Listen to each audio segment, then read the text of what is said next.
Distinguished guests, ladies and gentlemen, on behalf of the Ministry of Trade and Industry of Vietnam, I would like to warmly welcome you all to attend the ASEAN Energy Business Forum 2020, hosted by the ASEAN Center for Energy and Ministry of Industry and Trade of Vietnam via online platform.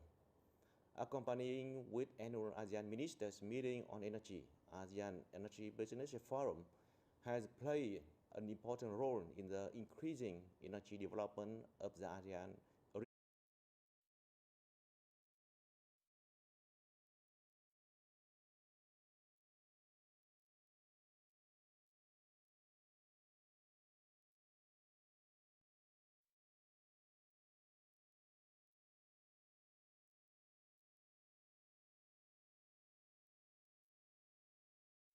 Distinguished guests, ladies and gentlemen, on behalf of the Ministry of Trade and Industry of Vietnam, I would like to warmly welcome you all to attend the ASEAN Energy Business Forum 2020, ladies and gentlemen, hosted by the ASEAN Center for Ministry of Trade and Ministry of Industry of Vietnam. I would like to warmly welcome you all accompanying with annual ASEAN Ministers meeting on energy. ASEAN Energy Business Forum has played a role in the increasing energy development of the ASEAN region. The ASEAN Energy Business Forum program distinguished guests, ladies and gentlemen, on behalf of the Ministry of Trade and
Good morning, Your Excellencies, ladies and gentlemen, and a warm welcome to the ASEAN Energy Business Forum 2020, or AEBF in short, hosted by Vietnam's Ministry of Industry and Trade and co-organized by the ASEAN Center for Energy and DMG Events.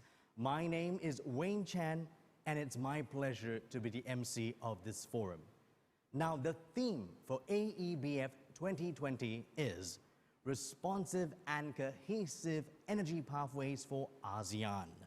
Now, the global macro environment has seen a severe impact brought by COVID-19 pandemic, as well as oil and gas price volatility. Now, governments, the energy industry, and international organizations have responded decisively to navigate the circumstances, review policies, initiate support schemes, adapt to and leverage technological advances. It has also reaffirmed the importance for the ASEAN community to work together to ensure energy security, universal access, and accelerated transition to a low-carbon future. Now, to kickstart today's forum, let us welcome the host ministry to deliver the welcome address. His Excellency Chen Tuan Ang, Minister of Industry and Trade, Vietnam, please.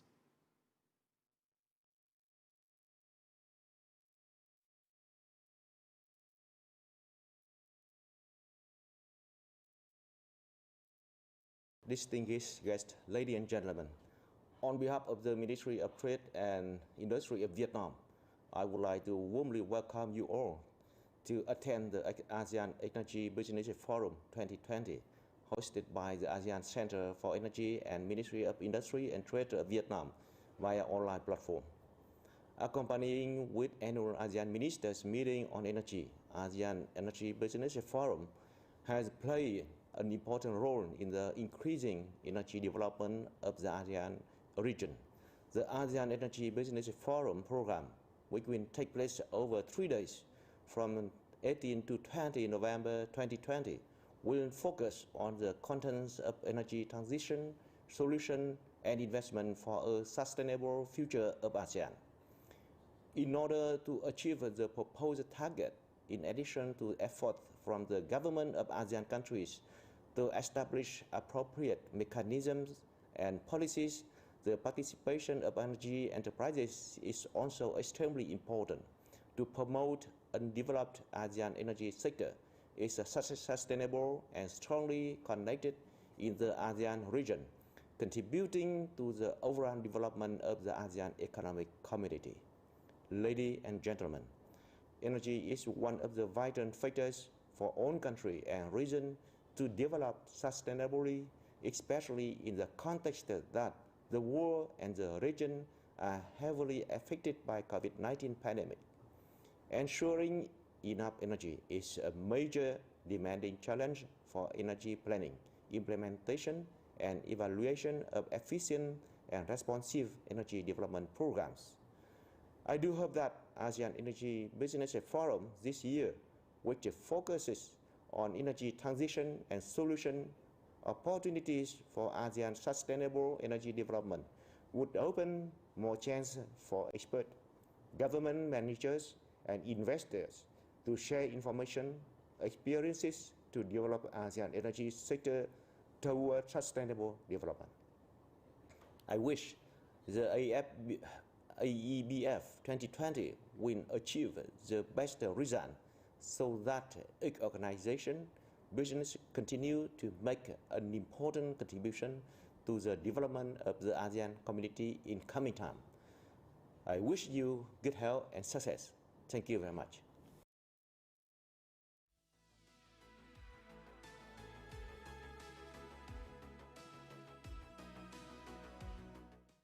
Thank you, His Excellency, the Minister of Industry and Trade, Vietnam, for that welcome address. Next up, we have a welcome address by our co-organizer, ASEAN Center for Energy. Now, the center acts as a catalyst for the economic growth and integration of the ASEAN region by initiating and facilitating multilateral collaborations, as well as joint and collective activities on energy. Now, the ASEAN Center for Energy champions triple helix approach, which advocates the strengthening of the collaborative relationships between academia, industry and government in bringing science, policy and business together towards a greater innovation. Now let us welcome the Executive Director of ASEAN Center for Energy, Dr. Nuki Agia Utama, please.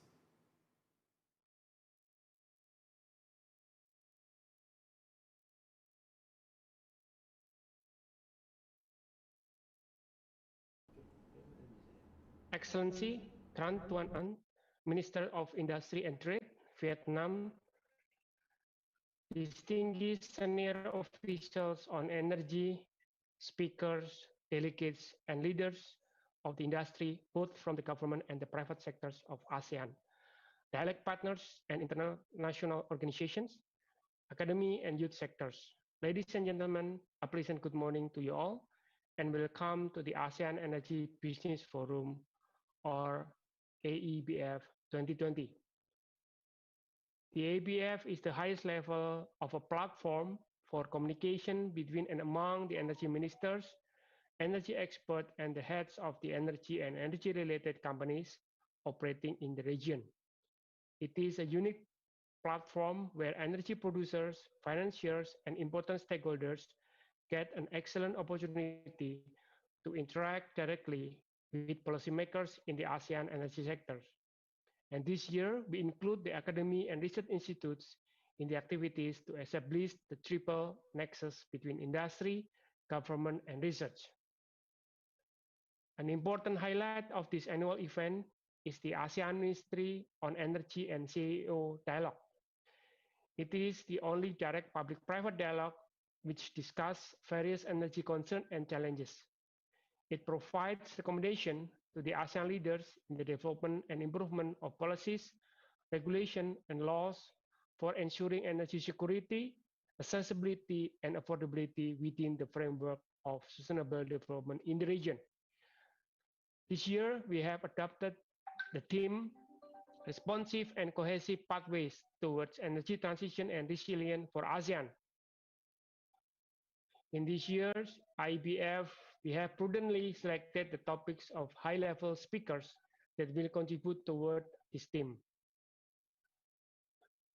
This event also held back-to-back with the 38th ASEAN Ministries on Energy meeting, or AMEM, and other associated meetings wherein the key leaders of the ASEAN governments talk about various issues in the energy sectors.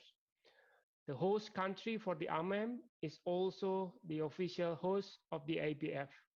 Since the AEBF is organized in conjunction with AMEM, this year, our host country is Vietnam. The organizing committee for AEBF is chaired by the Ministry of Industry and Trade, or MOIT Vietnam. The organizing arm is the ASEAN Center for Energy, assisted by the event organizer, DMG Event. Through ACE, all energy ministers of the ASEAN member states are represented by the senior officials on energy. As much as possible, private companies, institutions, education institutions, and agencies are involved in producing an agenda that reflects the objective of the AEBF. This year, the agenda for the AEBF to support our team focuses on the following: shaping energy transition in ASEAN, consisting of the following session.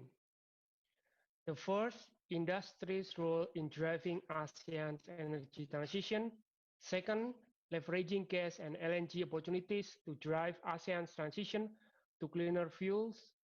The third, grid connectivity, renewables integration, and opportunities for power access, optimization, and affordability. And the fourth, bridging science, policy, and business toward resilience and energy transition. The other focus is energy transition in practice in joint exploration strategies for ASEAN, small-scale LNG solution for ASEAN, investment for ASEAN sustainable energy pathways. And the fourth, spotlight on solar, successful case studies, business models, and new pipelines in ASEAN.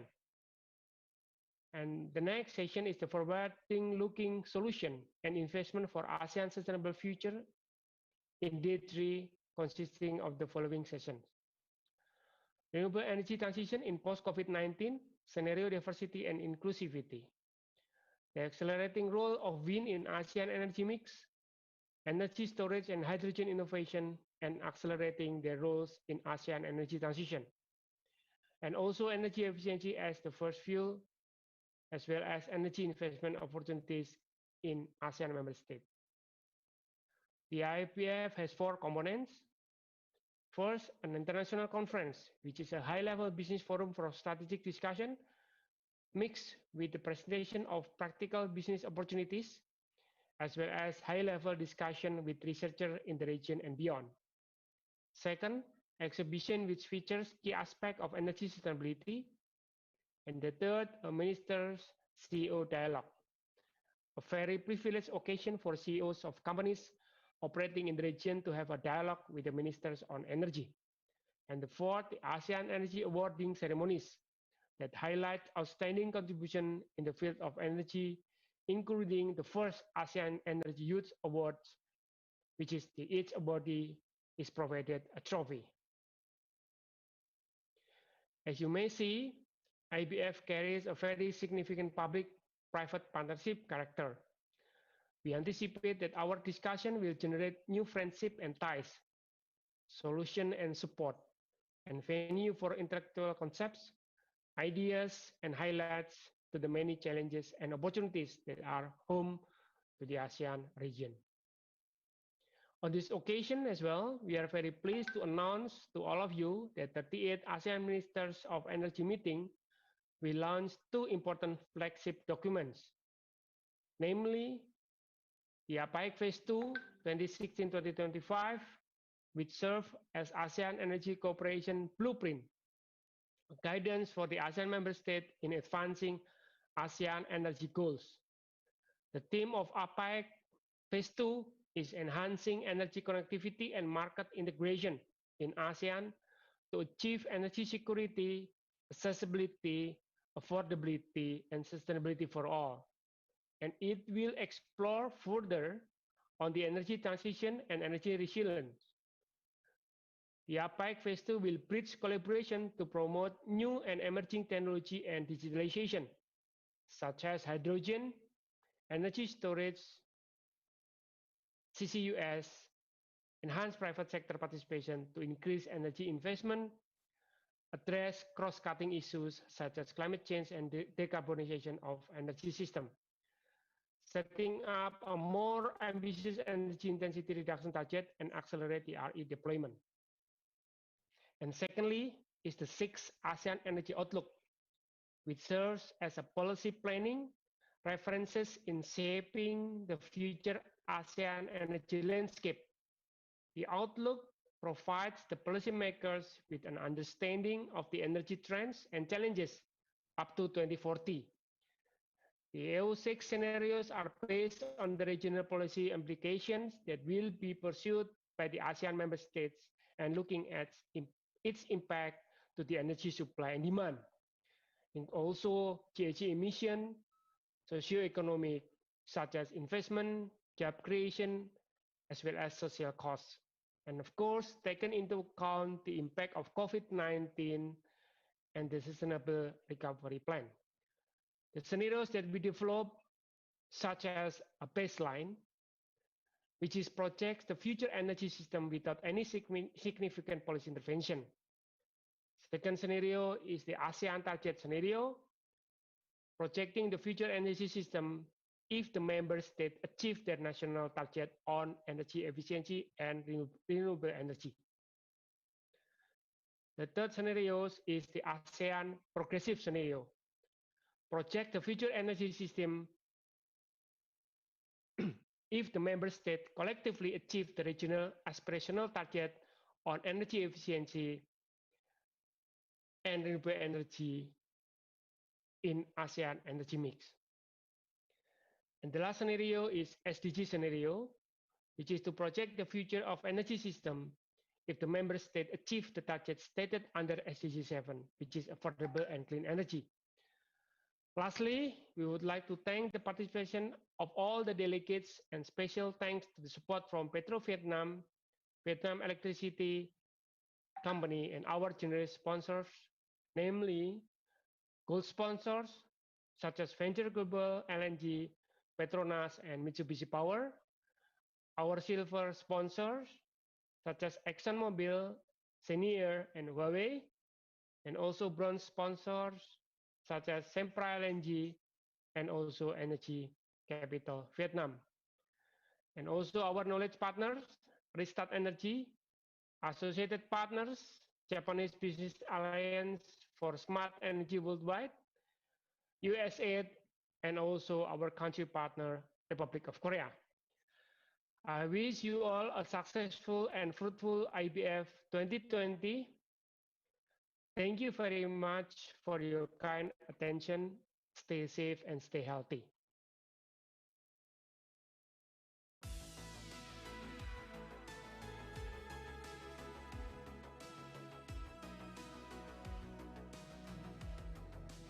Thank you, Dr. Nuki Arya Utama, for your sharing.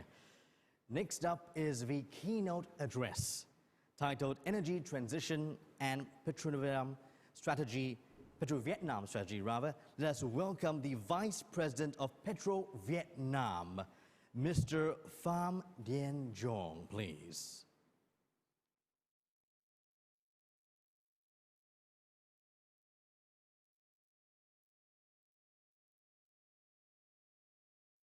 Distinguished delegates, our friends, colleagues, participants, ladies and gentlemen, on behalf of Petro Vietnam, this is my great honor and pleasure having the chance to participate in this ASEAN Energy Business Forum, which is a part of the 38th ASEAN Minister on Energy meeting.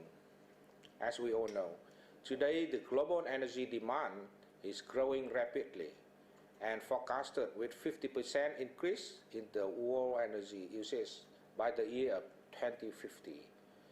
This led to a difficult task facing government across the world, is how to meet the energy growing demand in a way that preserves our planet green, clean, and healthy. The energy transition in the 21st century with the use of cleaner energy sources is sketching a pathway toward a global energy industry, prioritizing the goals of minimizing carbon dioxide emission and mitigating climate changes. Decarbonization really requires immediate actions on worldwide scale. The possible solution can be renewable energy, energy efficiency, alternative energy sources, carbon capture, storage, and so on. The energy structure in the future is anticipated to show a clear contrast with the highlight on the electrification and clean and renewable energy, while diminishing the part of fossil fuel and coal fire in the future energy mix. In the year 2020, so far marked a difficult year for all oil and gas firms across the world. The industry is suffer from double impact, both the COVID-19 pandemic and the free falls of the oil price. A massive number of oil and gas companies have been downsizing, cutting off their expenditure budget, and also adjusting their investment portfolio. The growing concerns over the urgency and importance of the climate changes have imposed tremendous pressure on oil and gas industry in dealing with their decarbonization. Quite a number of traditional oil and gas companies have started their transformation into business entities with a broader investment portfolio, diversifying their businesses with new sources of energy and distribution models. So I strongly believe the long-term success of the sector is highly dependent on its capability to expedite the progress of energy transition proactively, rather than passively responding to the social and regulatory pressure. In Vietnam, during the period of the year 2010-2019, the primary energy sources were diversified, resulting in change of the primary energy structure. Low-cost primary energy sources, as hydropower and coal fire, have been further exploited. For example, in the year 2019, coal accounted for almost 50% of the total energy production nationwide. Renewable energy structure has been positively changed in the past 10 years. In 2010, hydroelectricity made up to 99% of the total renewable energy. But into the year of the 2019, the renewable structure has been diversified with hydroelectricity plus the solar energy, the wind power, the biomass, and etc.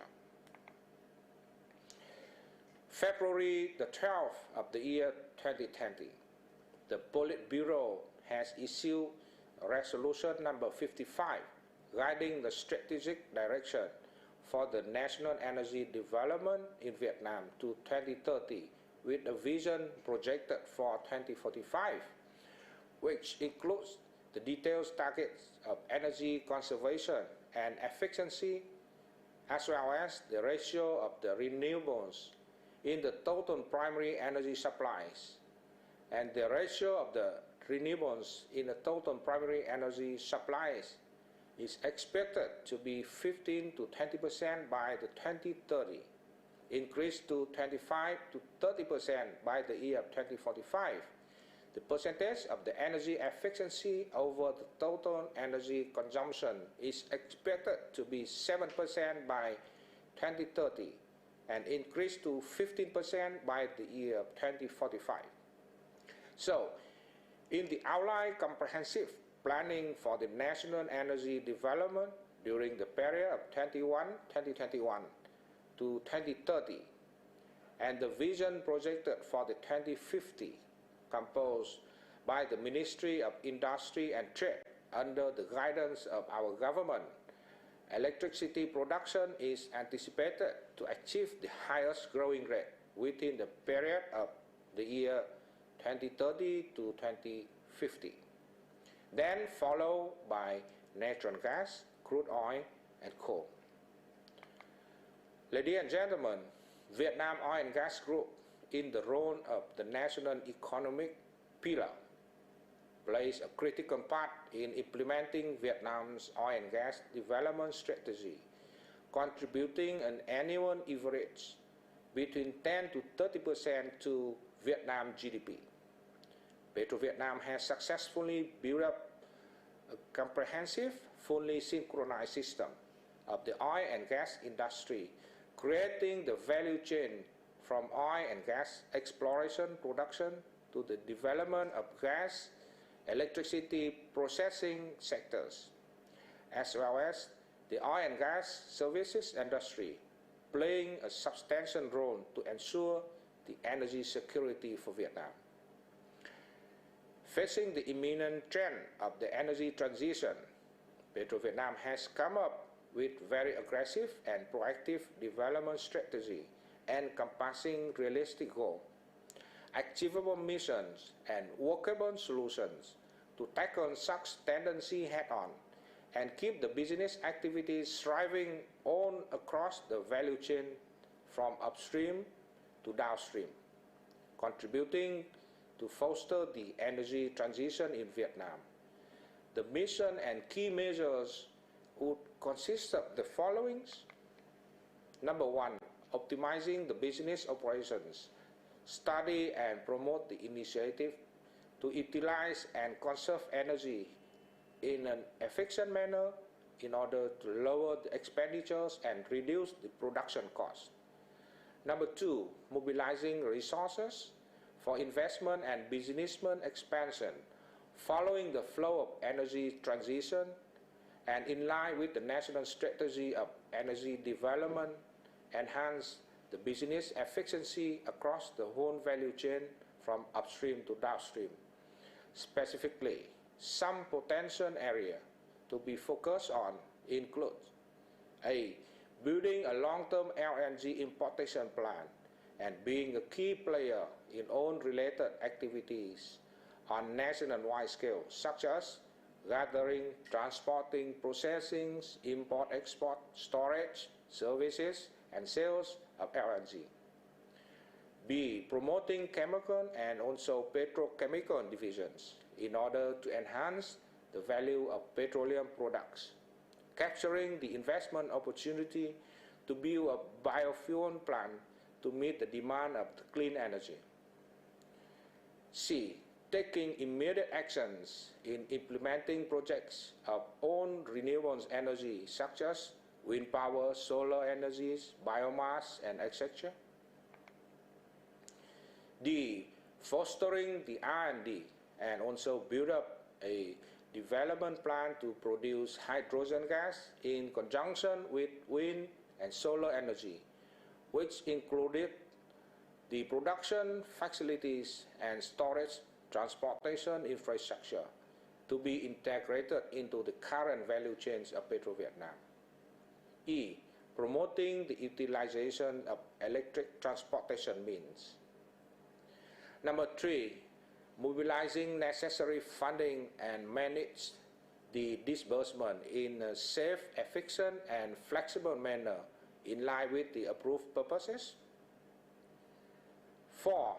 Establish a sustainable connection system linking the business activities of all Petro-Vietnam subsidiaries and enhancing the inner strength of Petro-Vietnam to facilitate the development of the whole energy sector. Number 5. Foster the R&D, apply the high-tech, deploy the intensive training to create highly competent human resources for the energy industry in general and for petroleum sector in specific. Number 6. Strengthen the business cooperation in international level, proactively engage and establish strategic partnership. Number 7. Enforcing environmental protection policies associated. Number 7. Enforcing environmental protection policies associated with the target of the greenhouse gas emission reduction. Specifically, execute necessary measures against carbon dioxide emission in traditional oil and gas production activities, such as minimizing the burning of the gas, resolving the methane leakage, integrating renewable energy and the heat into oil and gas activity, researching and deploying of the carbon capture storage to enhance the performance of the business activities. Ladies and gentlemen, Asian Energy Business Forum today is truly a valuable opportunity for Petro-Vietnam to discuss, to share the initiatives relating the development of the oil and gas industry as well as the energy transition in Vietnam.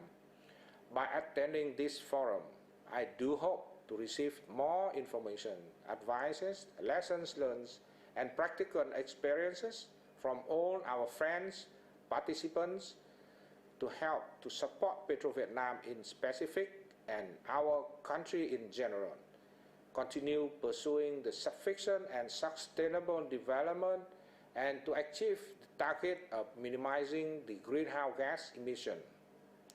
Taking this chance, may I wish all our distinguished delegates, our friends, colleagues, and participants the best of good health, happiness, and great success in the time to come. Thank you for your attention.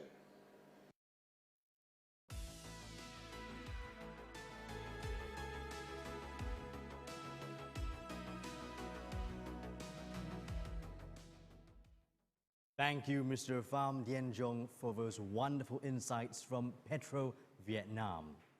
Now, the next keynote address is delivered by Vietnam's national utility company, Electricity Vietnam, or EVN. Now titled Powering Vietnam's Secure and Clean Energy Growth and implications of Power Development Plan 8.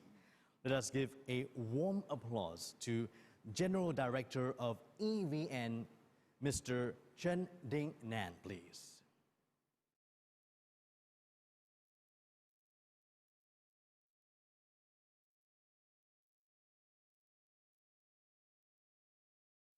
Distinguished guests, ladies and gentlemen, it's my honor to be invited to the Asian Energy Business Forum 2020. I would like to take this chance to share with you about Vietnam Electricity (EVN), Vietnam Power System and EVN experience in realizing long-term targets of the government's emission reduction plan. EVN is a state-owned corporation responsible for ensuring power supply in Vietnam. EVN is the main player in the power sector with wholly owned subsidiaries, including 3 power generation corporations, which occupies about 50% of the system's installed capacity. The National Power Transmission Corporation, responsible for power transmission, and 5 power corporations in charge of power distribution. EVN owns the National Load Dispatch Center, which serves as a system and market operator. EVN is also the owner of multi-purpose hydropower plants. In realization of the power sector reform set by the government, as well as to facilitate the participation of other investors in the power generation subsector, EVN will accelerate the equitization process of the 3 gencos to an extent that EVN will be no longer the majority shareholder in the earliest manner. It is expected that installed capacity owned by EVN in Vietnam power system share decreased from 50% at present to 13% by 2030. In 2020, the total installed capacity of Vietnam power system is 59 gigawatt, which is constituted by hydropower 29%, gas turbines 12%, coal-fired 35%, solar 10%. The other are small hydropower, wind, and biomass. To satisfy the very high economic growth, the average annual power consumption growth rate over the period 2010 to 2019 was 9.7%. For the year 2020, due to COVID-19 pandemic impacts, the estimated power consumption is 2018 billion kilowatt-hour, an increase of 3% against the last year. The power demand in 2021 to 2030 is expected about 8% per year. EVN had made considerable achievement in improving the access to electricity, with the percentage of households being electrified by 2020 is 99.5%, twice as much as 25 years ago. Let's move to how Vietnam power sector going towards the government's emission reduction target. 1. We have made remarkable progress in making EVN's coal-fired power plants comply with the 2014 Environment Law. Currently, 28 coal-fired power plants are operating commercially in Vietnam. Their gas emission, solid industrial waste, and environmental issues have been closely monitored in accordance with Vietnamese standards issued by the Ministry of Natural Resources and Environment. Advanced technologies have been applied to mitigate negative impacts of existing coal-fired power plants on the environment. We plan to operate the denox and desox facilities of the old coal-fired power plants in order to comply with the new environmental standards. At a new project development, environmental assessments reports are strictly examined and have to be approved by MONRE, taken into account using cleaner technology, public consultation with local authorities and communities. 2. The developments of renewable energy have recently made a breakthrough in Vietnam. The government issued the Renewable Energy Development Strategy in 2015 called as Decision 2068, in which the targets for renewable energy capacity share, excluding hydropower, is 3% by 2020 and 20% by 2030. After 5 years of implementation, thanks to incentive mechanisms, now we have 3,984 MW of small hydropower plants, 411 MW of biomass and solid waste energy in operation, 8,400 MW of solar power have been constructed, of which 5,900 MW has been operating, and nearly 2,000 MW of rooftop PV systems is in operation. This is really a breakthrough in power generation development in Vietnam.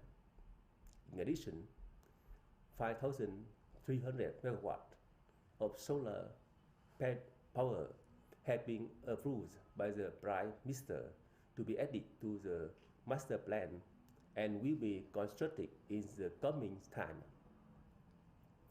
Up to now, 2,700 MW of wind power is in construction phase, of which 490 MW has been commercially operated. Furthermore, 11,300 MW of wind power have been approved by the Prime Minister to be added to the master plan and will be constructed in the coming time. In short, compared to the target set in Decision 2068, some types of renewable energy grow very fast. Some are less attractive to investors, thus growing slowly and not meeting targets. Nevertheless, they all have made a significant contribution to Vietnam power system. However, the power system of Vietnam has been facing some difficulties. Mainly, the system almost does not have reserves, i.e., the available capacity is just adequate to cover the big load. In some critical circumstances, load shedding is required in some areas. The integration of large amounts of renewable energy has imposed a lot of challenges on the stable and reliable system operation.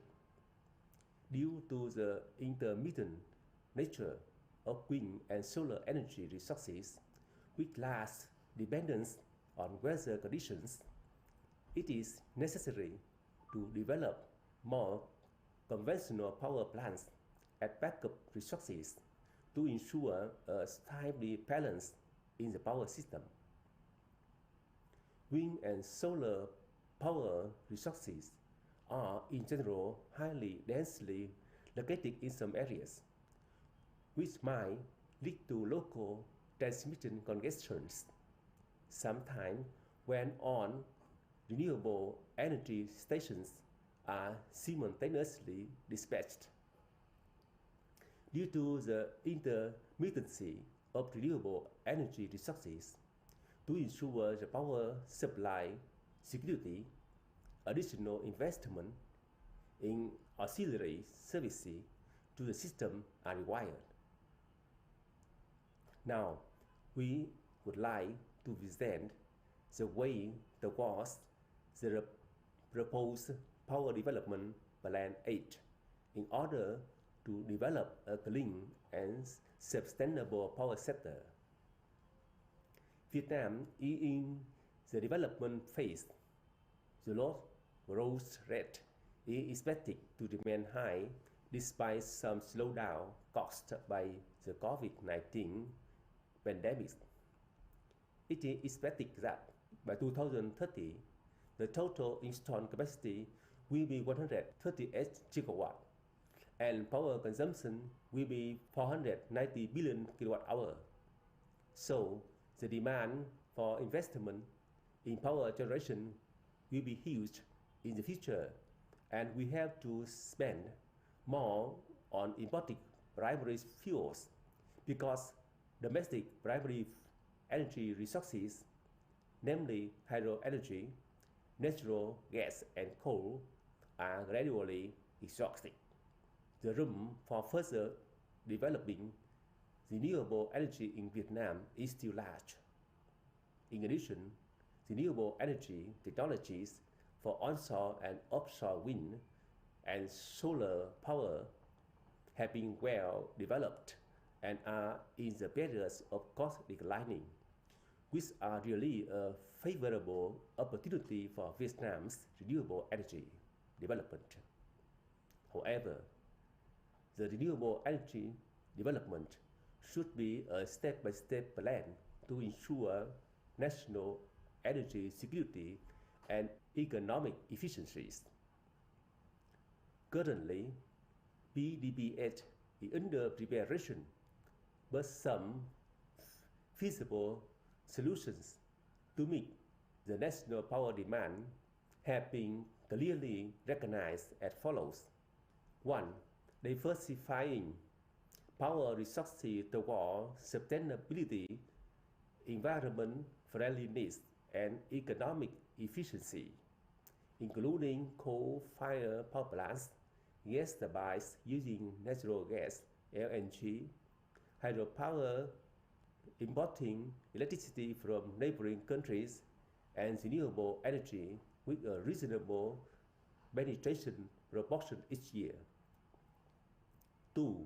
Continuously developing an appropriate share of coal-fired power with a low-emission USC technology, which is expected to decrease from 34% in 2020 to 27% in 2030. 3. Developing gas turbine using imported LNG with latest technology, and the total capacity of domestic natural gas and imported LNG power plants would keep a share of 15% throughout 2021 to 2025, increasing to 19% in 2030, of which imported LNG will be dominated. 4.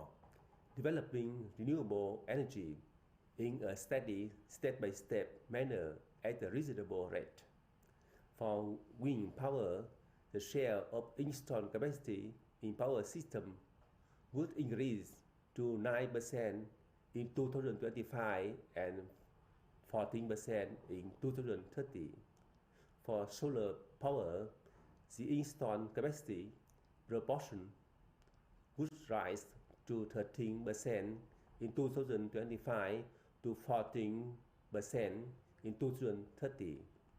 Up to now, Vietnam has performed quite successfully the FIT mechanism to promote renewable energy, and the government has intended to launch the auction mechanism to attract new investment in renewable energy in right location with competitive prices.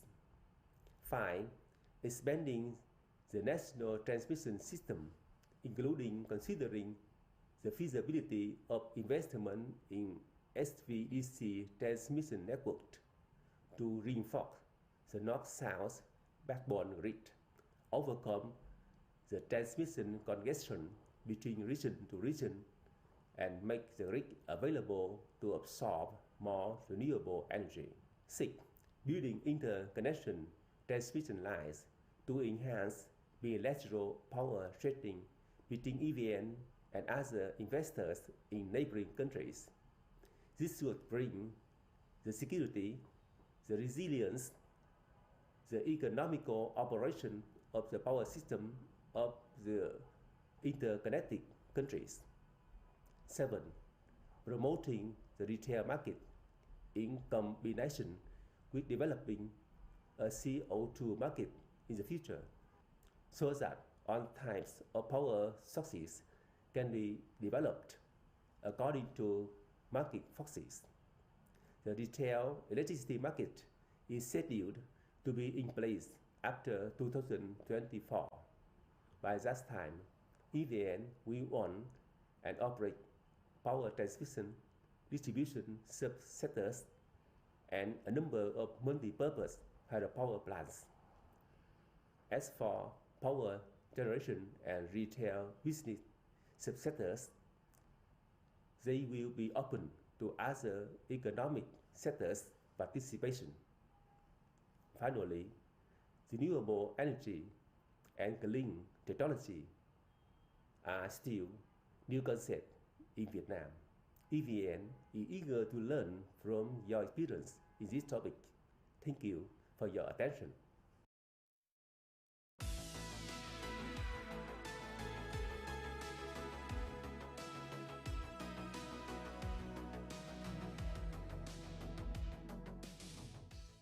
Thank you, Mr. Chen Ding Nan from EVN for the informative sharing.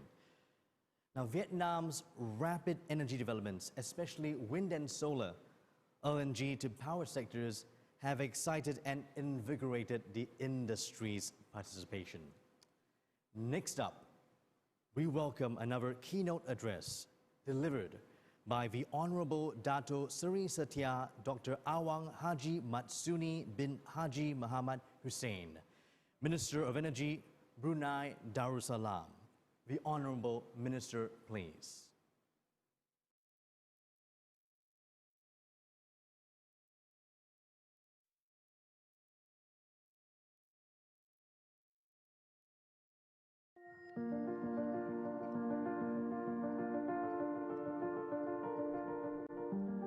Your Excellency, Mr. Tran Tuan An, Minister of Industry and Trade of Vietnam, Excellencies, fellow ASEAN ministers, distinguished guests, ladies and gentlemen, allow me to extend my sincere wishes from Brunei Darussalam.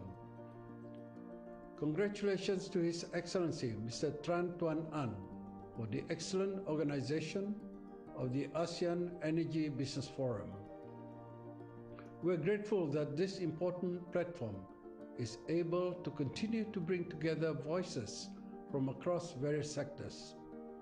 Thank you for the opportunity to deliver this address at this year's event.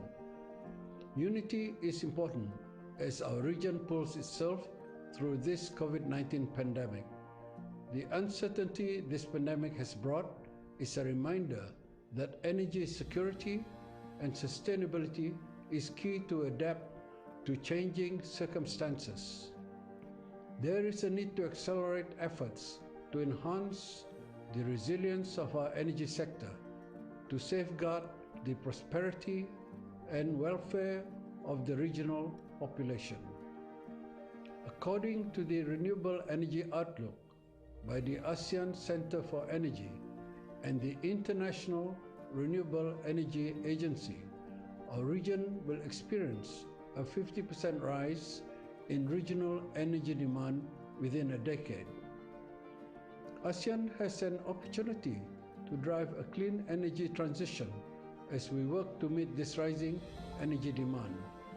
Brunei Darussalam too is gearing up for this transition. Exciting shifts in our favor are in motion. A number of agencies have indicated that the levelized cost of electricity of renewables continues to fall significantly globally, especially solar, onshore and offshore wind, and hydropower, to the extent that over 50% of utility-scale renewable capacity added in 2019 was cheaper than new coal options. It is important that we keep a close view of technology, integration of renewables and alternative energies, and improvements in energy storage as the drivers and enablers of the energy transition. Ladies and gentlemen, Brunei Darussalam aims to increase the total share of renewable energy in our power generation mix to support this transition. As a nation, we have taken steps to explore the incorporation and integration of solar energy into our energy mix on a small scale. These are still at the pilot stages and mainly to serve rural energy needs away from the main power grid. At the same time, cost effectiveness will be key to scaling up our renewable capacity. We are hopeful of breakthrough in PV and battery technologies. However, transition will not come overnight. It is a long-term transformation that also relies on significant investment, market shifts, and innovative business models. During the transition, we will need to ensure that no one is left behind. An underlying vein in our ASEAN energy transition is not just sustainability, but also universal access. Brunei Darussalam is committed to ensuring the supply of liquefied natural gas as the cleanest fossil fuel option to power growth in ASEAN. It remains an affordable, reliable energy source that acts as a greener, cleaner backbone while renewable energy supply in the region catches up with energy demand. The ASEAN region's demand for fossil fuels as an important source of energy will grow as the regional economy recovers. Brunei Darussalam has a long history as a reliable producer with a strong value chain. We will continue to support the present and future needs of the ASEAN community. Our commitment towards a cleaner and more efficient energy future was also renewed when we launched the Brunei National Climate Change Policy in July of 2020. The debut of this document is a testament to our national efforts in upholding the Paris Agreement to lower carbon emissions, in particular emissions from the energy sector. In the light of this, one of the priorities in our climate change policy is decarbonization from our oil and gas production and its derivatives, power generation, transmission, and distribution to end use. Innovation and technology will be vital to ensuring that we stay on track. An example is carbon capture, utilization, and storage, which has great potential in reducing Brunei Darussalam's carbon footprint through lowering industrial emissions, especially in the oil and gas sector. Strategic CCUS adoption can contribute to cutting emissions from venting and flaring from this sector to as low as reasonably possible. In addition, more production technologies to drive process efficiency and optimization are becoming increasingly available. At the same time, digitalization and modernization of our power grid has been critical to improving stability and efficiency. Focus continues to be in increasing the efficiency of our gas power plants. Real-time monitoring allows us to optimize operations, reduce wastage, and provide better service. For the end-use sectors, we also continue to promote efficient energy consumption, the introduction of new greener products and appliances, and ways to inculcate consciousness among consumers. This is currently in progress through the preparation of guidelines for household appliances and the application of building codes related to energy efficiency.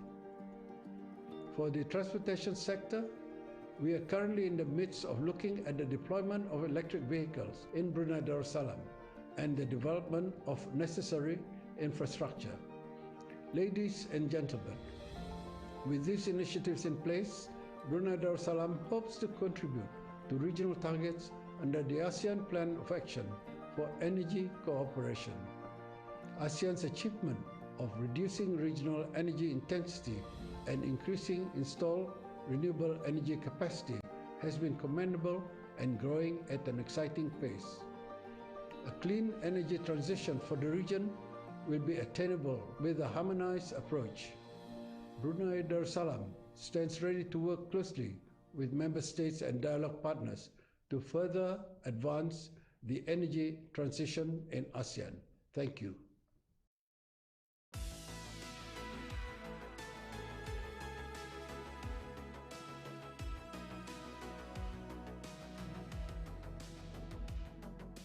Thank you to the Honorable Minister for that inspiring keynote. We will now take a short 5-minute break. AEBF 2020 will resume in 5 minutes' time. We'll see you shortly.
Welcome back to AEBF 2020. We hope you enjoyed the break. Now, by 2030, ASEAN will become the fourth largest energy consumer in the world. And in ASEAN's energy transition, LNG plays an important role as a bridging fuel and contributes to decarbonization. Now, the next special address aptly captures this theme, titled Delivering Competitive LNG for ASEAN's Energy Transition. Let us welcome the Chief Commercial Officer of Venture Global LNG, Mr. Tom Earl.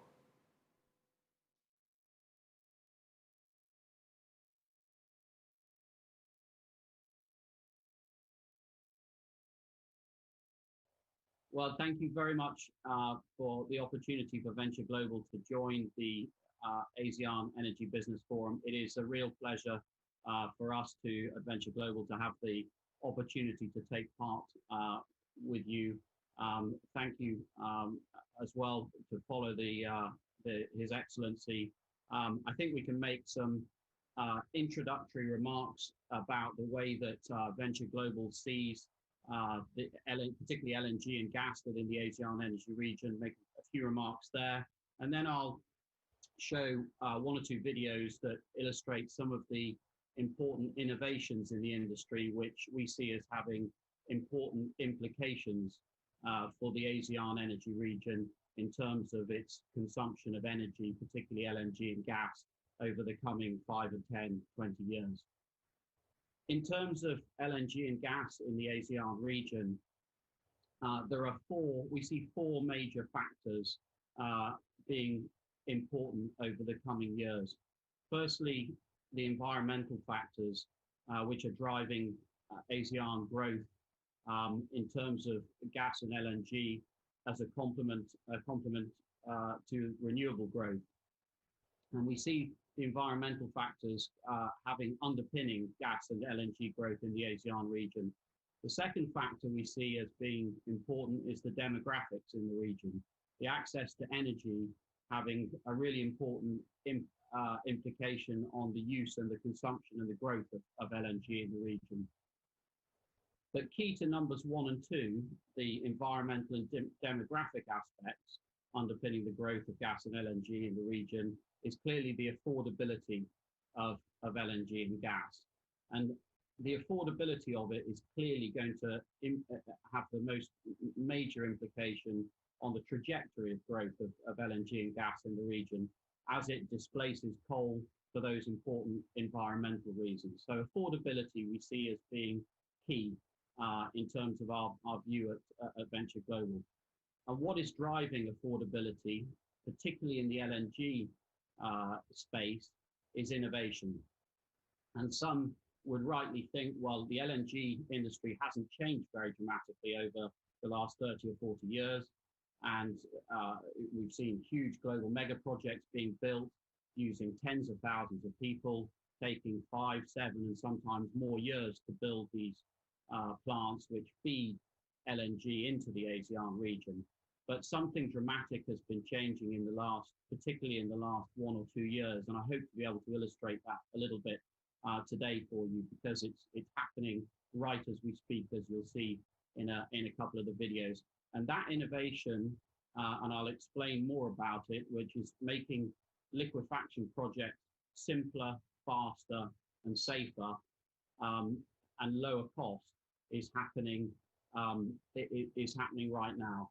And I think that lower cost through innovation drives that affordability equation for the ASEAN region. So let me try to illustrate some of that, those innovations of today, which are driving that affordability and driving the cost of LNG down, which ultimately improves the affordability for end consumers and the competitivity for industries in the ASEAN region. So perhaps if we can just, here is an update of the plant, the export facility. If we just roll the video a little bit, I can orientate. So if we just pause the video there for a second. So this is the plant that will use the world's first factory-built trains, and I'll explain the implication of building in factories in a moment. But just for orientation, you're looking at Venture Global's Calcasieu Parks facility, LNG liquefaction facility that took FID only in August 2019, so just over a year ago. And you're looking towards the Gulf of Mexico. Houston is off to the right-hand side of the picture down the coast, and behind us to the left, if you like, just for orientation, is New Orleans in the east of Louisiana. So if we just roll the video forward a little bit, just to give some feeling for innovation at LNG, in LNG, and what's happening. We can roll the video.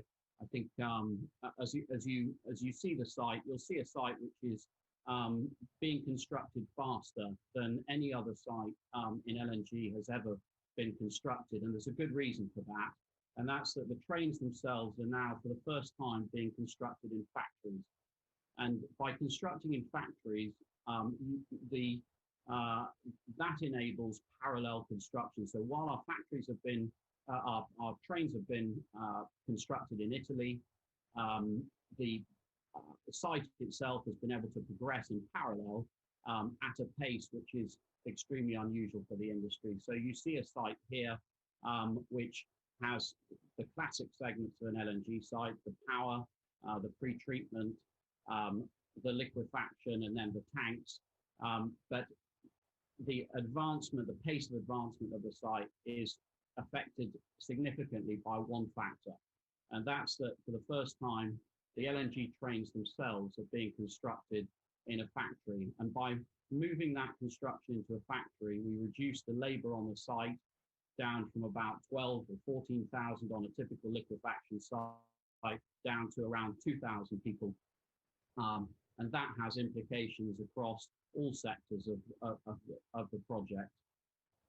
In terms of the speed of the project, this project is executed in around a 30% reduction on time frame from FID through to the first trains leaving the site. And in fact, Calcasieu Pass will have the first cargoes leaving the site at the end of 2021, so only around a year away from now.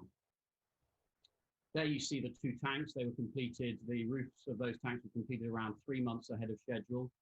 You'll see on the site there's some coal boxes from Chart, who I'm proud to say have been a fantastic engineering partner on the site, delivering coal boxes around 3 months ahead of schedule. And you will see in a moment the first the first liquefaction trains arriving too.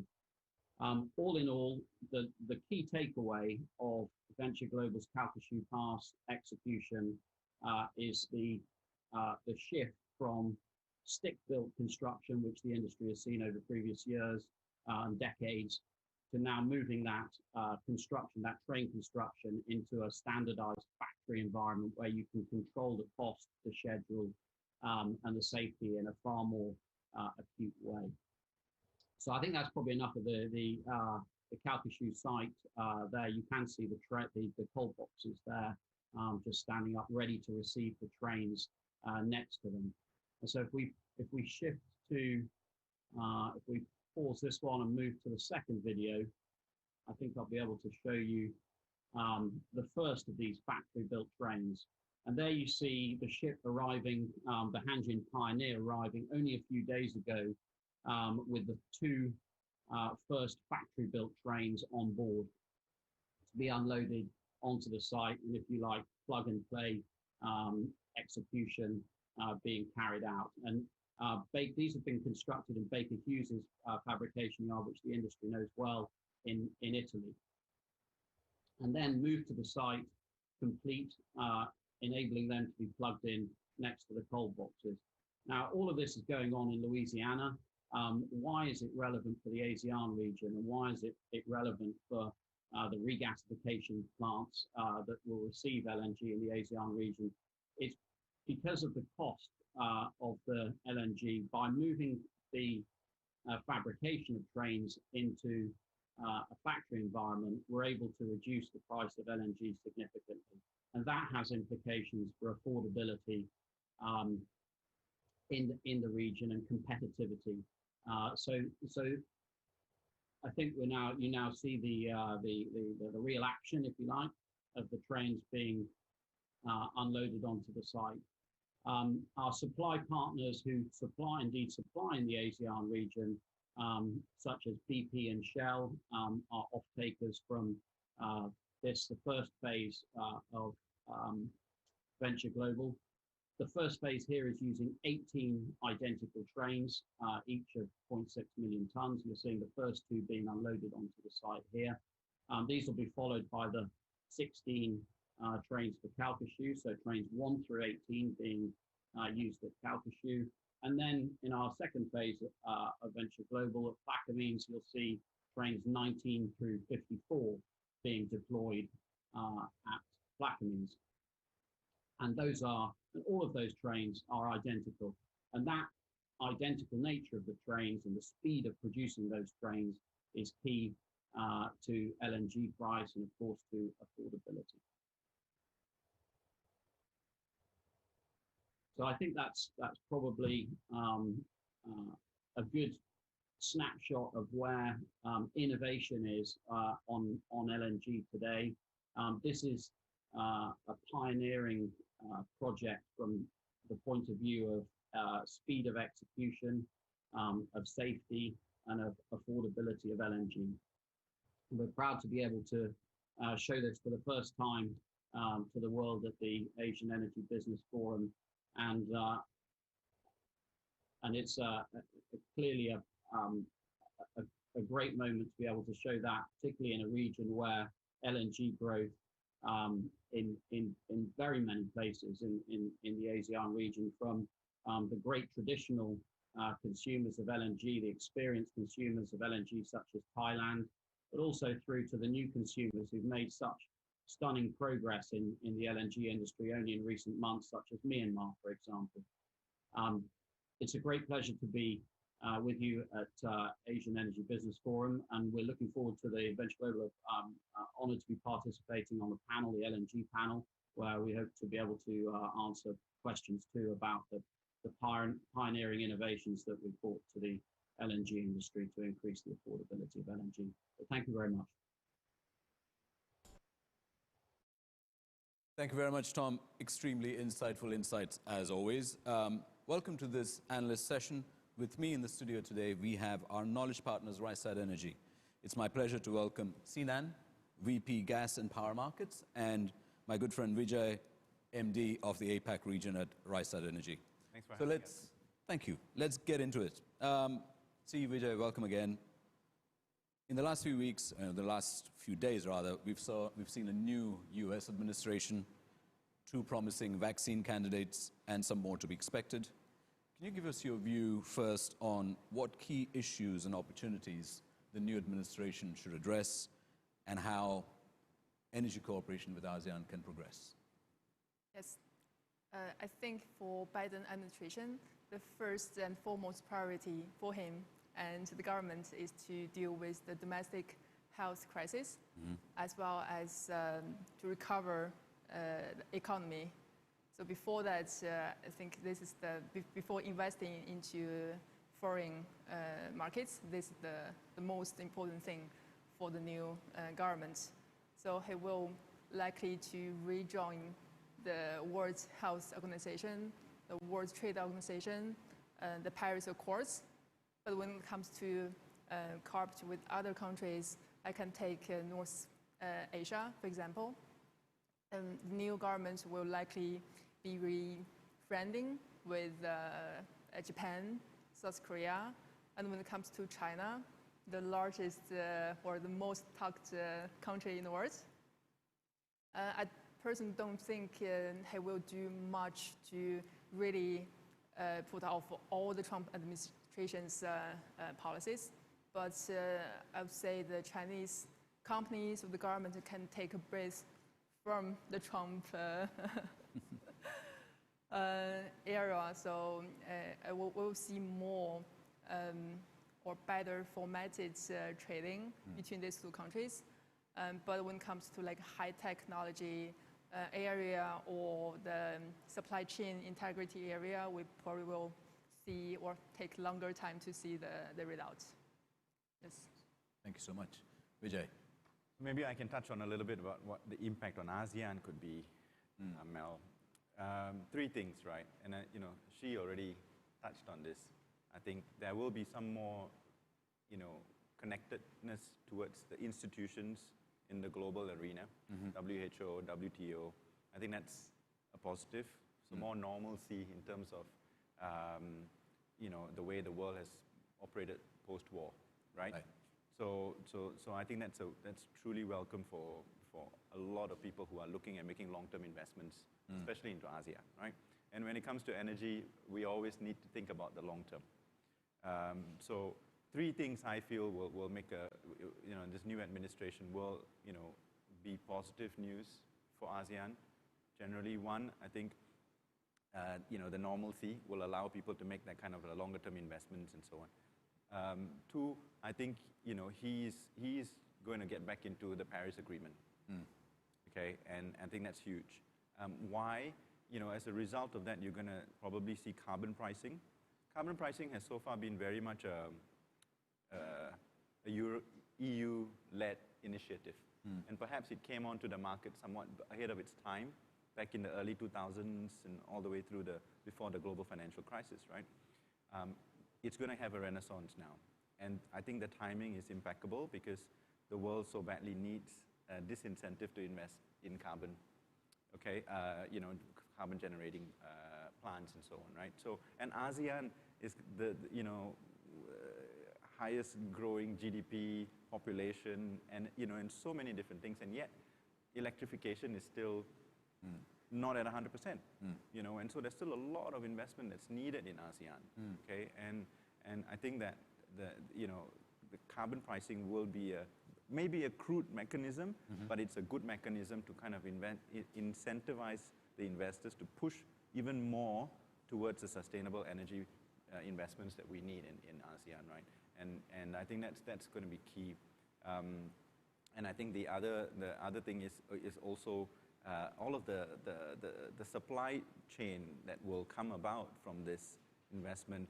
See, once the U.S. adopts climate, the Paris Agreement and gets into carbon pricing and so on, you'd see that there'll be a whole new era of investments and also investment mechanisms and so on that will come out, through the New York Stock Exchange, et cetera, et cetera. There's going to be a bunch of different mechanisms, and though ASEAN doesn't only rely on U.S. funding, this will be an additional conduit for that. We have, we've got tremendous partnerships going with a lot of the EU nations and each of their development banks and so on, and that's been a huge, support mechanism, especially in Vietnam, Philippines. You can see that in Thailand, in Indonesia. But having the U.S., the juggernaut in the financial services sector, get into renewables in a big way will help. And so I think that's a big positive for ASEAN, and I think that will help create a tremendous amount of jobs and electrify the last mile in ASEAN, which has always been the challenge. With all the mega cities are kind, but the last mile. You look at Philippines, you look at Indonesia, it's a huge archipelago, thousands of islands. How do you get clean, affordable energy? Renewables is the way to go, right? And so you can see that the Biden administration, with their emphasis on renewables, with their embracing of the climate policies with COP26, and with carbon pricing as a consequence of that, will make a difference. Very positive interesting. difference. Yeah. So one can say that, combining some analysis from the both of you, first things first, take care of home ground. Secondly, come back on the diplomatic circuit, as it were, reduce the turbulence. And the Paris Agreement, rejoining the Paris Agreement, kickstarts that move towards renewables and green. And, the U.S., we can see the U.S. coming back on the global innovation scale, cooperating. Okay, great. That would be very good to see. So let's talk vaccines. Two breakthroughs, back to back. Impact, optimism, COVID, pandemic recovery accelerated. What are your thoughts? Maybe I'll go first this time. Yeah. So you've got the Pfizer one, and then you've got Moderna, both of which started their phase 3 trials in July this year, way ahead of the AstraZeneca one and Sinovac. Correct. Right? And the Oxford ones, all right. Yeah, Oxford, AstraZeneca. So expect more good news from the other two. I think, you know, and, you know, if you look, I think there's just so much optimism that has driven in the financial markets, and I think even just with most of us, you know. So I think that, you know, these vaccines are going to get rolled out. I think Pfizer has mentioned that they will have 50 million this year, which means 25 million people, because they need a double shot, right? Right.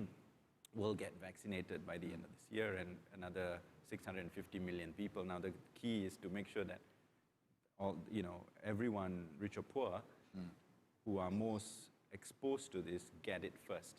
I think that's going to be the challenge, and I think this is a role that a lot of the ASEAN governments are already taking a very positive step forward.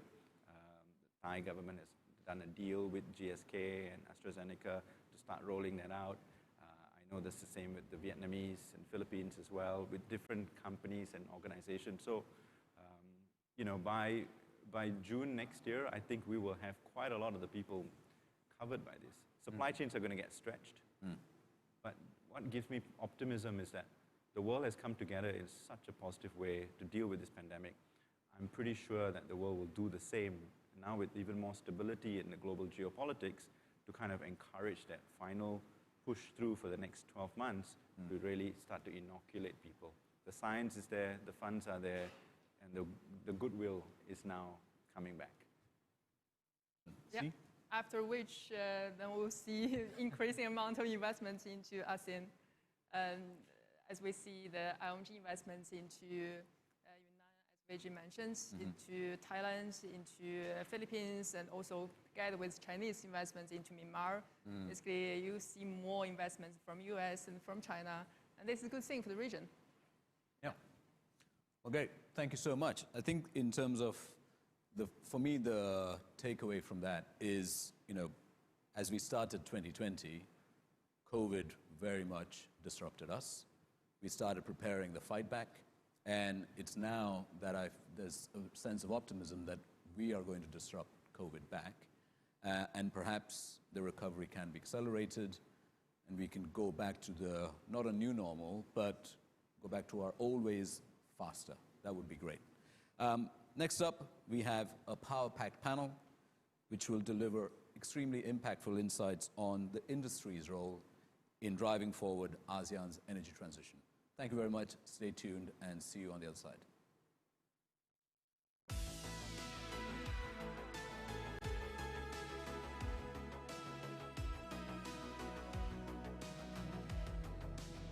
Very good morning, fellow distinguished guests, country leaders, ministers, industry leaders, and fellow participants.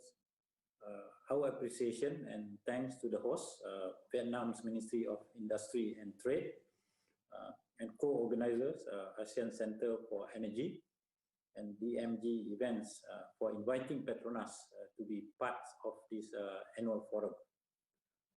My name is Abdulaziz Osman, the CEO of Petronas LNG Limited, the LNG marketing and trading arm of the National Oil Company of Malaysia, Petronas.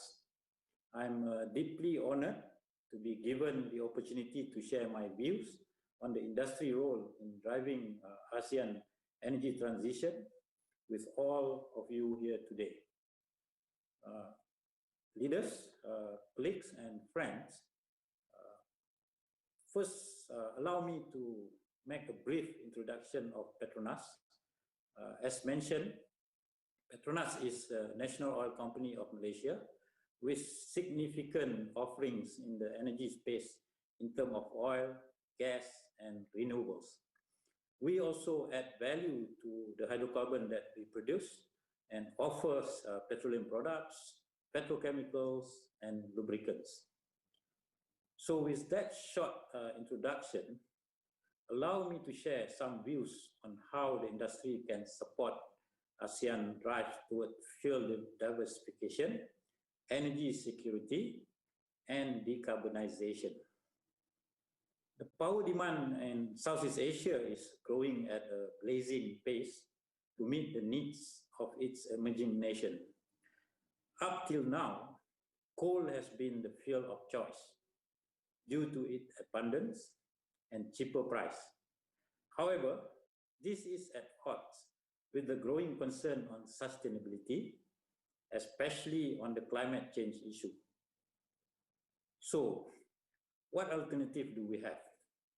Renewable, such as solar, wind, hydroelectric, etc., have been in existence for a long time, while today more efforts are being made to move towards zero carbon fuels, for example, hydrogen. While renewables and zero carbon fuels can and I'm sure will address the sustainability issue, both are still very localized and intermittent at times. Furthermore, renewables and zero carbon fuels are still unable to fully meet the baseload power generation requirement. Until such time comes when renewable energy and zero carbon fuels can fully mature, the best answer for now would be gas. It is seen as a necessary transition fuel towards a more secure, reliable, and lower carbon pathway, one that will not impinge on the region's march toward economic progress while still supporting the cleaner energy vision. In Southeast Asia, 2019 saw exploration success with over 2.4 billion barrels of oil equivalent of gas discoveries. More recently, ENI upgraded its Can Bao discovery in Vietnam with the estimated initial gas reserve at 7 TCF to 9 TCF, making it the largest discovery in the region in the last 2 decades. Nevertheless, Southeast Asia has a long road to commercialize these new discoveries as we face geological, quality, regulatory, and/or economics issues. With declining production and uncertainty around timeline to develop the new fields, the region will rely on LNG to meet its gas demand in the medium term and perhaps longer if field development remains challenged. The region LNG demand is set to be more than double from 12.1 MTPA in 2018 to more than 25 MTPA by 2025, a staggering figure rivaling the largest LNG importers of today.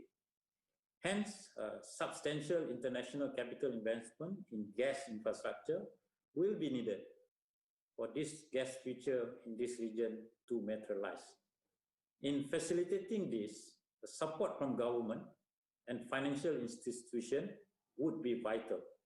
The recent move by Japanese banks in tightening their coal financing policies and financing window for new build coal plants has provided encouragement to gas industry, encouraging the energy transition process in this region.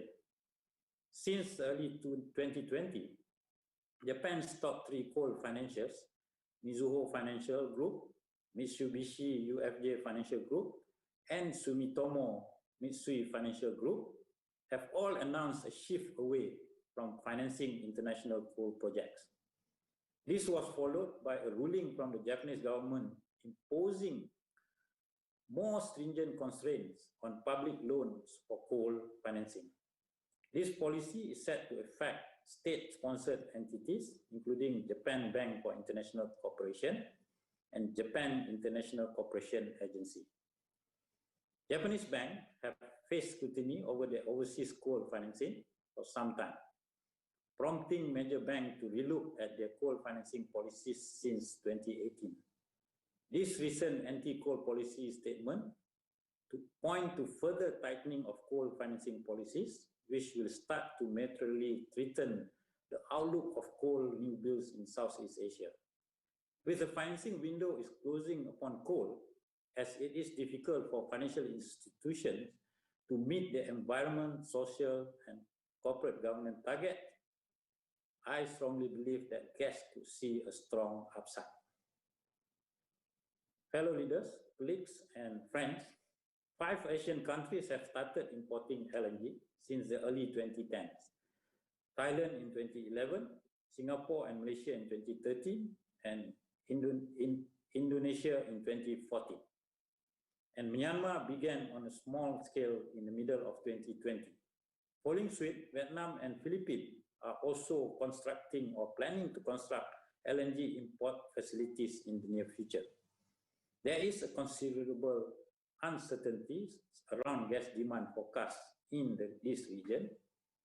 However, this is largely due to economic uncertainties and competition from coal and renewables. Nonetheless, the global energy market is currently in an oversupply state, with the completion of many new projects that came online since 2018. This actually has opened a window of opportunity for new players, particularly in this region, and access to cheaper LNG. Capitalizing on the opportunity in the energy transition effort, businesses are pursuing new initiatives and new business models are being evaluated and pursued. In Indonesia, the 1,760 megawatt Jawa 1 gas plant is the first integrated LNG to power project in Southeast Asia, jointly developed by NOC Pertamina and Japanese conglomerate Marubeni and Sojitz. The project raised capital with multilateral institutions like the Asian Development Bank, the Japan Bank for International Cooperation, and a score of other commercial banks. Its success has spurred developers to pursue this integrated gas model across the region. Similar proposals are seen in emerging countries like Vietnam, Myanmar, and the Philippines, indicating a willingness from private companies to sink capital into downstream infrastructure investment to support the development of new gas market.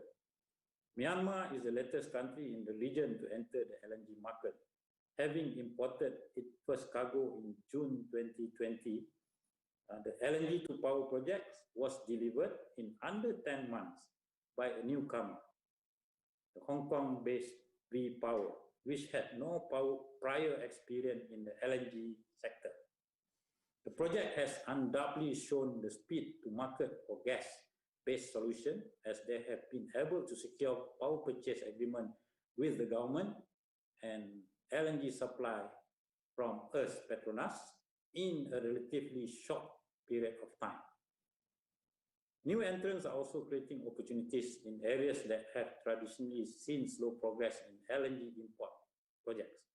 In another Southeast Asian example, Turkey Car Power Ship has sited a gas-fired power plant on board a vessel currently operating off the coast of Belawan in Indonesia.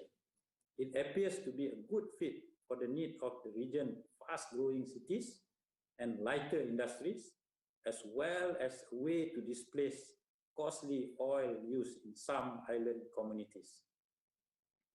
In the zero carbon space, we have seen significant efforts are being made today by the industry, focusing on investment in scaling up renewable and R&D for zero carbon fuels, as I mentioned before, such as hydrogen.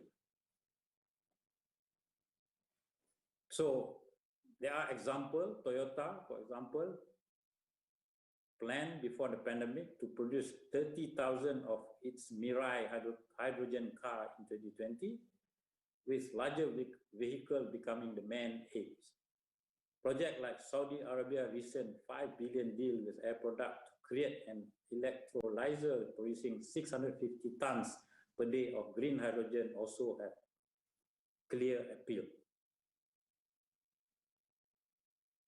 Fellow leaders, colleagues, and friends, as I have mentioned before, the global energy market is currently an oversupply state. What makes this situation even more difficult to weather is the COVID-19 pandemic we are facing right now, which has severely impacted the world energy demand. It has also forced many companies around the world to hit the brake on the LNG supply projects FID. Without stable supply growth to match the demand and vice versa, the market swing will be significant, affecting the affordability of suppliers and buyers alike.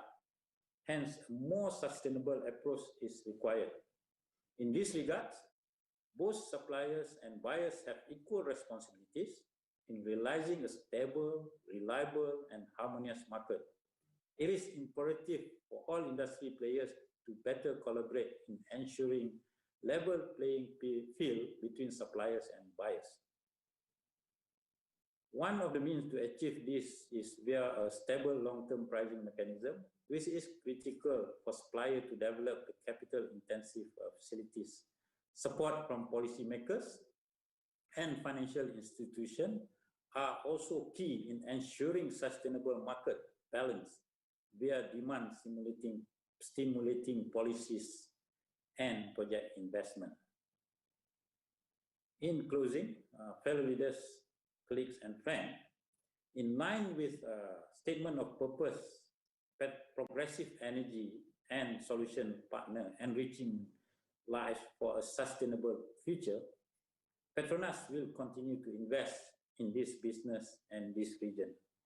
Not only we are here to achieve positive business results, we are also collectively responsible to build a sustainable future.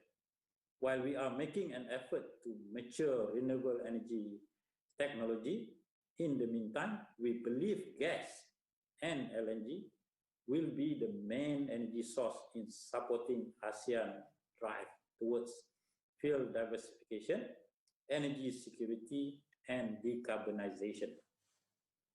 Customer centricity is our core principle in Petronas. We are fully aware that the contract flexibilities is key to address consumers' demand uncertainty, and Petronas is well known for being one of the most operationally flexible suppliers in the market, thanks to our integrated supply chain. Beyond that, we are also open to diverse pricing packages, which we think is crucial to aid buyers in diversifying their exposure. For example, we are open to hybrid of oil and gas indices like Henry Hub and even the Eco Index from Canada for our LNG price formula. Petronas has also been upscaling our capabilities in areas like LNG, ISO tank, ship-to-ship transfer, and small parcel deliveries in order to meet buyers' requirements while resolving their pain points. Nevertheless, all these endeavors will not bear fruits without a sustainable market environment. Efforts from policymakers, business, and financial institutions are essential in creating a balanced ecosystem. In the transition period towards zero carbon, Petronas through LNG offering will be a key player to meet the region needs.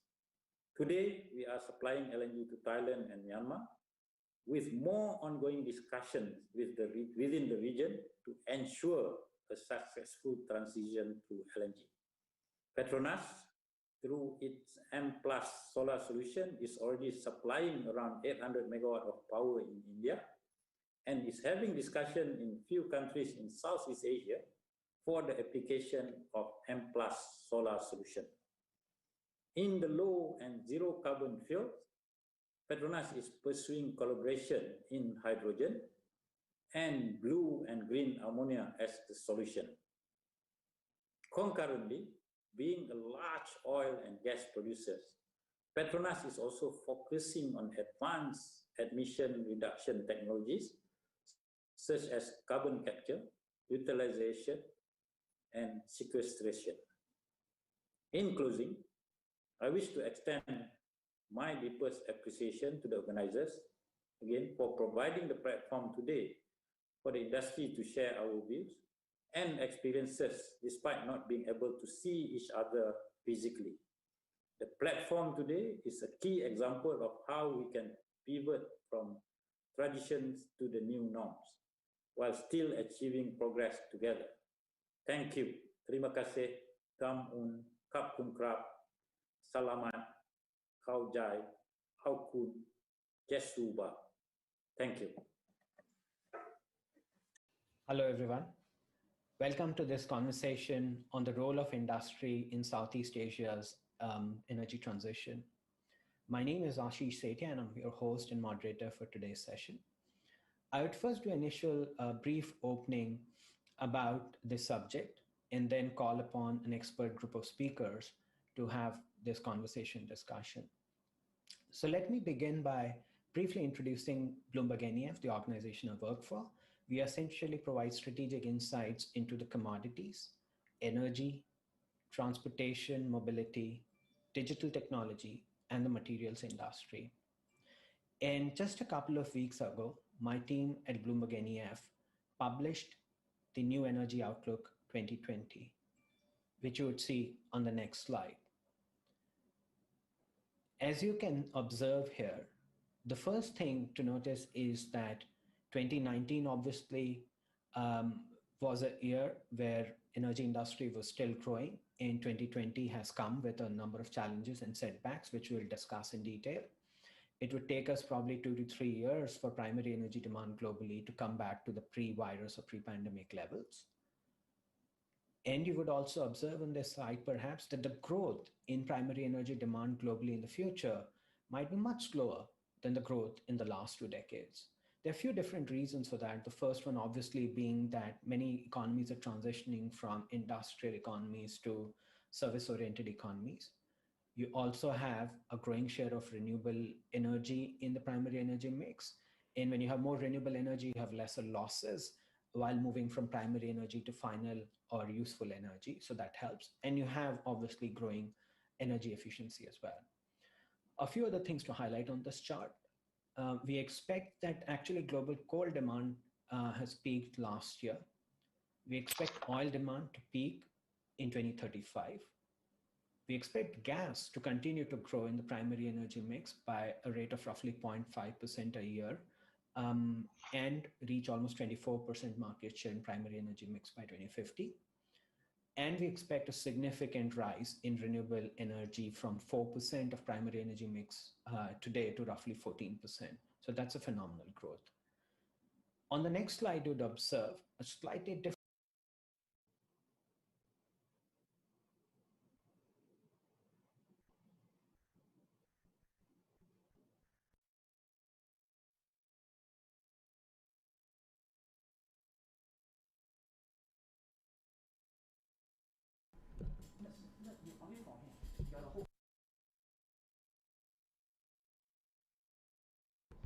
Sorry, we're gonna stop this. Ashish, I think you're muted by, yeah. Do you know when did I mute? Yeah, about 30 seconds ago? How did that happen? Just when you started on this slide, yeah. Then you muted. Just when you flipped from one slide to the next one, then you were muted. Okay. I don't know why that happened. I didn't touch anything at all on my side. Okay, no worries.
Hello, everyone.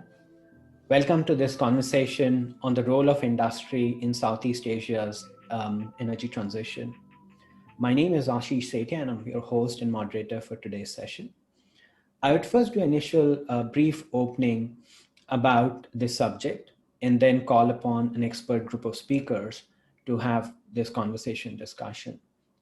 So let me begin by briefly introducing Bloomberg NEF, the organization I work for. We essentially provide strategic insights into the commodities, energy, transportation, mobility, digital technology, and the materials industry. And just a couple of weeks ago, my team at Bloomberg NEF published the New Energy Outlook 2020, which you would see on the next slide. As you can observe here, the first thing to notice is that 2019 obviously was a year where energy industry was still growing, and 2020 has come with a number of challenges and setbacks, which we'll discuss in detail. It would take us probably 2 to 3 years for primary energy demand globally to come back to the pre-virus or pre-pandemic levels. And you would also observe on this slide, perhaps, that the growth in primary energy demand globally in the future might be much slower than the growth in the last 2 decades. There are a few different reasons for that. The first one, obviously, being that many economies are transitioning from industrial economies to service-oriented economies. You also have a growing share of renewable energy in the primary energy mix. And when you have more renewable energy, you have lesser losses while moving from primary energy to final or useful energy. So that helps. And you have obviously growing energy efficiency as well. A few other things to highlight on this chart. We expect that actually global coal demand has peaked last year. We expect oil demand to peak in 2035. We expect gas to continue to grow in the primary energy mix by a rate of roughly 0.5% a year and reach almost 24% market share in primary energy mix by 2050. And we expect a significant rise in renewable energy from 4% of primary energy mix today to roughly 14%. So that's a phenomenal growth. On the next slide, you'd observe a slightly different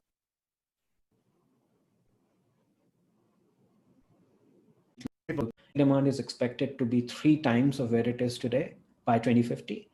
And cement demand is going to grow by almost 2.5 times between now and 2050.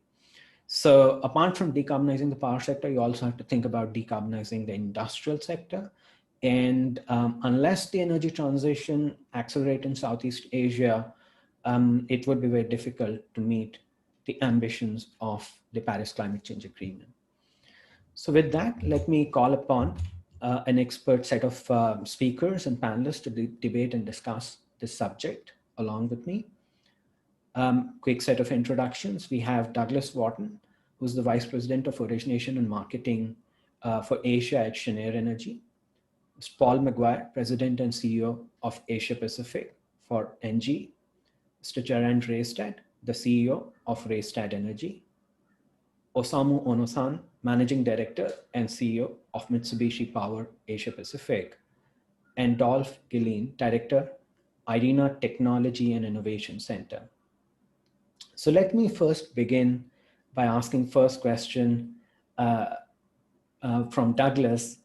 We obviously cannot avoid this question given the date and timing of this session. And the question is, what do you think is the impact of the US elections and the potential outcome that we're seeing now on the energy policy of the country and the exports of LNG in particular? Great. Well, first, thank you. And it's really my pleasure and honor to be part of this panel. And I'm looking forward to the discussion. You know, I appreciate that we're starting with the easy questions first to comment on the current U.S. political situation. But but before I do comment on that, perhaps I could just start by sharing a few thoughts on, you know, from the perspective of an LNG producer, what we see as the role of natural gas in LNG in the ASEAN region. So just a few thoughts, you know, in particular, I enjoyed your opening remarks on just kind of setting the scene and some of the challenges facing the region. And we would say that natural gas and LNG is going to play a key role in shaping the energy transition in ASEAN. And really no one solution fits all in ASEAN. I mean, each country is going to have their own respective challenges and needs that we need to work with them to address. And I think it's important as we look, in terms of, you correctly pointed out some of the challenges of decarbonization. Really, when we look at any scenario, we think natural gas and LNG is going to play an important role. I mean, natural gas is the cleanest burning fossil fuel, and it's going to play an important role in many aspects of the decarbonization challenges. And I'm happy to talk more about that as we go forward. From our perspective and my role in Cheniere, I engage, customers throughout Asia, trying to find solutions to their energy challenges and working to share in the success in doing that. So for those who aren't familiar with Cheniere, we are the largest US LNG producer, and we're the second largest operator of LNG production globally. So we have a diverse group of 20 long-term customers that we work with from across the LNG value chain. National oil and gas companies, international oil companies, traders, traditional end users, European utilities. So the whole spectrum, and that allows us to understand, a diverse set of challenges and needs across that customer base. So particularly in ASEAN, we're closely engaged with, ASEAN as a whole, and in particular, I work a lot with customers in Thailand, Indonesia, and Vietnam to understand their natural gas and LNG requirements.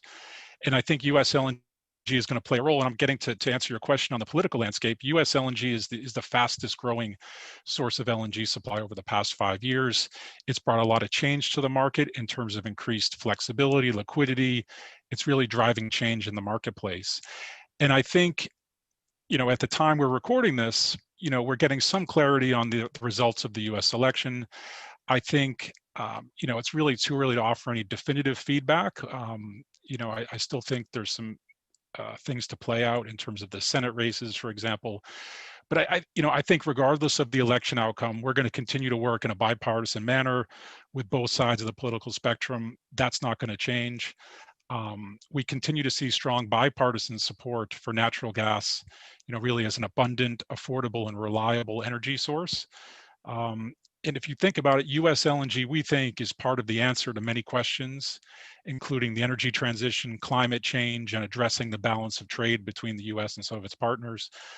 And, at the end of the day, natural gas production, LNG exports have strong economic benefits, create jobs, and that's true in blue or red states. So we are confident of the future and the positive role that natural gas and LNG can play, and looking forward to discussing more with the rest of the panel. So thank you. Thanks for that, Douglas. I'll surely have more questions later on the role of natural gas. Paul, let me move over to you, and very brief opening remarks from you as well on where we are in your mind in the energy transition and the role that NG plays in that. So look, let me just firstly say it's a pleasure to be with you here today. I think it's an interesting moment in time in the energy transition, and I think NG as a company is looking to play an important role. We're mobilising as an organisation to become a leader in the energy transition because we think industry's got a very important role to play, working together with business, governments, policymakers, to help Southeast Asian countries achieve their energy transition targets. As an organisation, our purpose is to accelerate the transition to a carbon neutral economy. So now is a very interesting time. We've got 160,000 people in 5 different continents working hard on the energy transition. But I might say I see 3 themes coming through consistently as we look at the transition. Decarbonisation is one that you've touched on. So we'll see more low CO2 generation. I think we'll see a lot of things like fuel switching, particularly in regards to transport. The second theme we see is decentralisation. So more and more small scale energy assets sitting around the grid, particularly solar PV and battery storage. And lastly, I've mentioned digitalisation. So more information is coming from the Internet of Things, and smart software is being used to drive the more efficient use of energy in people's homes and people's businesses, as well as aggregating the benefits from decentralized energy assets. So for us, just to talk about maybe what ENGIE's been doing recently, we've had some big transformations. Here in Asia Pacific, we've moved completely away from coal-fired generation. We've sold or closed over 8,000 megawatts of generation in the last 3 years. And we're investing a lot more globally in renewables. So we added 3,000 megawatts to the portfolio last year, and I expect we'll do something similar in 2020. And we're using business models to support our customers. And customers are changing. We're seeing prosumers, peoples and businesses who want to grow their own energy. We're supporting green mobility and energy efficiency in particular. And one point that I think would be interesting to discuss for the panel, particularly with Southeast Asia, is the cooling needs of these economies. Because the climate is, as we know, particularly hot, particularly humid. So it's a topical issue given the amount of growth. Anyway, whilst we don't seek to do everything for everybody everywhere, as an organisation, ENGIE, we're very focused on co-creating solutions for our customers that help them with their own sustainability development goals. Thanks for that, Paul. Interesting perspective on kind of the 3Ds in the energy sector. A few years ago, I used to use the word democratization as well, along with decentralization, because that's apparently an interesting theme as well. And the fifth one, perhaps the fourth or fifth one, is probably deregulation, but we'll have to wait and watch how that plays out. Let me move on to Gerard and ask probably the similar question on where do you think we are in the energy transition, and particularly in the Southeast Asian region? Yeah, I think really 2020 and 2021 is the inflection point for the energy transition, where you really will see this being speeded up, basically because both on the generation side and on the consumption side, the new technologies are actually competitive, even without the subsidies in general. So it will be a business case to convert to a EV, very many places for transportation, and it's a business case also for businesses to rather build solar PV production of power rather than coal-fired power plants or any thermal power plants actually. So, and with the COVID-19 situation, you see actually that very much fossil fuel is put on hold and postponed. And I think some of these projects will never come back. While in the renewables, of course, you have had some project disruptions also in renewables, but you see that has been much more robust through the cycle, and we actually see quite much sanctioning already today. So I think actually also the net effect of the COVID-19 situation has been speeding up this energy transition. So I really, you showed us some graphics now on the trajectory going forward. I think we can be on the kind of more optimistic side even on that in terms of implementation of green technologies. Because, solar has come down to a price now of $25 to $30 per megawatt hours. Of course, you then, due to the intermittency, you need storage. But looking at battery storage now with the latest development and the number of cycles you can have on one battery, you can maybe be able to capture the morning peak and the evening peak for less than 60 or 50 actually dollars per megawatt hour as well. And that's only for kind of 1/3 of the total power production. So actually solar alone with storage and intermittency kind of mitigation will be cheaper than thermal sources. But of course it is a lag, it takes time to build all of this. But I think we will see a really quick transition towards these zero carbon energy sources. So in that sense, I'm actually quite optimistic even to reach the 1.5 degree scenario. Of course, that's a long reasoning to really see how we get there. but actually we get the data to add up to that based on actually pure economics and pure kind of economical rational decisions taken by the different players in the industry. Jaran, fantastic to see your optimism. I find that fascinating and very useful for this conversation. I would say, though, that obviously one of the questions I'd pose to many of you later on is around how easy or difficult it is to decarbonize beyond the power sector. And I think that's kind of the holy grail of getting to the answer to this question of whether we can limit global warming to 1.5 degrees or less. But let's move on for this moment. And Ono-san, I wanted to bring you in and get your perspective on where we are with the energy transition. Obviously, East Asia has seen a lot of momentum in the last month or so, with China, Japan, South Korea all coming in and saying that they aspire to be carbon neutral by certain dates or years, right? So opening thoughts from you on where we are in the energy transition and whether this can accelerate much faster. Thank you very much, Ashish, for introduction. And it's a great honor and pleasure to be on this panel. So we, Mitsubishi Power, so we are a Japanese origin manufacturer as well as a solution provider. So we have the more than 100 years of experience and history for the manufacturing in this power generation industry. And we are very standby in this Asian Pacific region to contribute to provide our equipment as well as services. So I would like to say we will understand this area and cultures and natures. So, and also through the long history to the customers, partners, and government. So I'd like to say we have a very transparent understanding mutually to how to proceed this energy transition.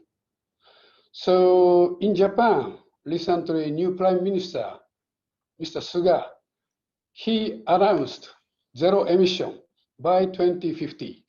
This is the very first time to mention the Japanese government to such the deadline to zero emission. And in Singapore, recently, a very big event, it's called the Singapore International Energy Weeks. Through those weeks, we can exchange the idea and also hear so many opinions for each country's the higher government officials as well as the key player in this region. So we came to know this Asia Pacific region, as Aisha pointed out, still going the very strong economic growth.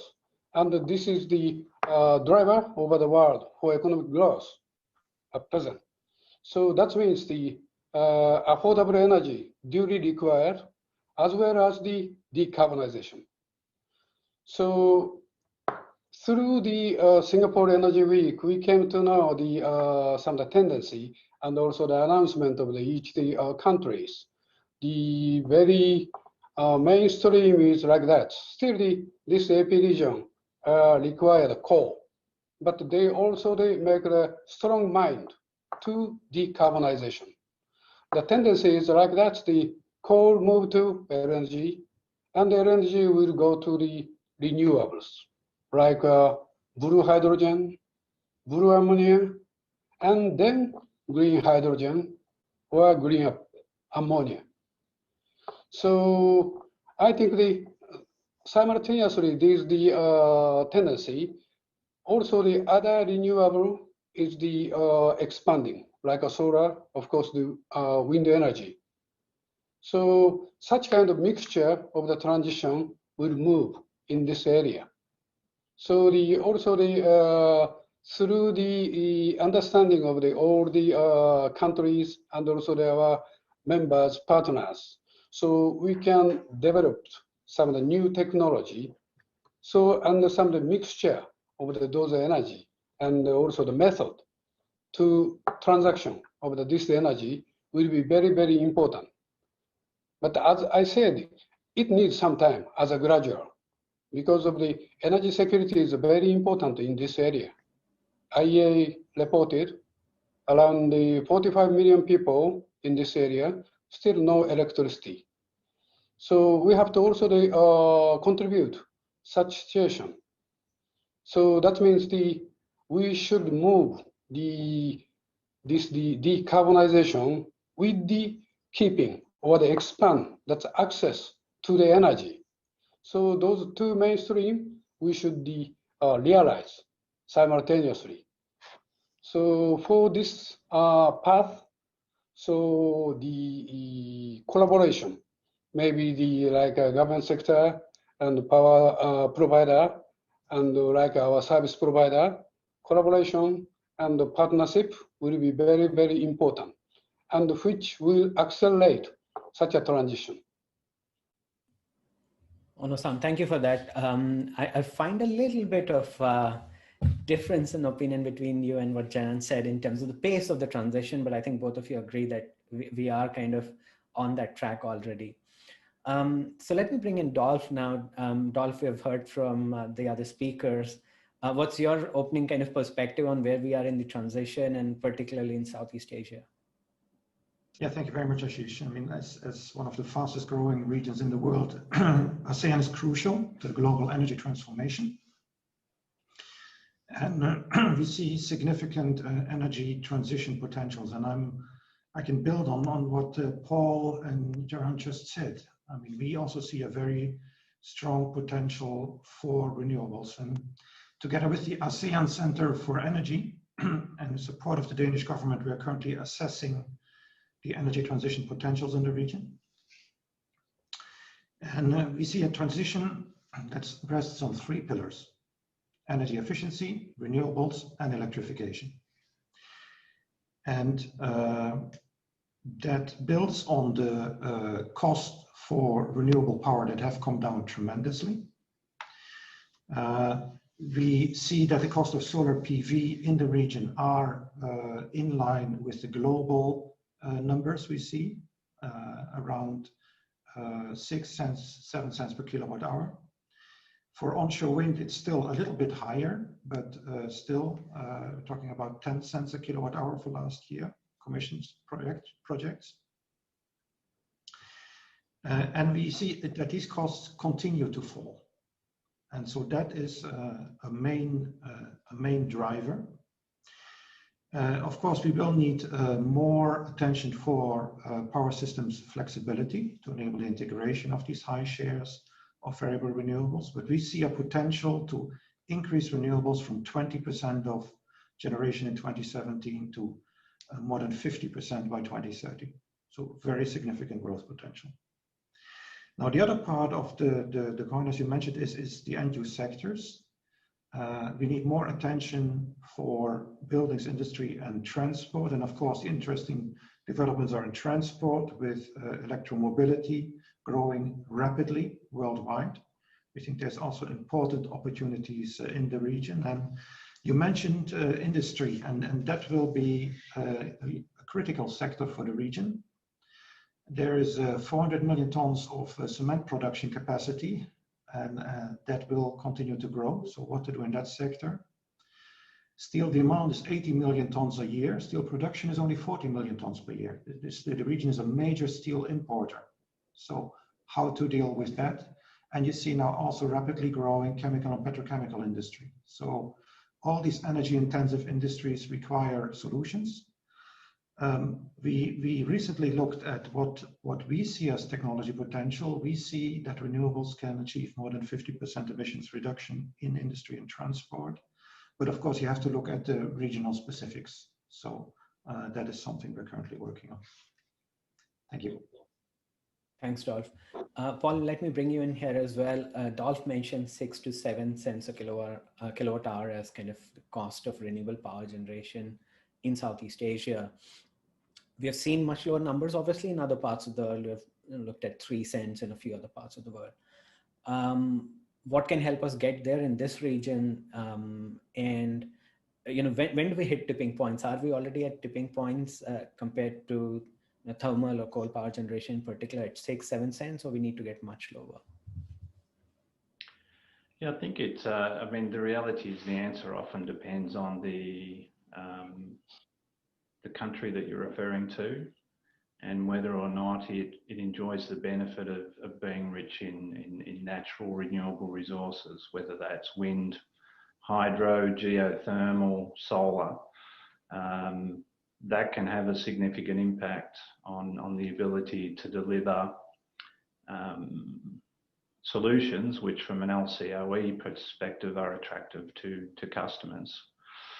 I think the key thing I'd point to in sort of reaching that sort of environment is probably policy. Policy and regulation, I think, is, it's the catalyst that has the broadest reach.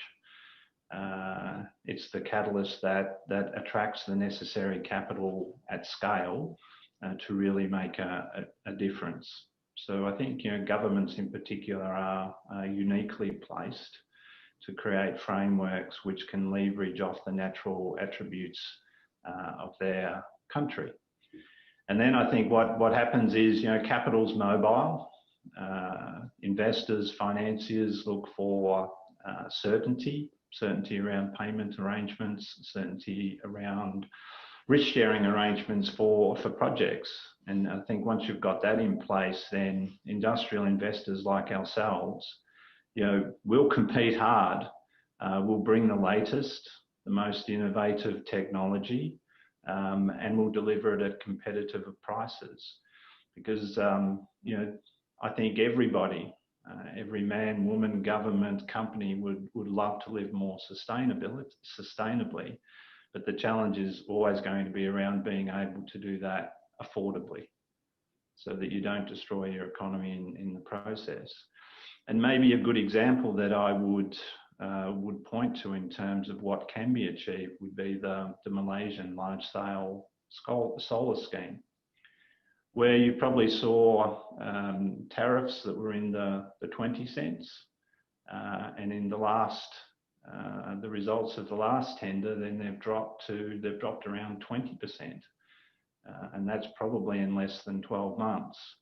So to reinforce the points that were made earlier about what's happening with the cost of technologies, particularly solar, particularly onshore wind, they still continue to come down the cost curve. And similarly, our observations would be the same as what was said earlier. Battery storage is going in exactly the same direction. Will it go at the same pace that we've seen solar go at? I'm not sure, but it's certainly going to be cheaper in the future, not more expensive. So I think, to answer your question, I think there's 2 points here. One is if we create the right framework in Southeast Asia, then we can achieve cost outcomes on renewable technologies that are as competitive, if not more competitive, than existing solutions. Thanks for that, Paul. Gerard, let me bring you in here and actually 2 quick follow-up questions to what Paul said. One is how difficult or easy it is for countries like Indonesia, for example, to transition given the vast amount of domestic coal reserve and a mining industry which is dependent on it. And the second kind of sub-question to that is, what can countries in Southeast Asia learn from other parts of the world?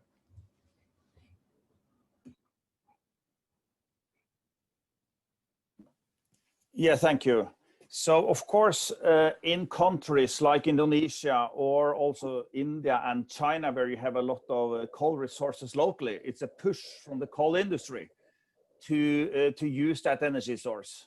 So, of course, there's a lot of resistance. It could be a lot of political resistance and local resistance.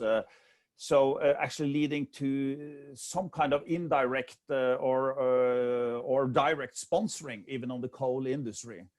So we have seen, even in Russia, I've seen places where you actually had a solar plant that was not allowed to connect to the grid because of some local political resistance, because you actually were changing the local power systems. And then I'm talking about political power. So of course, it's human factors, political factors that could change what is a rational economical decision.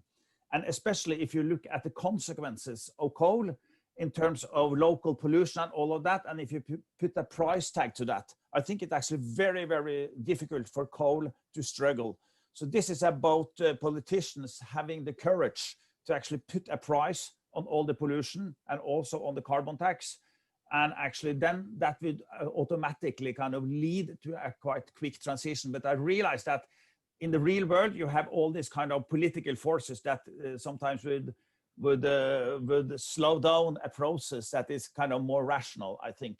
So that I wouldn't underestimate that. But we are actually looking at all of these systems. Now we see that all countries are actually taking actions only over the last 6 months that is much more radical than you find in any public statistics. So I think we will see very, very few new coal power plants being sanctioned for development, because basically it's not economical. It's $3-4 billion per gigawatt in a coal power plant just for the capital side, and then you have the operational cost in addition.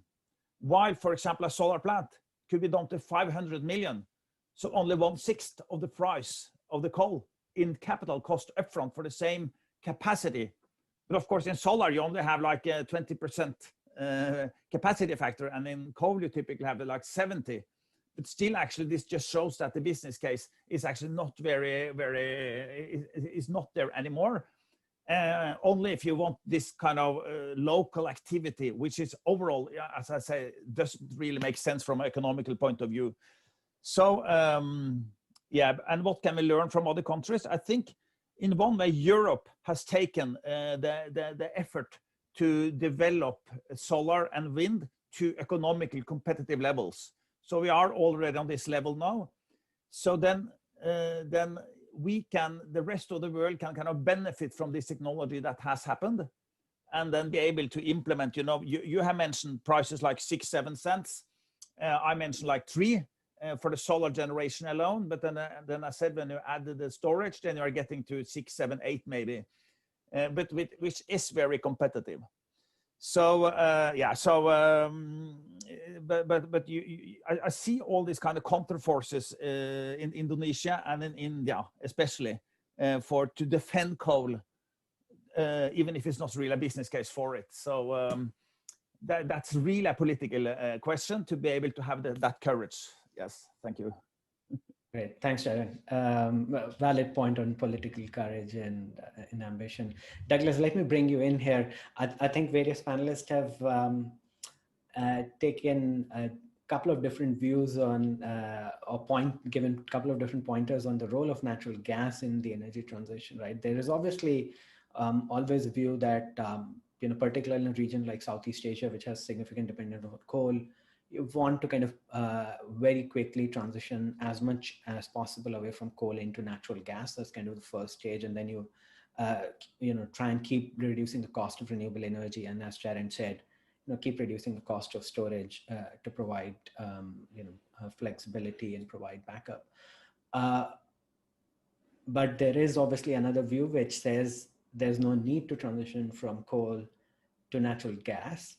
Storage will get very cheap very quickly, and the combination of renewable energy plus battery storage will get us there much faster. There's in fact a view out there, I think, which says that providing cheap natural gas in the initial years of the transition actually locks a certain amount of carbon emission in the economy for a longer period of time.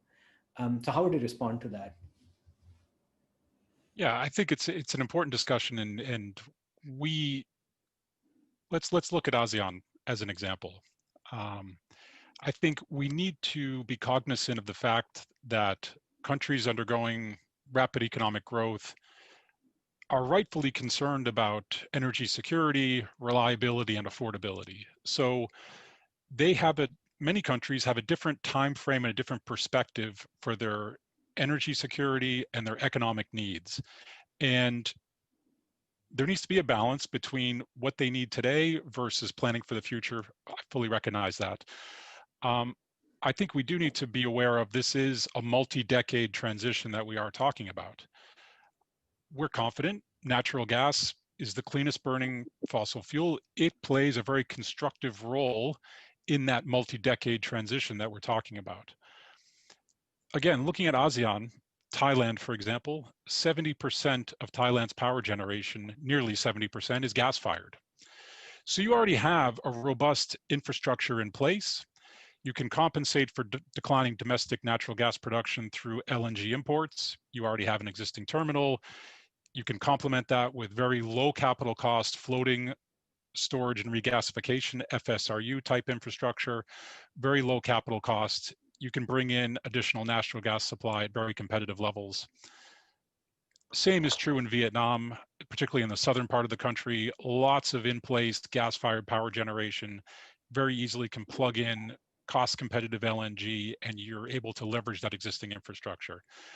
I do agree with some of the other panelists that new greenfield coal-fired power is, you know, I think rightfully being challenged, and we are seeing a lot of our counterparts that we talk to talking about, you know, phasing out new coal in favor of gas or renewables.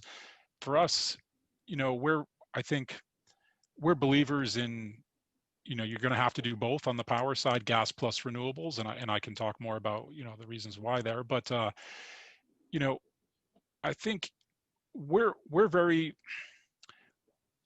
are, you know, as a natural gas and LNG provider, we have look, we think natural gas is going to play a very constructive role in the transition, and as I said, if you look at any of the, you know, sustainability scenarios, you look at, you know, IEA scenarios, I mean, you simply can't get there without natural gas playing a big role. So, you know, we're focused on what we can control, and that's continuing to bring down our costs, ensuring that LNG is competitive on a delivered basis in the ASEAN. And we're also taking steps to address carbon intensity of our own operations. So we've made great strides in, you know, just over the last 4 or 5 years since we've been producing LNG. I mean, we're still a young company, but we've taken concrete steps that we've documented in our new corporate sustainability reports, and everything is on our website, but we've reduced, you know, the methane intensity in our existing operations. You know, we're taking, you know, concrete steps to do what we can to, you know, improve our product offering. Was I on mute there? Yeah. Douglas, we lost you. I think when you were saying we are taking steps to improve the efficiency and reduce the carbon intensity of our product offering. That's when I think you cut off. It was probably last 10 seconds of what you were saying. All right. Well, I can end there as long as I think the majority of it was okay, right? Yeah, I think that's all right. My apologies. Cool. No worries. Okay, we'll keep moving on. Right. Douglas, thanks for that. I think you've made a very valid point on the fact that the gas industry, the first step for it is probably acknowledging some of the challenges it has itself, which is lowering cost and improving the sustainability of the offering, and then kind of working in the next decade or two around meeting some of those challenges. So thanks for that. Let me bring in Ono-san back again to this conversation and move to a slightly different part of the conversation, which is around technological innovation. And Ono-san, the question for you would be, if I was to ask you to list 2 or 3 technologies which you think are really important to decarbonize the power sector in Southeast Asia in particular, what would those be? Yes. So as I said, the transition is the gradual, and now the hydrogen is so focused on. So for almost the world now, but it will take some time for that's the affordability and also the sustainability, and also that's the transportation is still the challenge to realize hydrogen society. So through that's a transition period, we are now consulting and also the co-working with all the partners. So first thing is to combat that's coal to LNG. I mean the combined cycle gas turbine technology. So Mr. Douglas pointed out that's a Thailand. they are covered almost the that's LNG, the gas turbine combined cycle power station. So also we provide that's the latest our gas turbine. That's bring the highest efficiency, more than the 64%. So this is the latest machine that can contribute drastically to reduce that CO2 from the coal-fired power plant. And also we can apply some of the technology to keep the minimum capex to modify those existing power plants to increase some efficiency, and also we can put into some biomass co-firing for the coal power plant. The biomass is the carbon neutral, so we can maximize such a co-firing to the existing power plant. And also in Japan, we are now constructing the 2 projects of the IGCC, Integrated Gasification Combined Cycle. So 1 unit, that is the 500 megawatt capacity, that will be in the commercial operation in this year, and another is in next year. Those the IGCC technology also reduce the CO2, even though to utilizing more various coal. I have to say the low quality coal. And in this South Asia Pacific area, so there is a very fantastically resources, geothermal, especially Philippines and Indonesia. This is the pure renewable energy source. So we can continue to explore the geothermal power station technology, especially the countries who have such a resources. At the moment, the Philippines and Indonesia, but in future also it may be found some resources of such a resource geothermal who in this Asia Pacific region, and we can adapt some distributed energy like the solid oxide fuel cell.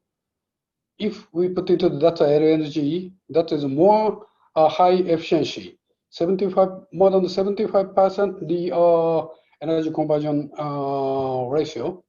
So that will contribute also the distributed energy supply system. So we have the several such a menu. Apart from the generation, also we have the battery system, and another technology is the carbon capture or CCUS. So if we adapt the carbon capture system, we can continue to utilize the gas turbine combined cycle as well as the latest coal-fired power station. So through the adoption in that transition, so we can also improve that hydrogen society. So we are now also co-working with such a project to produce the green hydrogen to utilize the renewable energy from the wind turbine as well as the solar panel. So, but we need that technology transition time, and also some support of also the government, and also some subsidiary or the taxation system that will accelerate for our technology development.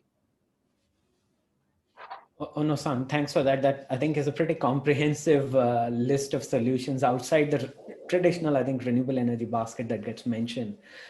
Dolph, let me bring you in quickly on this as well. Ono-san gave a comprehensive list. Anything you want to add or delete from that in terms of decarbonizing the industrial sector in particular?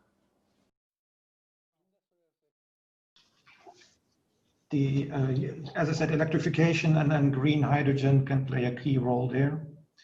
The key to that is renewable electricity. I haven't heard much yet in this panel about wind, but for example, if you look at Vietnam, very strong wind developments.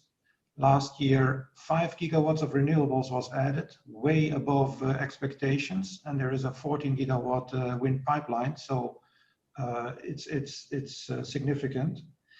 Also, I haven't heard about the long-range cables, the plan for a cable from Australia to Singapore and tapping into the PV potential there.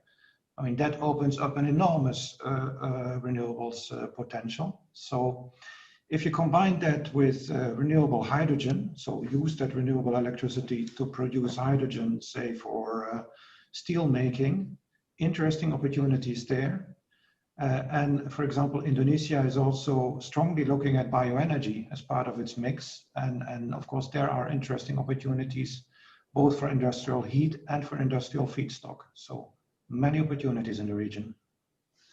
Again, an interesting set of additions there. Paul, very quick comment from you on the role of long distance transmission. It's been talked about a lot in the last 2 or 3 decades, but hasn't really been that successful.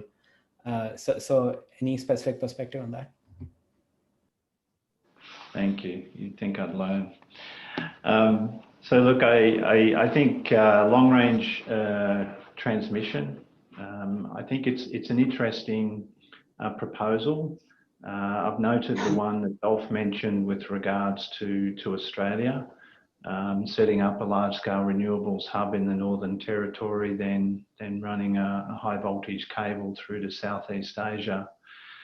Look, it's possible, but it's a long way, and I'm not sure how the economics will compare with, say, the other alternative, which is being spoken about in ASEAN, which is the construction of an interconnected grid, where you might see power from renewables in the Mekong Delta start to be pushed down into other countries, which, as I mentioned before, are not as blessed when it comes to having access to natural resources.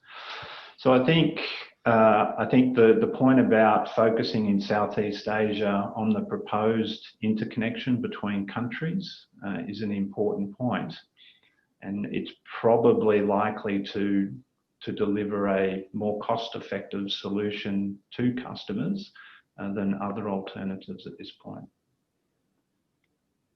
Thanks for that, Paul.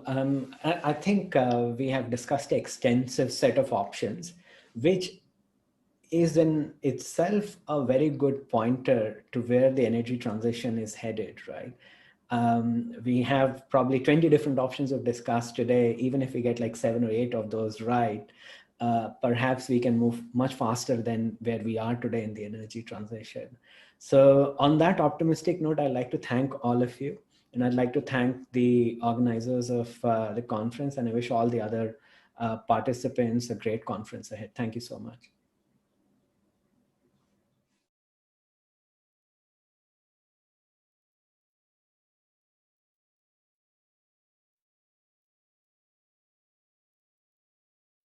Thank you so much to our distinguished speakers for that very, very interesting panel discussion. Now, we do apologize that there was a slight technical error earlier during this panel discussion, but not to worry, you will have a full recording for your review in the portal. Now, from industry's role in energy transition, let us now zoom in on the exciting role of digitalization and AI in solar performance. Delivering the keynote is Huawei Fusion Solar's Solution Director, Mr. So Gui. Over to you.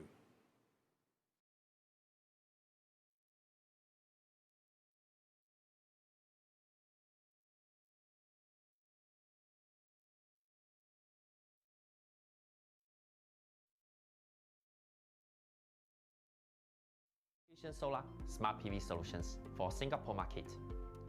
My topic today is how AI drives a fully connected smart solar plant. Let me play you a video as a start.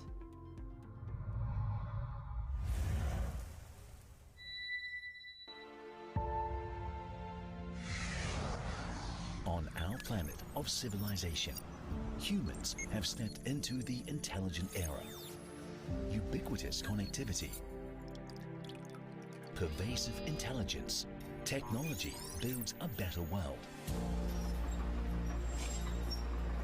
Our efforts to build a green world never cease.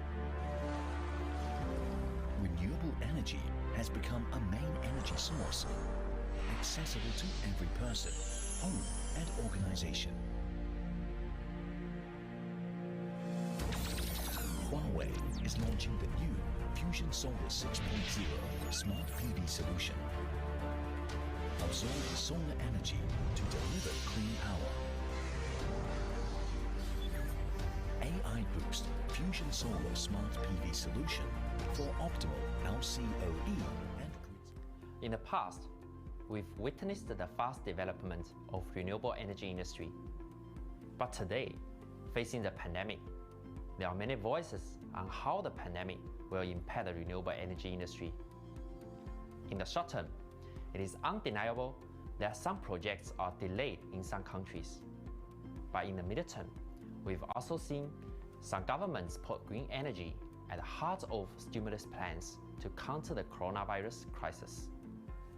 And in the long term, we believe that trend over energy transition from traditional energy into green energy will not change. In fact, the trend not only moves towards green, but also towards intelligence. Speaking of AI, the initial concept was brought up in 1956 at a conference at Dartmouth College, which is 64 years ago. But it does not become a household name until recently. The huge computing power and the evolved algorithms have paved the way. So, in the recent years, you've seen AI has been developing so fast that it has changed landscape in some industries.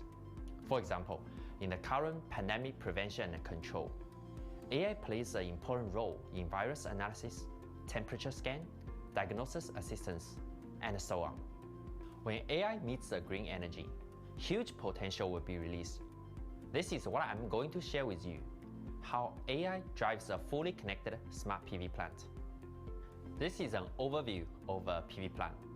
Huawei is able to provide inverter to cloud solutions. The inverter contains most electronic components and plays an important role. The function of the inverter is used to convert DC from the panels to AC. But the inverter today is not only to convert the energy from the PV panels. With the digitalization and AI, we bring a lot other functions such as diagnosis to improve energy efficiency, reduce O&M costs, and support the power grid system. When AI technology is married to the inverter, so far we have created at least 5 additional values. The first is smart tracker control. AI algorithm controls the tracker angle to capture more solar energy and increase energy yield. The second is smart IV diagnosis, which applies AI algorithm to improve O&M efficiency and improve energy yield further. The third one is a smart grid algorithm. The AI algorithm is embedded in the inverter to support power grid. Number 4, the AI Boost AFCI actively detects the DC arcing to protect the asset safety. Last but not least, in C&I and the residential scenarios, AI algorithm helps to automatically generate the PV system layout by simply uploading a photo of the QR codes of the optimizers. This is our AI-empowered smart tracker control system. In the traditional way, the module, tracker system, and the inverters are isolated to each other. To improve the tracker control, Huawei integrates the AI with the inverter and uses the inverter to control and optimize the tracker angle. Specifically, the inverter collects massive data such as voltage, current, power, tracker angle, and then the AI algorithm optimizes tracker angle to give the highest energy yield. So it becomes a closed-loop system. And because the AI algorithm is self-learning, this process is being optimized all the time. Another powerful technology is smart IV curve diagnosis, which is 3rd generation already. In the first video on the left, for the manual maintenance work, it is impossible to perform IV curve diagnosis for all the strings in a large-scale PV plant. The O&M staff is only able to spot check 1% to 3% of the PV plant, and it takes another 3 days to complete the analysis and come up with a report. With the introduction of AI algorithm, our inverter can accurately detect 14 types of string failures without need to travel to the site. The smart IV curve diagnosis helps to diagnose a 100 megawatt PV plant within 15 minutes and generate the report automatically. All these can be performed remotely through the digital platform. It helps you to know the real-time health condition of the PV plant.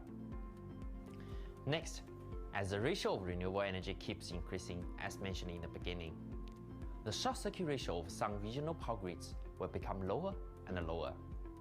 So more and more regions will face the challenge of weak power grid system. We have been searching for the solution for many years and invested heavily to improve the inverter's control accuracy and capability to ride through the grid failures. With the AI algorithm, our inverter is able to support weak power grid systems. The fault ride-through capabilities are enhanced. At the same time, the power quality is improved by separating the current harmonics less than 1%. So this unique feature prepares the PV plant for future, even when the ratio of the renewable energy increases dramatically. Another is about safety. The DC arcing at the PV site is continuous and imposes fire risks. We introduced the AI self-learning AFCI to improve the detection accuracy and shut down the inverter in hundreds of milliseconds. With the AI algorithm, the accuracy to tell whether it is real arcing or environmental noises has been improved significantly. Last but not least, we are also able to provide optimizers to improve the generation yield and monitor the PV system at module level. One of the problems of traditional optimizers is about configuration. It is very tedious to configure manually. We introduced the AI algorithm to help the installers generate the PV system layout by just taking a photo of the QR codes of the optimizers. This saves the configuration time significantly. Lastly, let's look back how our AI Boost Smart PV solution drives a fully connected solar plant. Smart tracking control algorithm optimizes tracking angle with local plant terrain and weather condition. Capturing more solar energy and increasing yield by around 1%.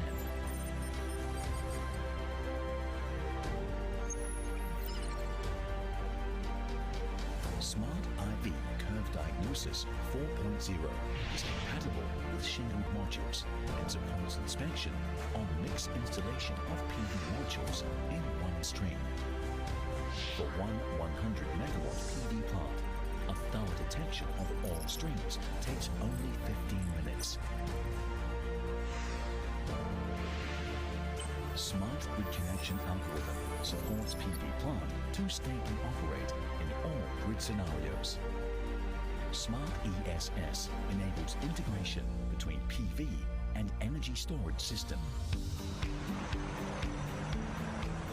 Huawei AI-powered residential and C&I smart PV solution delivers optimal electricity cost and active safety.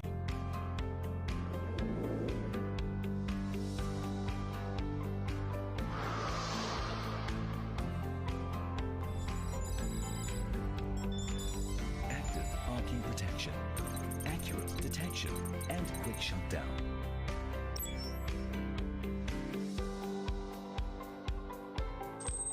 Reliable design without quick wear parts, ensuring solar inverter stable operation.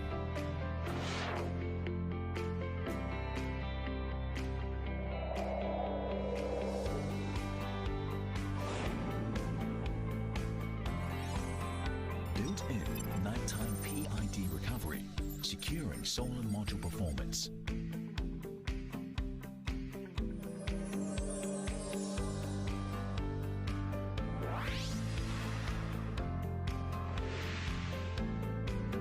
Smart PV modules optimize power generation of each module, increasing energy yield by up to 30%. Module-level intelligent monitoring, enabling you to learn PV plant status in real time.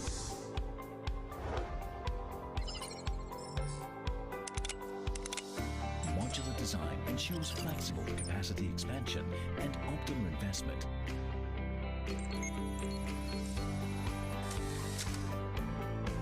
Dual power, battery ready for optimal electricity cost.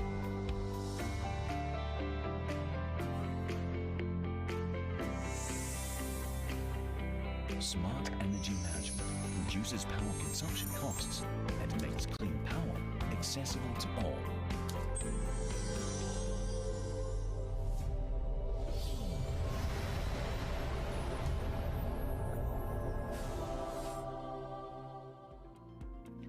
that will conclude my speech. We will continue to innovate and bring more benefits to our clients. Thank you for your support.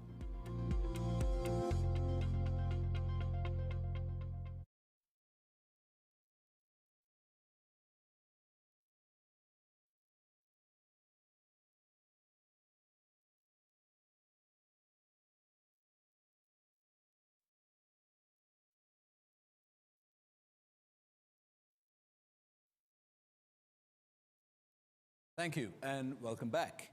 I'm here joined by Shi and Vijay from RISED, and we're going to pick up now on discussing a pathway towards an integrated energy future for the region. So first of all, Shi, VP of Gas and Power at RISED, could you give us a bit of a demand outlook for ASEAN as far as LNG is concerned from 21 to 25, please? Even though the pandemic has been hitting Southeast Asia heavily this year, the 2020 LNG consumption in the region is expected to keep around the same level as last year, the pre-pandemic level. There's two reasons behind it. The first one is due to the pandemic globally, of course, Asia included. Then the LNG prices, especially the spot prices, have been several times hitting the ground this year, which stimulated the optimistic buyers to really utilize the low price environment. And the second reason is a bit like the trend of the industry is like growing share of the spot and short-term trading compared to the long-term 20, 30 years term purchase in the past. So entering 2021 to 2025, in a bit longer term, we see the entire Southeast Asia region has really expanding the regasification capacity from the current level of around 40 million tons per annum to over 100 by 2025. So translating to the actual LNG demand, it could be from the current level of 15 to 18 million tons this year, up to 50 million tons by 2025. So this is mainly driven by like Thailand, Myanmar, the Philippines, and some expansion in Indonesia as well. Yeah, Myanmar included as well. All right. Well, so we're talking about a 250% increase from current levels by 25. And just a side note on that, do you see short-term trading being the key option in 21, or are we going to see some long-term contracts come back? We will see. Well, Southeast Asia is as a region itself is different from other regions. As a region really is taking energy security as a first and foremost top priority, then followed by where to source this energy. We see a growing amount of LNG to power projects in these regions, particularly that get investments from China, from the US, from Japan. Yeah. Okay. Perfect. So going on from that, a question now to the both of you around the pathway and the critical success factors for an integrated energy future, right? So what does the region need to get right to drive this forward in the right way? See? I would say the integrated strategic thinking is important. So on the LNG side, even though we have abundant renewables plan coming in place, but the LNG still has its space. And also we see like in the recent months that Qatar has signed the green shipping sort of deal, 10-year deal with Singapore, and some spot cargoes purchased by China, by Japan, with these portfolio players. So LNG is getting greener in a way for the region. So it's this is the way out. Yeah. Okay. So when it comes to US is competing. US LNG is competing with Qatar, with Australia.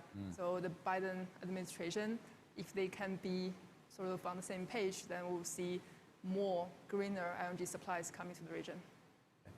So it's more a play from the supply side that will make the chain greener, and that's how we get to It also depends on the regional government's goal. If they want that, then I think it's not just supply. I mean, supply is available, and Southeast Asia is, has abundant supply, right? So, but I think to answer your question around what is it that's going to really enable the energy, future and the mix and the integration of that. I think it's a clear regulatory environment. The governments have a role to play in that. I think you've seen how effective the feed-in tariffs have been in Vietnam, for instance. They've really been the poster child in ASEAN this year in terms of adding, in the last 2 years, 7 gigawatts of renewable power, right? And that's not including hydro and other stuff. So, so that's an example of how that can really accelerate change. Every country has, in ASEAN has a good energy mix right now. But with growing demand, you need to expand that pool. And the question mark, I guess, is going to be how do you encourage more efficient use of energy? And you touched on this earlier around energy security. Renewables is one of the most secure ways of energy security, if you think about it. You just have to depend on stuff that is in your own backyard, right? So I think what we're going to see is a lot of the governments are now sharing some of that ideas around the improvement and transparency of regulatory environment to encourage that investment. And you're going to see a huge amount of investment coming into renewables. By the year 2040, we see 2/3 of the energy mix in Southeast Asia will be driven by renewables. Solar, wind, hydro, and it's happening from not just in a mega scale, but at the small scale as well. So that's truly fantastic.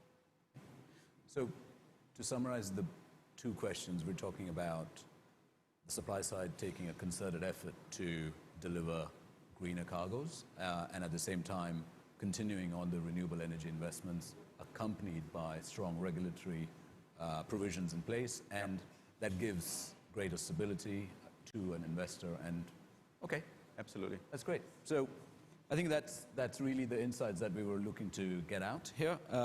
Thank you very much, both. So thanks for having us. Despite the most welcome. Despite the pandemic, the region looks set to have a really robust energy demand growth. It'll continue on that road, and I think the formula seems to be gas, LNG, and renewables, and pushing more towards renewables in the longer term, but LNG as a great fuel in the meantime. Stay with us. Thank you very much. This marks the end of our morning program. It's been an excellent program full of insights that really are going to drive what will come in from 21 to 25. The afternoon program, which is again action-packed, starts 2 p.m. Vietnam time, 2 p.m. ICT. In the meantime, please grab yourself a bite to eat. Explore the digital platform. It's full of networking opportunities along with our sponsors, providers, and you can also find Vijay and Shi in a little while on the platform. And we'll see you later. Thanks very much. Thank you. Thank you.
Welcome back, everyone. We hope you enjoyed your break. Now, this morning, we had an extraordinary lineup of speeches and discussions around ASEAN's energy transition strategies to adapt to new realities and innovations. I promise you, this afternoon's program is going to be just as fruitful and intriguing. And now, to kick off the afternoon program is a special address titled Southeast Asia Energy Outlook in a Global Context. Let us give a warm applause to President and Group CEO of Petronas, Tengku Muhammad Taufik.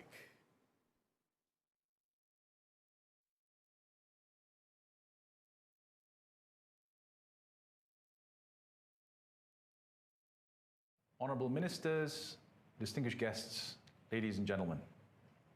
Assalamu alaikum wa rahmatullahi wa barakatuh, and a very good day to everyone present. First and foremost, please permit me to extend my appreciation for the kind invitation for me to share a few thoughts with you at this industry keynote address. Today, we are at a most critical juncture for our nations and industries in terms of setting the stage for the recovery and growth for our respective nations and peoples as we enter an era significantly affected by the global COVID-19 pandemic. This is an incredibly trying time for all governments who still need to grapple with containing and mitigating resurgences of the illnesses itself, while at the same time cushioning the impact of the economic fallout from containment measures, as well as steering national economies towards more positive outcomes. Amidst these challenges, the demands upon the energy industry are also greater than ever.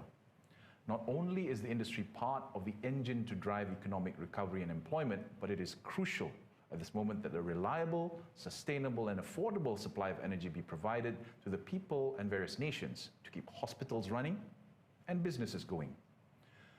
Ladies and gentlemen, the effects of COVID-19 pandemic on the energy sector and the oil and gas sector in particular cannot be overstated. The International Energy Agency in its World Energy Outlook is forecasting, despite the major uncertainties surrounding the global economy, that 2020 will be a year that sees a 5% drop in energy demand, a 7% decline in energy-related CO2 emissions, and 18% tumble in energy investments. However, while we are facing a great deal of volatility and uncertainty in the short run, and certainly at least until a vaccine is developed and distributed across the globe, I believe that this is the time we can chart and shape the kind of recovery that we all want to see. Southeast Asia is now home to 1 out of 10 persons in the world. The region's overall energy demand has risen by more than 80% since 2000, according to the IEA. This has been driven by rapid urbanization, growing affluence, and the rise of a significant middle class, which are trends that we see likely to continue. The growing affluence of the middle class also continues to drive rising demand for electrification due to increasing demand for cooling, as well as shifting consumer behavior that demands greener and cleaner products. Furthermore, current energy demand levels on a per capita basis in Southeast Asia are still relatively low by international comparison. This means that the scope for further demand of growth is enormous, particularly when driven by the combined factors of rising standards of living and shifting consumer behavior. As such, the region faces the perennial question, how to best accommodate higher levels of economic activity and energy consumption without provoking a deterioration in reliability and affordability of energy services or aggravating environmental consequences of energy use. Concurrently, the push for low-carbon agenda to support the energy transition is becoming more widespread and pervasive. The global energy transition continues to gather pace, driven by technological advancements and supported by a societal and regulatory push towards attaining net zero carbon emissions by 2050 by way of the Paris Agreement. Against this backdrop, many countries in the region have made strides towards embracing the energy transition, following low-carbon pathways through both pushes in energy policy direction as well as shaping investment by the private sector. Rapid global technology developments, in particular the falling cost of renewable energy technologies, are combining with the region's own policy goals to open up a new set of opportunities for Southeast Asia to shape its own energy future. ASEAN member countries have collectively endorsed ambitious targets that seek to improve the rate of energy efficiency improvement, limit emissions from fossil fuels, and expand the role of renewables in the energy mix, especially for the power sector. These all point to positive signs that the region is moving in the right direction, in line with the global focus on energy transition. However, the ASEAN energy transition in the context of the energy trilemma are moving at different pace, as the region is mostly made up of developing economies with competing national economic and social agendas. Even though energy security remains the top priority for ASEAN, its economies need to strike the right balance between energy equity, affordability, and energy security. Under these conditions, and looking at the energy mix in addressing the low-carbon future, while renewables are set to play a larger role in power systems, they meet only around a third of the increase in power generation if stronger policy frameworks are not put in place. Despite rising in absolute terms, the share of renewables, excluding traditional biomass in primary energy demand, remains flat at around 15% to 2025, which falls well short of the APAEC target of 23% before picking up towards 2040. Overall, the energy demand increase is largely supported by fossil fuels, with coal, oil, and gas still meeting 80% of the growth. Fossil fuels still represent 3/4 of the total energy demand in 2040. There is huge appetite for LNG in ASEAN. LNG imports for the region started in 2011, with Thailand setting the pace in this region. In just a decade, we anticipate LNG imports in ASEAN may reach 18 million tons per annum in 2020. This is equivalent to the capacity of 3 large production trains. In a trajectory like this one, even post-pandemic, LNG imports by this region are projected to double to 40 MTPA in just 4 years from now, 2024, and double in growth again in another 10 years, 2034, reaching 83 MTPA.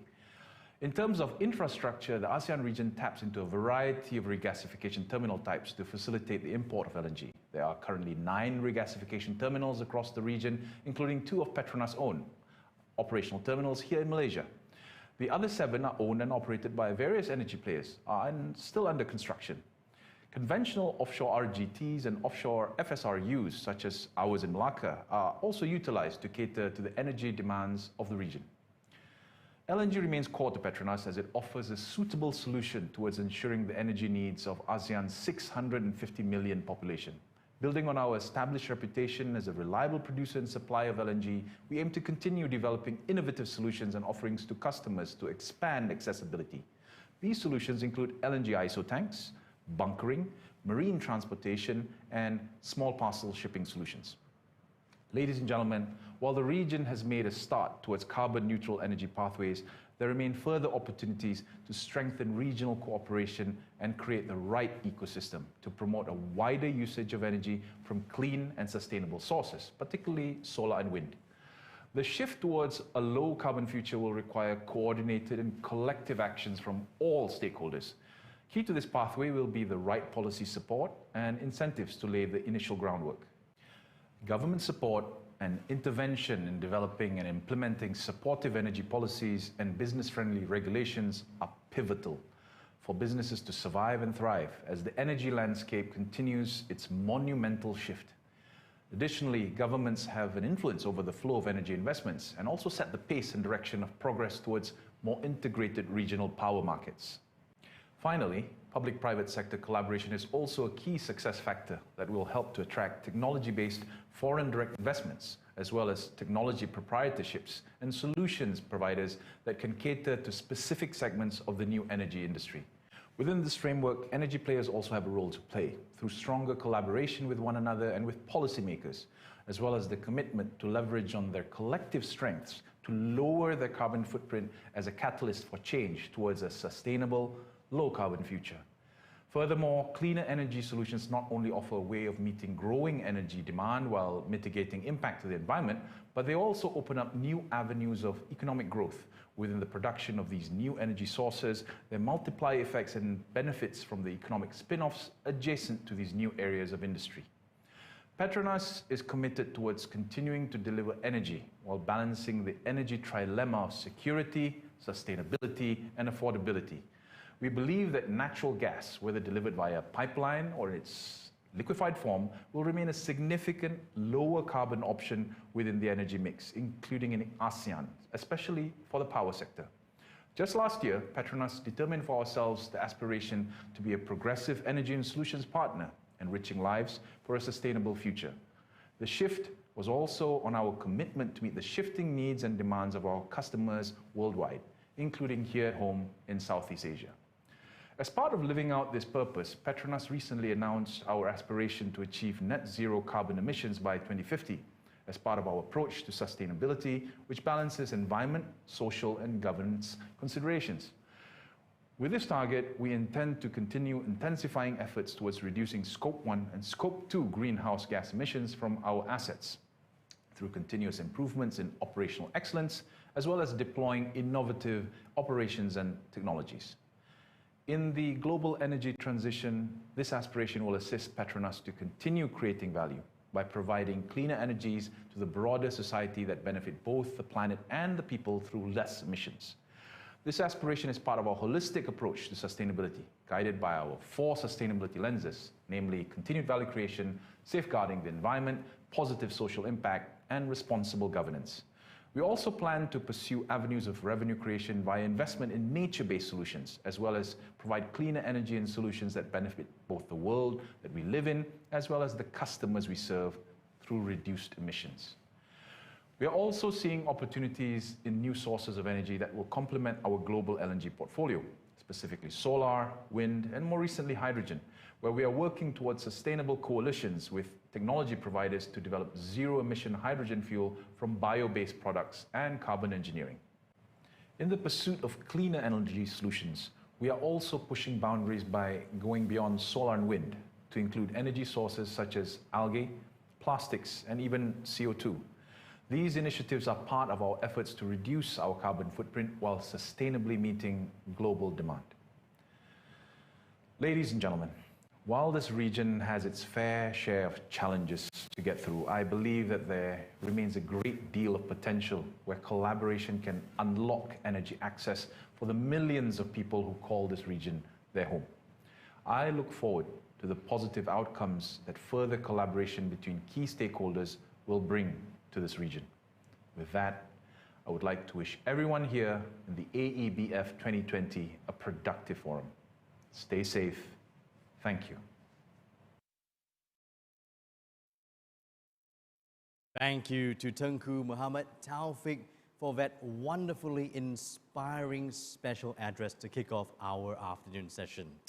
Now, coming up next, we have a special address by Cheniere Energy. This is a top US LNG exporter titled US LNG and ASEAN Energy Transition. Let us welcome Cheniere Energy's Vice President, LNG Strategy and Communication, Mr. Andrew Walker.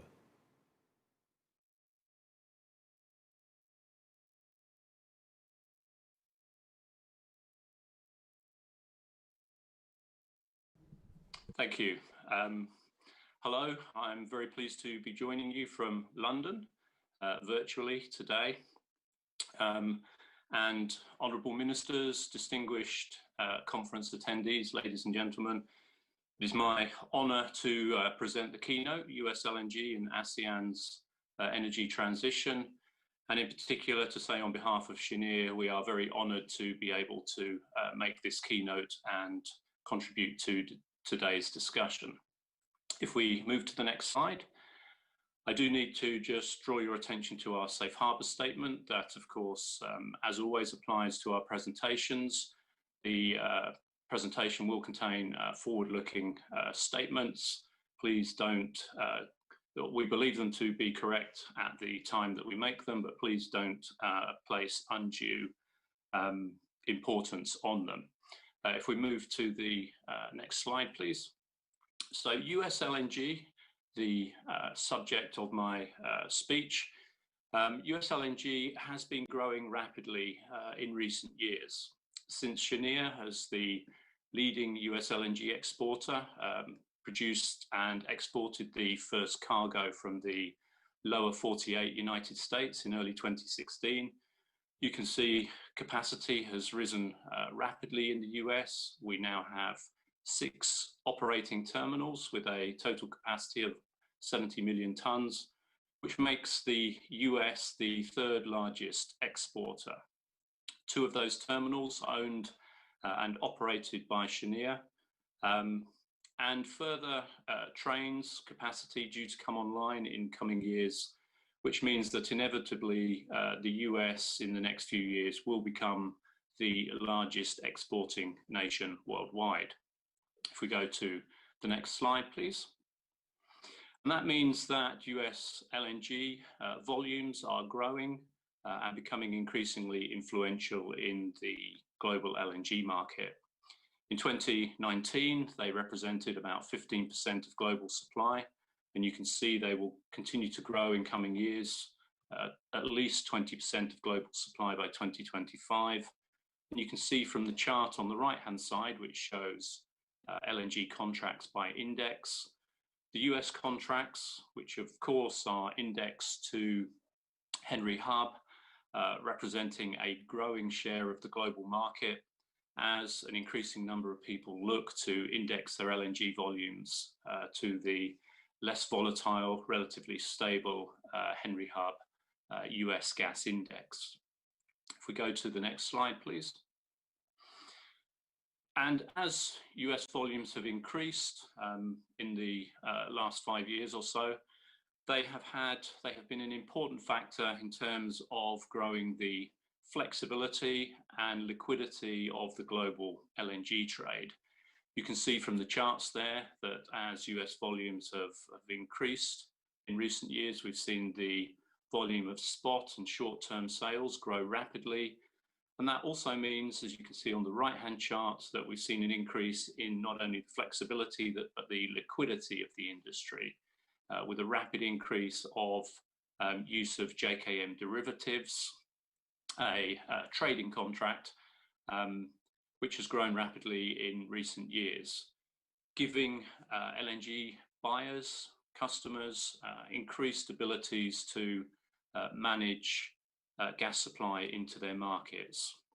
If we go to the next slide.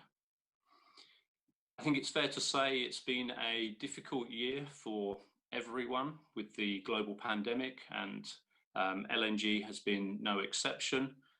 We've had demand has been impacted this year, LNG demand. But despite the current market impacts, and we are seeing, as we speak now, the market start to rebalance based on the flexibility, the liquidity of the market. It's rebalancing relatively quickly as we go into winter. But despite the current market context, we believe that the long-term fundamentals for LNG remain unchanged, and we expect them to remain robust. In fact, we see the industry growing at about 3.4% compound annual growth rate from now through to 2040, which means that the industry is broadly set to double from its current level in the next 2 decades. We go to the next slide, please. And of course, Asia, and in particular the ASEAN countries, are a key driver, a key engine of that growth, both for gas and in particular for LNG. You can see from the chart on the top left that primary energy demand growth, of the primary energy demand growth worldwide, Asia Pacific will represent about 60% of all future growth from now through to 2040. That plays through into a growing demand for natural gas. Asia representing 56% of all global growth through the next 2 decades for natural gas. And as you can see from the chart on the right, that plays through into growing LNG demand. Asia as a region representing 70%, almost 3/4 of all future LNG growth. And you can see the importance of the ASEAN countries, which are stacked up in the bar on the left-hand side. As a grouping, the largest growth expected in that grouping as we look forward over the next 2 decades. So the ASEAN nations, important as a region, for LNG, and I think it's fair to say LNG is important as a source of energy for those nations. If we go through to the next slide, please. And one of the key reasons that LNG and gas is important for the ASEAN nations, and of course the key topic of today's conference, is the role of gas in the energy transition. We believe that gas has a very important role to play in the energy transition, improving the overall sustainability, the overall affordability, and the overall security of energy, both now and into the future. Three key reasons. Firstly, it meets the desire of growing economies worldwide to displace less clean burning fuels, coal and oil, with secure, affordable natural gas. It helps stabilize energy systems. It has a key functional role in meeting not only energy demand growth, but stabilizing the energy system in terms of meeting seasonal demand and balancing the intermittency of renewables, which of course have a growing share in the energy complex. And then finally, it's important in helping nations achieve their climate targets, net zero targets, increasingly providing solutions for hard to electrify sectors, reducing the cost of the energy transition through utilization of existing resources and infrastructure, and providing a platform for clean gases such as hydrogen, biogases to develop, as well as playing an important role in its own right as natural gas with carbon sequestration. So a key role for both developed and developing nations, both now and into the future. If we go to the next slide, please. And we believe that the US, as it grows rapidly, and it will continue to grow, we believe, is well placed to continue to supply gas, LNG, into those growing nations with a growing demand. We believe the US maintains its key advantages, its core advantages, which have underpinned its development and growth so far: an abundance of low-cost gas resources, huge gas resources which can be developed very cost effectively and provide a very stable pricing platform for LNG out into the future. Its low cost of infrastructure, building LNG facilities on the Gulf of Mexico is very cost competitive. And then the flexibility of its commercial terms, destination flexibility, which it has provided buyers, we believe, give the US key advantages in securing its share of global LNG demand looking forward. And within that, we believe Cheniere, as the leading US exporter, we were responsible for about 40% of all US LNG exports last year, which translates into about 8% of all global supply. We believe we're well placed to continue to leverage our advantages as the largest exporter with a proven track record of execution, delivery, and innovation to continue to grow our two facilities in the Gulf to assure the availability of secure and affordable LNG volumes for Asian and in particular ASEAN LNG customers. If we go to the next slide. And we are, of course, doing our part to help ensure that the carbon footprint of LNG supplies is as low as it can possibly be. We published our first ESG report earlier this year, and in that we outlined Cheniere's climate and sustainability principles, and you can see the four core elements outlined on the screen. We are working to improve the science and of methane detection and reduction, the transparency of data through our industry efforts. We're a founder member of something in the US called the Methane Collaboratory, amongst key players. And we are, of course, improving our own operational excellence in our facilities And along the chain, we obviously have large influence in the US as the largest consumer of natural gas in the US market, and we are collaborating with gas suppliers to improve the carbon footprint of gas supplies into LNG in the US. So if we move to the next slide, please. So to round up with 4 key conclusions from my presentation for you. US LNG growth has been rapid in recent years, and it has been very influential as customers have bought volumes and sought to take advantage of the core US advantages. Long-term demand fundamentals for LNG are, we believe, expected to remain robust, driven by economies worldwide with a desire for secure, affordable and cleaner burning fuels. And in particular, we see the ASEAN countries remaining a key and very important engine of growth for LNG as they look to improve the overall sustainability and affordability, security of energy in the region. And finally, we believe that Cheniere is expected to remain well placed to continue to grow its LNG platform and help those nations achieve their climate goals, providing secure, affordable and flexible LNG to ASEAN nations.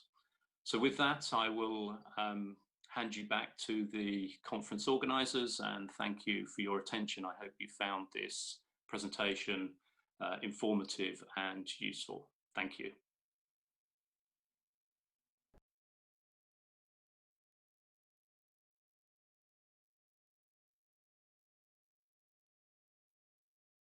Thank you so much to Mr. Walker for that wonderful presentation on LNG. Now, LNG has indeed been well positioned as a bridging fuel for ASEAN's energy transition.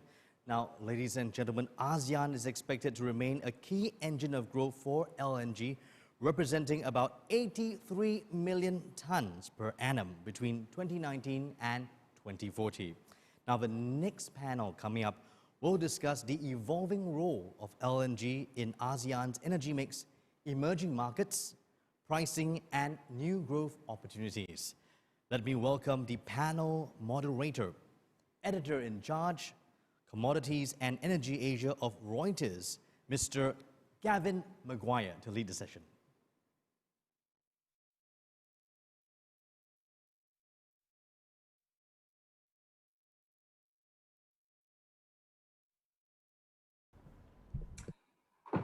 Thanks very much, Wayne, for the kind words. As Wayne said, I'm Gavin Maguire. I'm Reuters editor for Commodities and Energy in Asia. And it's my pleasure to be the moderator for today's session on leveraging gas and LNG opportunities to drive ASEAN's transition to cleaner fuels.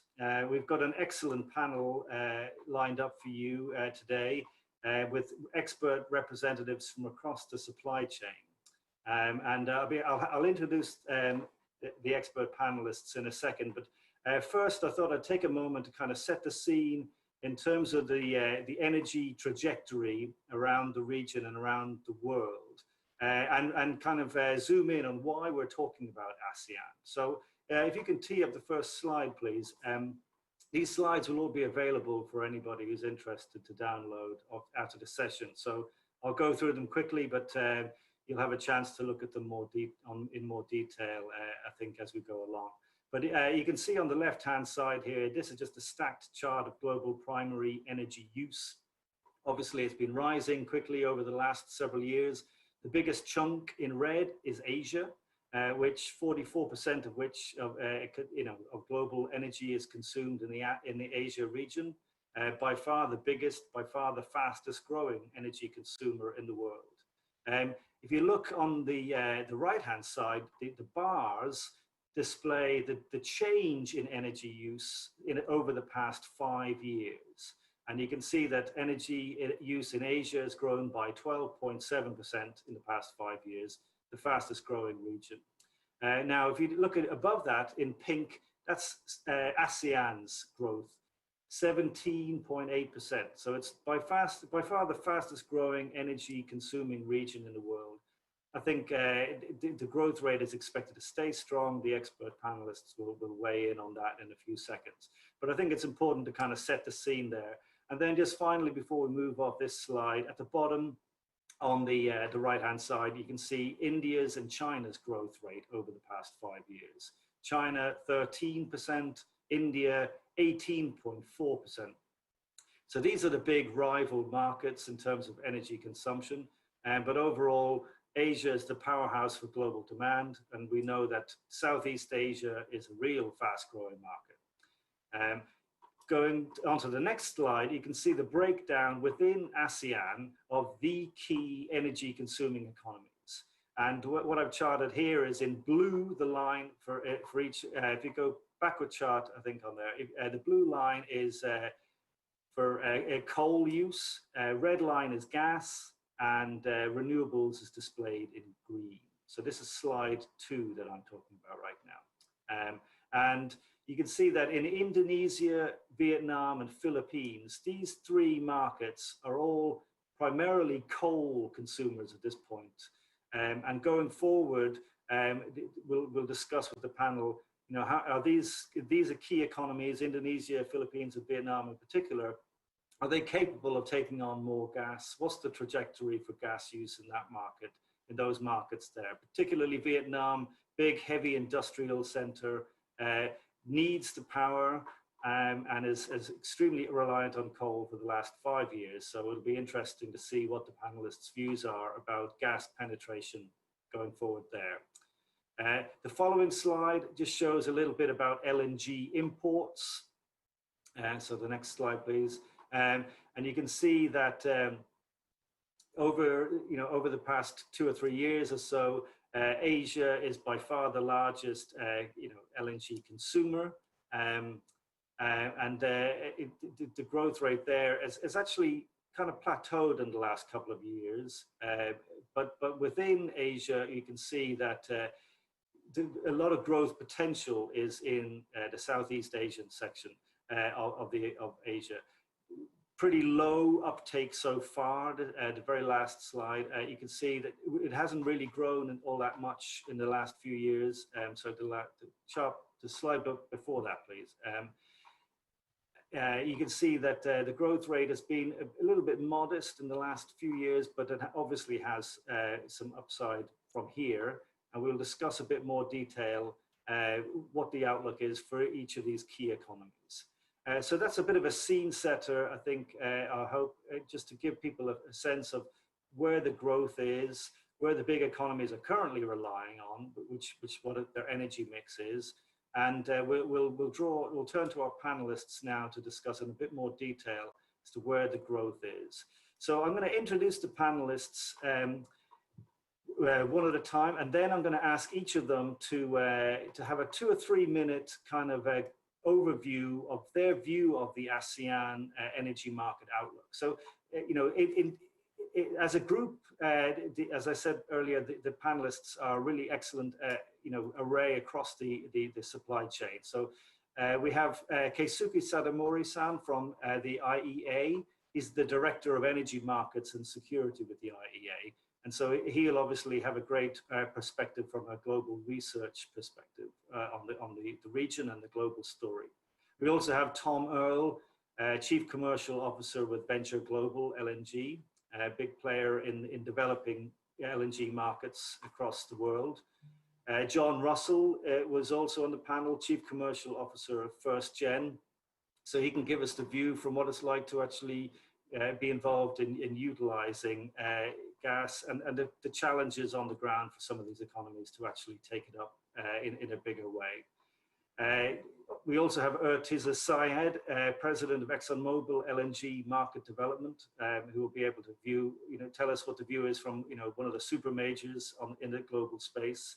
And then we also have Martin Hupke, Chief Commercial Officer of Sempra LNG, one of the key traders. So everybody from developers to traders we have on the panel. So let's kick things off with Keisuke Sadamori-san, who will give us an overview from the IEA. So over to you, please, Sadamori-san. Thank you, Gavin. And first of all, thank you very much for including the IEA in this excellent panel. I think I would like to introduce a little bit from the IEA's recent analysis of the global gas supply security. So IEA started the analysis on the security of natural gas market, in particular that of the LNG, by the new publication called the Global Gas Security Review in 2016. We released this year's version, of 2020, in the LNG Producer Consumer Conference organized by Japan last month. This report points out that the market development in the coming few years should provide good opportunities for buyers around the world, including those in ASEAN countries.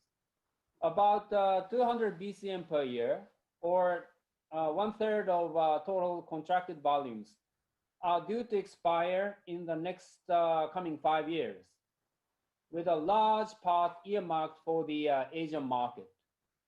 On the other hand, the global liquefaction capacity is due to increase by 20% as a result of the investment decisions taken over the past few years. While, as you point out, that the coal will grow in the ASEAN region, some countries have reviewed their plans for the coal-fired power plants amid the increasing momentum toward the clean energy transitions. For achieving lower emissions from this region, ASEAN, faster deployment of wind and solar would be needed, and natural gas will have a very important role to play to complement the variability, intermittency of wind and solar and provide flexibility and the stability in the power electricity systems. For this to happen, LNG should continue to be affordable. And one important development for this is to have a deeper and more flexible market and pricing system that reflect the regional supply and demand balance. And I think that this should benefit not only the buyers in this region, but also some of the natural gas producers in the region as well. Thank you. Great. I look forward to the discussion. Thank you. Yeah, me too. Thank you very much. Let's keep things rolling then and go to Tom Earl from Venture Global LNG then. Tom. Thank you, Gavin, and thank you to the Energy Business Forum for having Venture Global here. We're a comparatively new supplier. Venture Global is a long-term supplier of low-cost liquefied gas from the United States. We have the first of those phases under construction today that took FID in August 2019 called Calcasieu Pass. And that'll be followed by the further phases at Plaquemines. I think Sadamori-san said it very well when he said the word affordability. And I think from the perspective of LNG and what is LNG going to mean for the ASEAN region, it's going to mean more if it's more affordable. And in terms of how to make it more affordable, one of the key aspects, which is dramatically changing, and we as Venture Global, alongside, of course, very key engineering partners, such as Baker Hughes, have pioneered one innovative aspect for the LNG industry, which is going to make a difference for the ASEAN region in terms of bringing the cost of LNG down. And that's moving the complex stick-built construction of very complex, very expensive LNG plants and moving that construction into a factory environment for the LNG trains. And moving that complex construction into factories means that we can standardize, it means that we can control costs, it means that we can make dramatic reductions in the labor force, moving from the traditional many thousand, in fact, sort of 12, 14,000 on an LNG construction site down to 2,000. We can shorten the time for construction down by about 30%. We can improve safety. And all of those aspects I just mentioned are being brought to bear, if you like, today at Calcasieu Pass, which will produce its first LNG at the end of next year. And there is a press release out imminently that you will see the first of those factory-built trains, the world's first factory-built LNG trains of this significant scale arriving at the Calcasieu Pass site. And all of that shift into factory, all of that reduction of risk results in a lower LNG price, which is going to be important for affordability, as Sadamori-san was saying. Because in order to compete against coal, which is in the end somewhat what this is all about in terms of the environmental aspects, in order to compete against coal, the LNG has got to be really affordable. And in order for that ability change to happen, we must keep innovating as an industry. And that's what Venture Global with Baker Hughes is bringing to reality literally as we speak. So thanks for the opportunity to be here, and I look forward to the questions and answer session. Thanks very much, Tom. John Russell, what's your big overview of the ASEAN region and the LNG opportunities out here? Thank you, Gavin, and good afternoon to everybody. My name's John Russell, and I'm pleased to join you virtually today via Zoom from Manila. I guess by way of introduction, many people may not know FirstGen. We're a leading provider of clean and renewable power in the Philippines. In fact, we supply about 1 in every 5 homes from a portfolio that includes about 2 gigawatts of gas, 1.2 gigawatts of geothermal, and then hydro, wind, and solar. I'm actually sad to say that in the Philippines today, coal generates 54% of the power consumed. Renewables, mostly geothermal and hydro, is only 20%. At least for now, the balance is 20% is coming from indigenous natural gas, but that's about to run out. So having set that scene, there are 3 general points that I would like to make by way of opening remarks. The first is that I think that an energy transition towards clean and lower carbon sources is going to be challenging in the Philippines. And I say that because coal has an established foothold. Existing gas infrastructure is limited, and there's been uncertainty as to the continuing availability of that indigenous gas. Without that certainty that there's going to be a gas supply, various developers have been planning to further increase the percentage of electricity produced from coal, up to as high as 70%.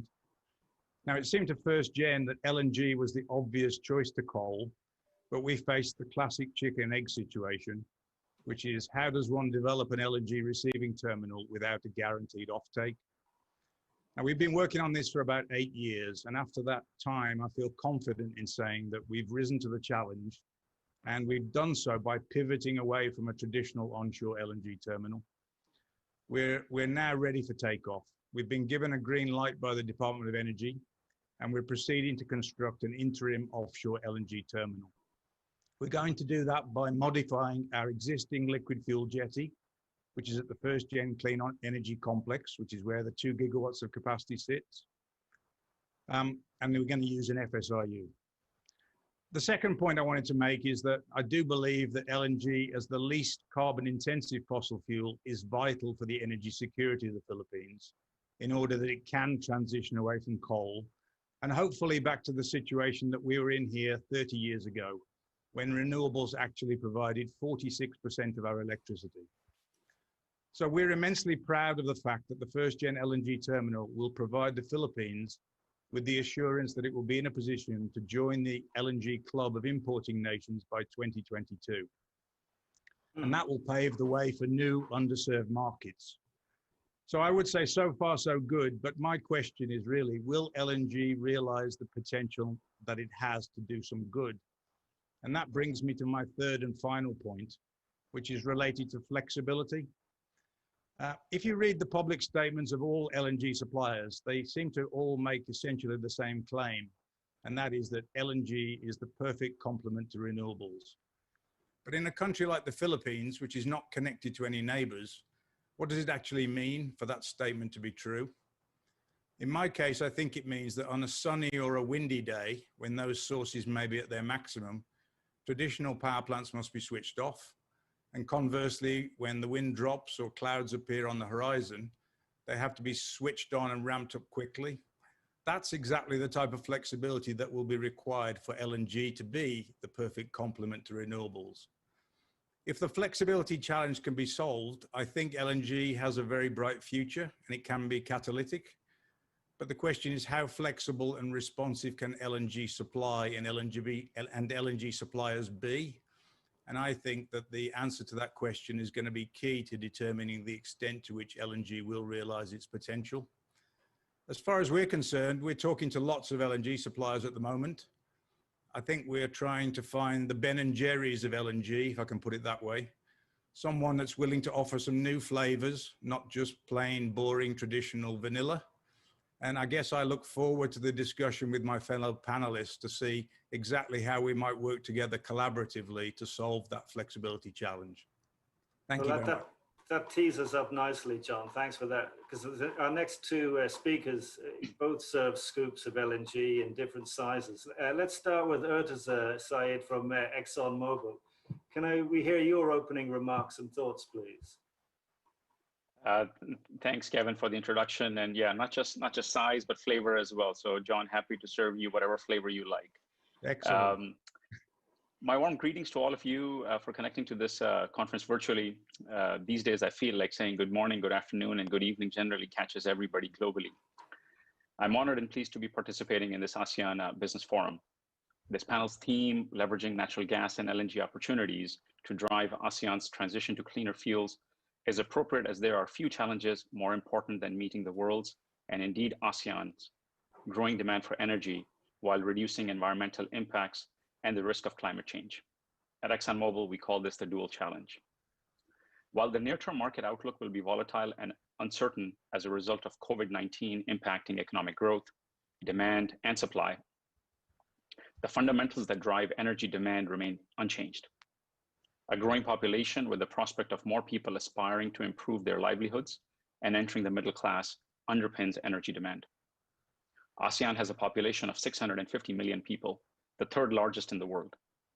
The ASEAN Center of Energy has predicted that energy demand would increase by more than 70% between 2020 and 2040. Let me share ExxonMobil's thoughts on natural gas.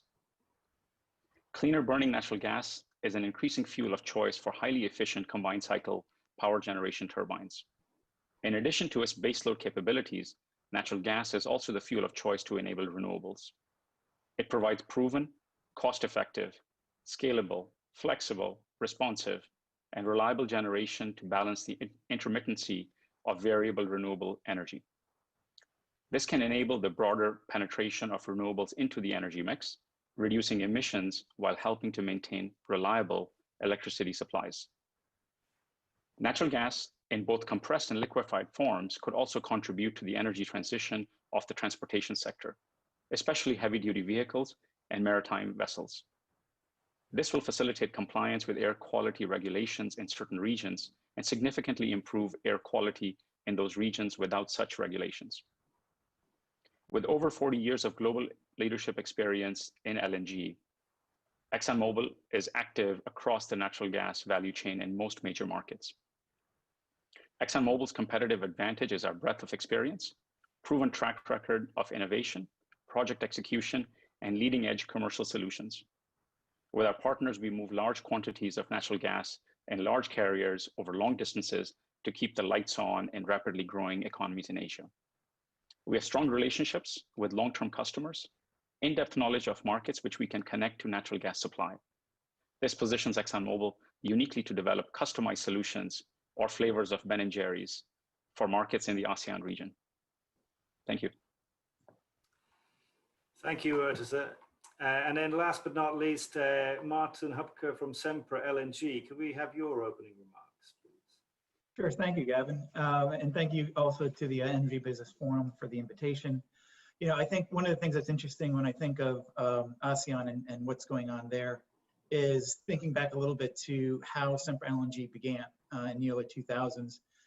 We began building regas terminals to import LNG into the US, while Sempra was also building natural gas power plants throughout the southwest portion of the United States at a time when the US was expecting to see reduction in its domestic gas production and was seeking to use LNG as the new form of natural gas for the US while increasing natural gas power plants in the US. Now we see that in ASEAN, of course, For Sempra LNG, everything switched, right? And now we're in the business of selling LNG rather than importing LNG. Although I'll note, in kind of one of the ironies of how the LNG markets have developed and then moved, we still import a few cargoes a year out of Indonesia from the Tangguh, our partners at Tangguh LNG, that we still bring into the United States. You know, for us, as we look at what we're doing, and Sempra LNG is really, we look at ourselves as an LNG infrastructure company, less as an LNG trader, more as an LNG infrastructure company and LNG long-term supplier. You know, we have, you know, we're developing our Cameron LNG projects, which have now come online, phase 1. ECA on the Pacific coast, which will provide, you know, direct access to Asia, are all, you know, ready and to produce the ice cream that some are looking for. You know, for us, because we've seen markets, you know, change from, you know, relying on domestic gas to, you know, getting ready to import LNG. We see what ASEAN is going through. We see the solutions that LNG can bring. I mean, simply to us, it's not a question of, you know, whether LNG will be a driver for cleaner fuels in the region. It's a question of how, right? And I think that's one of the great struggles that we'll be talking about on this panel. For us, you know, again, when we look at it, it's really natural gas and LNG provide the low-hanging fruit, right? It provides for the parts of the region where domestic gas is trailing off. It provides an immediate source to replace that domestic gas. And then where coal and environmental concerns are being driven by people, being driven by policy, natural gas, you know, power plants provide the quickest solution, right? Where you can, as one of the other panelists was saying, it's tried, it's proven, it's not new technology, it's not waiting for the next new thing that may come in 10 years and 30 years. It's a solution that's available now. It's a solution that's available quickly. And when you look at the growth projected in the region, in the Philippines and Indonesia and Malaysia, construction of some of this infrastructure matches the expected growth in the region and allows for a much more seamless integration of natural gas into those economies. And again, as I think you said, Gavin, at the beginning, those economies are growing. And for them to hit the growth targets that everyone is expecting, they're going to need to be fueled. The fuel that can match that growth projections, that growth trajectory is natural gas. That's the infrastructure. And again, from Sempra LNG's perspective, we often look at what's the infrastructure solution. For the ASEAN region, the infrastructure that can be built in time, that can be built, that will be allowed to work with what we all know is happening, increase renewables, you know, energy transition. This is investment in infrastructure that over its useful life can move from base load to supporting renewables and be adaptable to the energy transition that we know that the ASEAN region will be going through. Thank you. Great.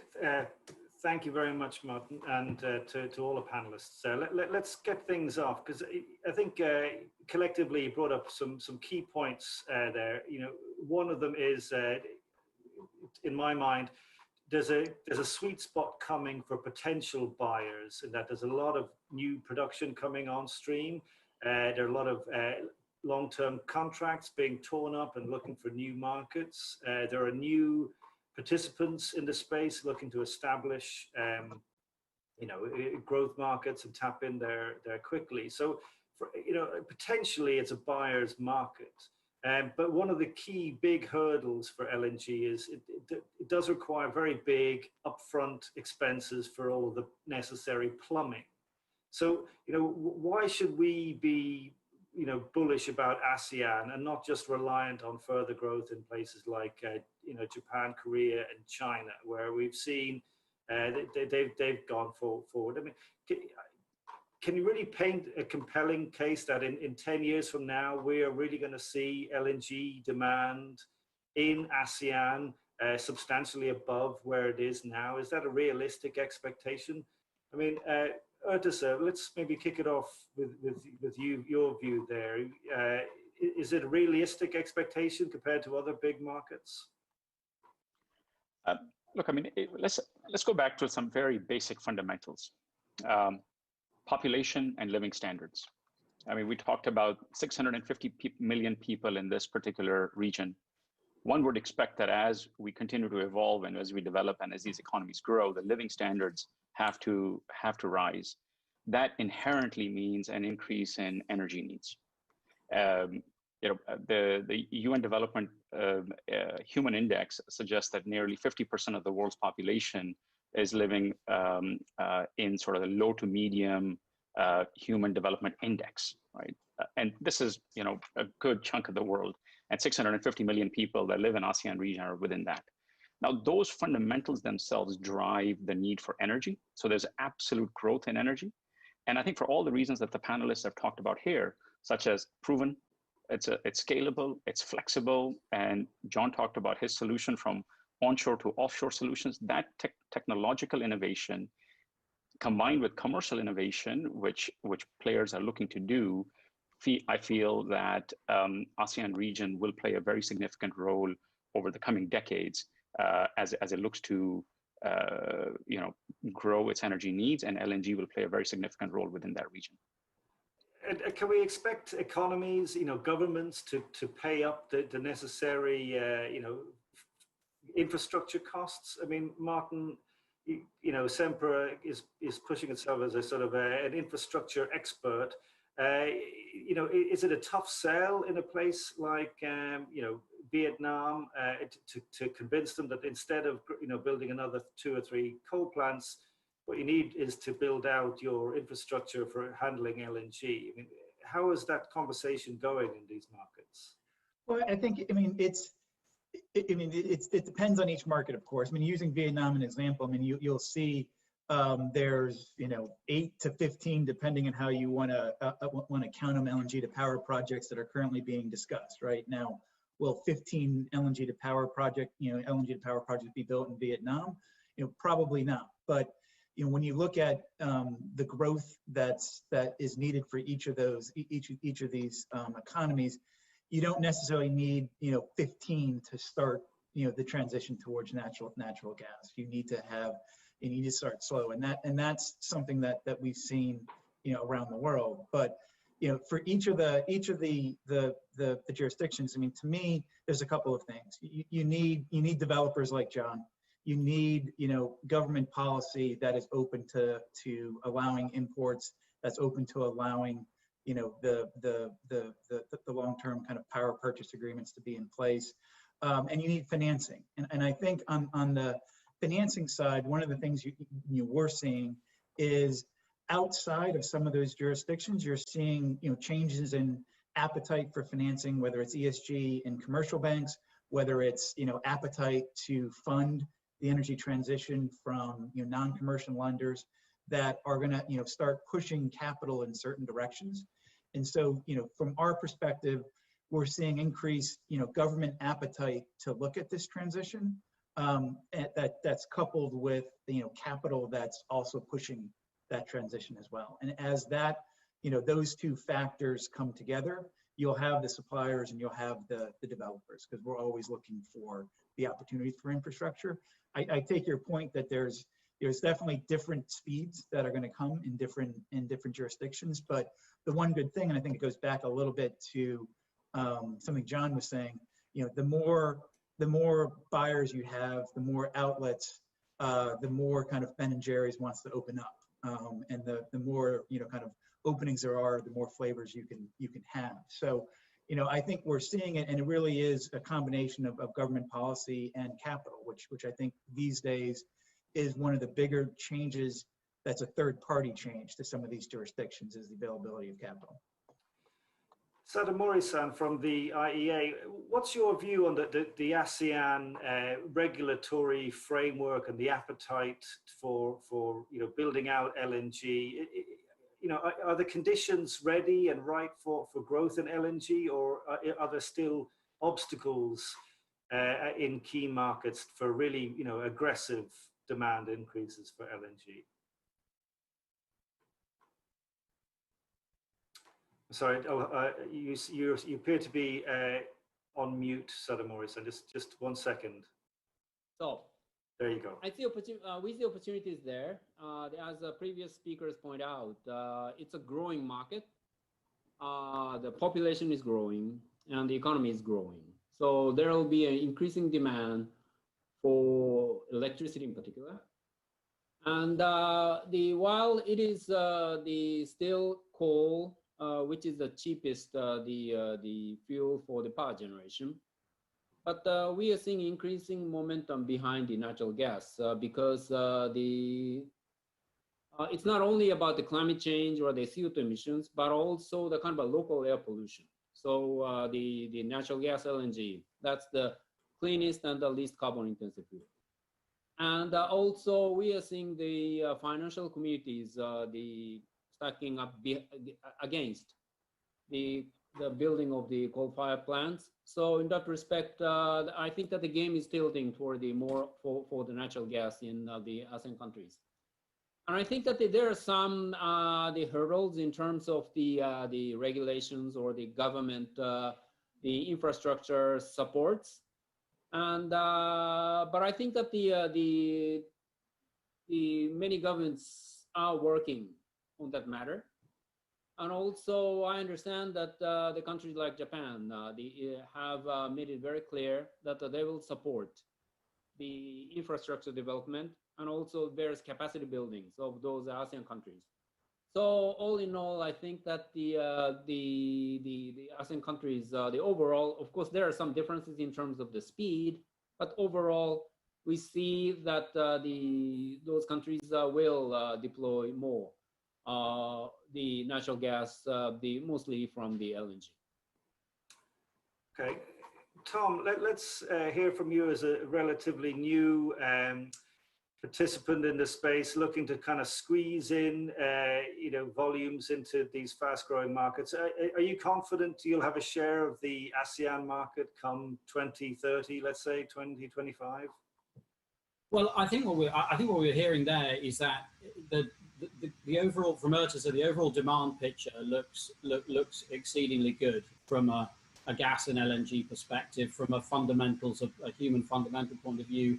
And then, as was being said after, then the environmental aspects that are driving these decisions, these government decisions from coal to gas, coal to LNG, make the environment look particularly special as well for LNG and gas as we go through this decade to 2030. Then, when it comes down to timing and what is the opportunity for somebody like Venture Global, I think the part of the art here is that the timing of liquefaction is often very different from the timing of regasification assets. And LNG plants, liquefaction plants, are extremely capital intensive. They take a very long time to come to fruition. And Calcasieu Pass will start delivering its first cargoes at the end of 2021. But the inception of the concept, if you like, is almost a decade before. Whilst we were hearing just now that the FSRU and the ability of countries to put in, you've just seen Myanmar do it in the last few months in a set of circumstances there, probably one of the fastest FSRUs, if not the fastest, being well supplied by, I think, Malaysia now, Petronas. So you see these very short timescales for the regasification side. So there's a challenge in there. I think from our perspective, Venture Global is a supplier to companies like Shell and BP, who are off-takers from Calcasieu Pass, and indeed some of those volumes may very well end up in Asia. But the part of that timing challenge that we were talking about between liquefaction and regas, part of the flexibility challenge is being managed by not necessarily the producer of the low-cost baseload gas, the baseload LNG that we're providing. It's being taken by those international oil companies like the Exxon Mobils, the Shells, and the BPs, who are shaping that into what's needed by certain countries. But I think that overall picture feeds back very well to companies like Venture Global, who are those baseload suppliers to help provide that low-cost LNG. And I think that as we were hearing about Vietnam, that's a really special case when you look at their pivot away from nuclear, which was very well flagged and documented. The very recent data points about their coal and now there's a lot of LNG projects there, but and before that, when you look at Thailand, for example, and the very well trodden path in LNG with Thailand, and now the expansion there. So there's some very different cases in the ASEAN region from a timing perspective, and from different local, each country being its own specific case. But I think for not only from the US but from the Middle East, perhaps, and one or two other regions, if you're providing the lowest cost, and if you are reliably providing the lowest cost of product safely, then I think we should feel very optimistic about the share that we can and the value that we can provide in regions like the ASEAN region. Great. John, let's hear again from your view from within one of these markets that's in the midst of growth and change at the same time. There's you're seeing all of the things that we're discussing there. An urgent need for more power. There's probably some cash concerns about the big outlays required for expensive regas facilities, but pressure to try to clean up the environment. Your company is being quite innovative in the way that it's kind of providing gas to there. But are you finding the environment to be conducive for further growth for LNG, or is it really tough going? Is it a hard slog? Paint us a picture of what it's like there.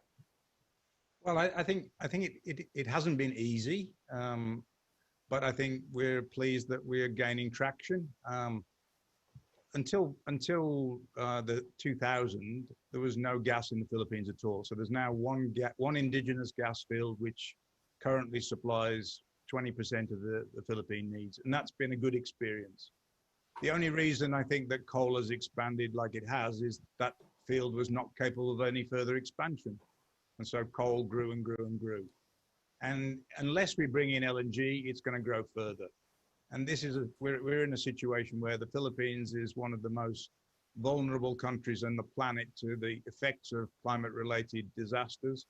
There's a growing need to address that, but you can't beat something with nothing, right? So unless we can create the conditions where LNG can actually succeed, then the only other choice, other than renewables, is coal.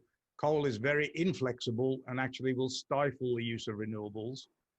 But if we substitute coal with an inflexible gas supply, then we haven't achieved very much at all. It may be a bit cleaner, but it still won't help to sit well with renewables. So I guess my challenge now is, having taken a risk, so we've done what we can to reduce the capital cost. We've gone away from a full onshore terminal towards an interim solution which can migrate to the full onshore if demand takes off. But we're doing that on balance sheet. So all the ingredients for a project financeable deal are not there at the moment. So we're taking a risk. We can't do everything on our own. We're doing our part, and what we need to do now is find the Ben and Jerry's, as I mentioned earlier. If we can find somebody that can deliver competitively priced LNG, but also address the hopes and the fears of ultimate buyers. The fears being, what happens if renewables does take off, and what happens if I get stuck with a big take or pay commitment that I cannot deal with? If we can deal with that fear that under those circumstances, there's a way to adjust things, then I think there's a big latent demand for gas in the Philippines, and not just for traditional uses. The Philippines has got, well, it used to be 7,107 islands. I think we found another 500 or so islands recently, but the point is that gas has only ever been used on one island. We're an archipelagic nation, and the opportunity to bring LNG to new markets using, the small scale virtual pipeline by trucking LNG and supplying it in smaller parcels is really attractive. So many provinces in the Philippines have said they do not want coal in their province. They also would like to move away from generating using diesel. And I think there's also lots of new potential customers. One example would be data centers, who have a big demand for power. They'd like to use power at the cleaner end of the spectrum. They prefer renewables, but they can't do that 24/7. So a combination with gas and renewables is really exciting. if we can find the secret sauce to make it happen. And I guess my feeling is that just from talking to different suppliers, there appears to be an appetite. I don't yet know which one of them or which one of you are going to actually recognize the need and say, right, I'm in and I can help tailor a solution for the Philippines. But I'm pretty confident one of you will turn out to be Ben or Jerry. I'm not sure which. Well, let's talk about that, because you bring up an interesting point there. I mean, there's a need for smaller cargoes, localized, tailored solutions for that last mile to the various consumers across the Philippines, who logistically are going to be quite tough to service, but they seem to have the appetite. So I think that's a nice, we have a nice grasp there of the potential appetite. But is there a mismatch between that requirement, which is quite small scale, and the LNG supply side, which, as Erdis has said early on, brings things by the supertanker load. These are not little milk carts to small little terminals here and there, but vast, ocean-going liners. Who's going to bridge that sort of gap between the very large suppliers and the ones that want the small parcels of gas in remote regions across Southeast Asia?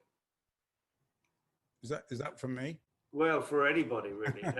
Well, I guess that's exactly the point. In our case, we're trying to bridge that gap. So there is demand in the Philippines to contract long term for, I think, good volumes. I mean, Philippines could easily go to 3 to 5 million tons quite quickly with decent offtakes. And in addition to that, then you can then start to break bulk and supply gas to markets that need smaller volumes. I don't think the smaller volumes are going to make it take off on their own, but they can provide an adjunct to a decent baseload volume. And I think that volume can become quite large quite quickly. I think there's a lot of pent-up demand which just needs to be tapped. But someone's got to take the first step, otherwise nothing will actually happen. And that's what we're trying to do, is take that first step and create a movement, actually. Martin, any view from you? Are you seeing markets step up more aggressively? Are there any markets we should be looking at closely that you're expecting big growth in the next few years?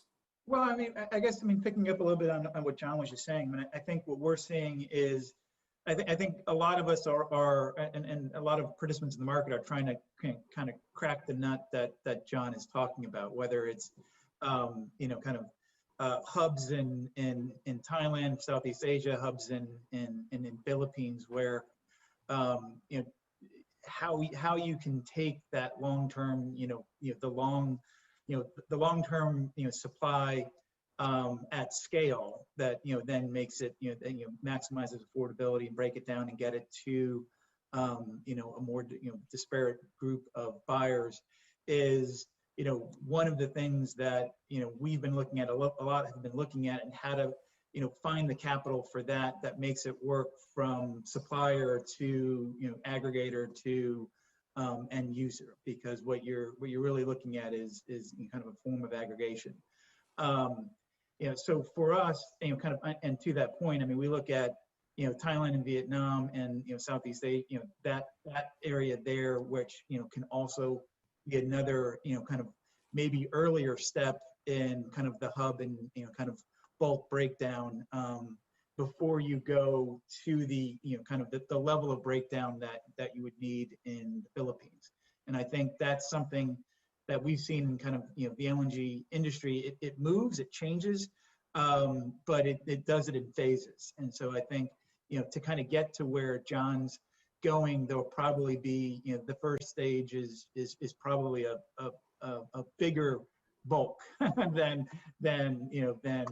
across 7,000 archipelagos. But that is where to grow the market in the Philippines as a direct example. That is what's going to be required, right? The reality for when you look at ASEAN, the islands are there and they're not going to change, right? So so figuring out how to do it cost effectively is the question, right? Because we can get large quantities cost effectively to any one point. Breaking that down and getting it cost effectively to 1,000 other points is one of the nuts that needs cracking. Okay, good good points there. We talked about there's going to be an abundance in terms of supply. Anybody care to kind of weigh in on what the price needs to be to kind of accelerate the uptake across this region? I mean, this year has been pretty volatile, and LNG is a confusing market for people to try to get right because of the mix of long-term contracts tied to crude and all of the other complicating factors that we know about. But we've seen prices range from $3 to $7 this year. So what's the sweet spot to really ignite widespread big demand across ASEAN? Anybody care to try to take a punt at that one? I will go for 3. Are you selling at that price? Does it? Look, I'd say, we've talked about the complexity of the value chain all the way from the very beginning to the capital-intensive nature of the liquefaction, long distance shipping, and obviously we talked John, we talked heavily about Philippines in terms of what sort of risks are required, balance sheet risk, capital that needs to be deployed. And Martin just talked about, trying to get LNG to 1,000 different islands in a cost-effective manner. Like, well, if you add up this particular value chain, all of these things, add up quite a bit. Now, what I would say is we go through these cycles, and we have done so over the last 50, 60 years in this particular business. And the sellers continue to sell, and the buyers continue to buy over this long period of time. And obviously, we all go through that sort of wave. And I would say today is a buyer's market. Certainly that's the case. With Saramori-san had talked briefly about expiring contracts in Asia Pacific over the coming handful of years. Those buyers have tremendous amount of flexibility in terms of their ability to go to multiple supply sources and suppliers who represent different parts of the value chain. And certainly there are other markets in which we need to sort of do the market development effort to be able to get LNG into the markets like Philippines or Vietnam and many of the other ASEAN nations. So it is, I would say that there isn't necessarily one sweet spot. There's probably the right sweet spot for each market. And we're going to go through these cycles. And then just, we touched on this before, but there seems to be a requirement that you need the right regulatory framework, the right appetite for on the ground to make the investments necessary. You need the pressure from society that they demand, a move away from coal. When you sort of factor in all of those things, I mean, is there a way to sort of rank, the potential here within ASEAN? Who's going to be the leader in terms of LNG uptake within the region, do you think? Anybody want to kind of take a step there? Which one should we look at as the kind of template for growth in this particular part of the world? Well, I guess, but I mean, I would just throw out initially, I think because of the different geographies and topographies and the different experience with where the jurisdictions are with domestic gas, there's going to be some differences, right? I mean, I think Thailand and Vietnam are already, Thailand in particular is moving in the LNG area. Vietnam seems to have the policy support, to follow, right? I think, and they're, given where the markets are, how the existing infrastructure is, where the existing infrastructure is, where new infrastructure is needed, I think those markets lend themselves to kind of the quicker transition. And again, not to go back to the Philippines, but there's a different nut to crack I think in the Philippines than you have in Thailand and Vietnam, right? I think Thailand and Vietnam are the kind of the easier have an easier barrier to entry for LNG than some of the other jurisdictions.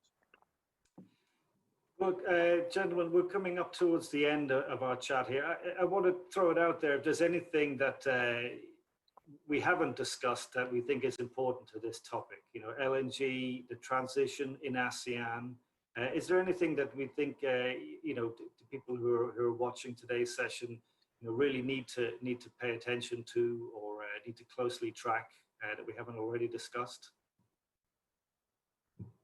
Look, I'd just add, I mean, you know, the industry has innovated technically, commercially, you know, every which way since the start of LNG. And I'm quite confident that the industry will continue to innovate, you know, in this particular space, both technology-wise as well as commercial flexibilities, which are required by the different jurisdictions that we've discussed here. And I feel quite confident that we'll get there. I mean, from an ExxonMobil perspective, we're quite accustomed to working with host governments from a liquefaction perspective and reserves development. And over the decades, we have worked with markets and opening up new markets, you know, to sell LNG. And those wonderful days of being able to sell, you know, 5, 6, 7, you know, up to 10 million tons into one market are long gone. So now, you know, we're certainly out there chasing new opportunities, which are, you know, range from 0.5 million tons, 500,000 ton to a 1 million ton, and those are still very, very attractive. And they each need a customized solution, and that's the space in which we are. And we are looking to partner with companies.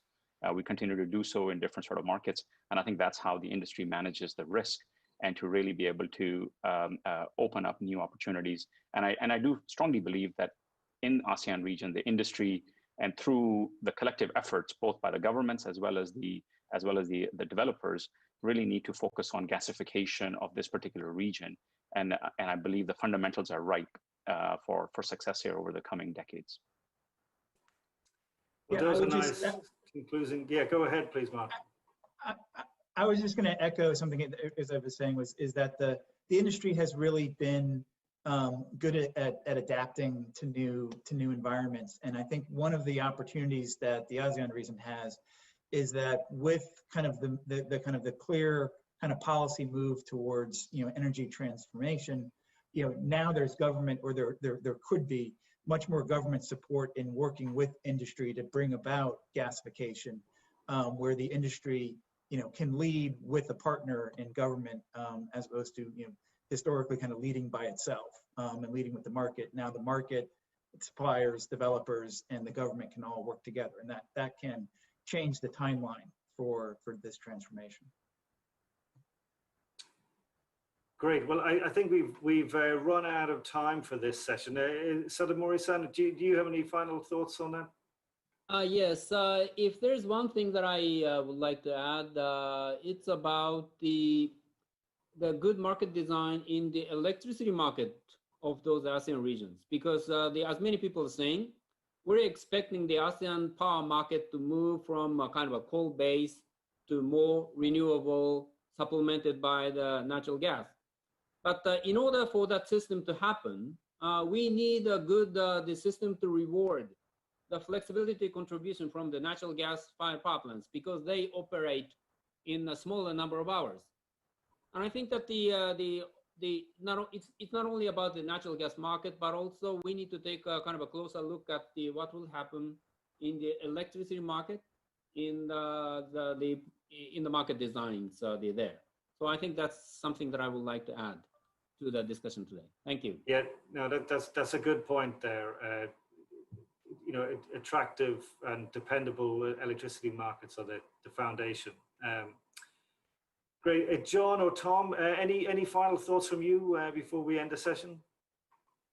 On my side, I would just come back on the importance of innovation. It was just mentioned there. We need to keep innovating on the commercial side. We need to keep innovating on the liquefaction side, and keep bringing the cost down, because I don't think we can expect as an industry to even with the balance between coal and gas, and the benefits that gas brings environmentally and for governments and so on, for people to, for it not to be affordable and have the same impact in that coal gas equation. So I think the innovation it has to be one of the key the key drivers over the next 5 to 10 years to make it all happen for LNG and gas in the ASEAN region. And John, you know, you said just a few minutes ago you're pretty upbeat about it. You know, do you foresee, you know, an acceleration in your LNG business in the next few years, or is it going to take a bit longer than that?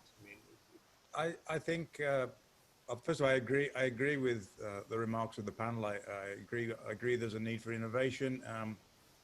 For me, the time is right now. Now is the time to capitalize on this opportunity. I mean, personally, I don't know how long the road is for LNG. I can't think past 20 years. Maybe it's got a runway for 20 years. Maybe it doesn't. I don't know. But it has got an opportunity now to make a real difference. And so, if we don't capitalize on it now, we will be really missing a big opportunity. And so, I guess if you're too early, things don't happen. We've been trying to make this happen for really 8 years now, and I think all the ingredients are now coming together. We definitely can't do it on our own. I don't think anybody can, but I think, you know, with the types of individuals and the types of institutions that are on this panel, I think a combination of those institutions can really make big things happen, and that's really what we're trying to make happen right now. Great. Well, there you hear it then. Thanks very much to all of the panelists, and thanks again to the ASEAN Energy Business Forum for this discussion. I think that wraps up today's session. So thanks again to everybody for dialing in. Hope that was informative and engaging.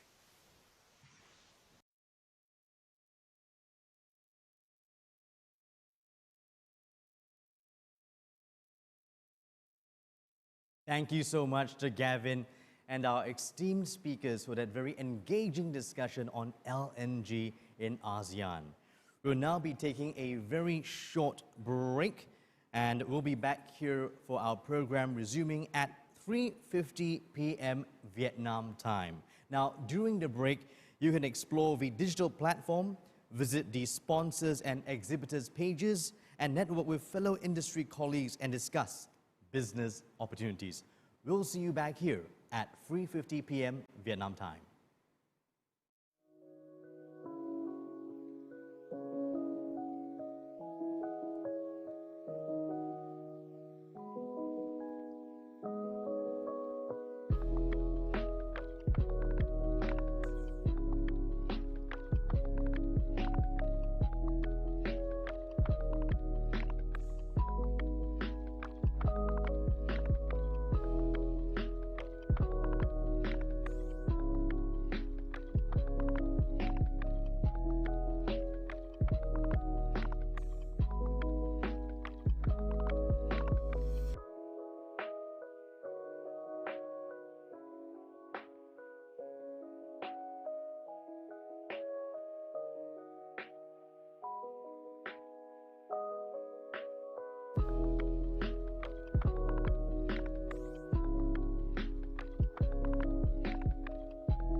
Welcome back, everyone.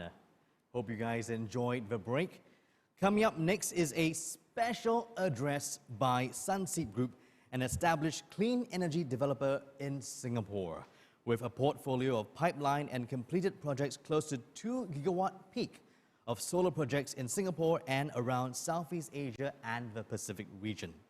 Let us now welcome CEO and Executive Director of Sunseap Group, Mr. Frank Phuan.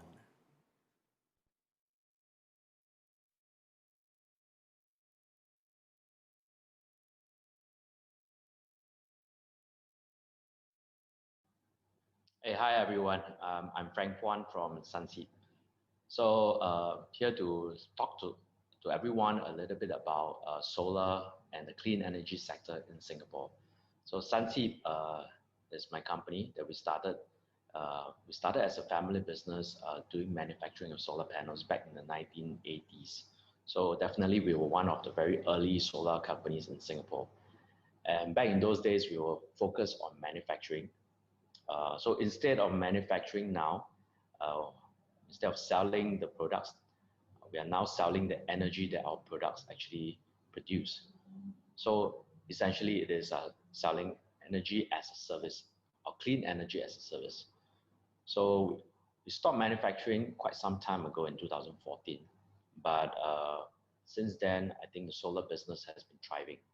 And so is the solar industry here in Singapore. Many people ask, why didn't we do this much faster? I just want to showcase a little bit of the various issues that we have faced here in Singapore, or installing solar in an urban environment, urban dense city like Singapore. So firstly, in Singapore, there's hardly any land. So without much land available, you have to look into whether you can install on the rooftop or on alternate areas like water surfaces, fences, building facades. So let's start with rooftops.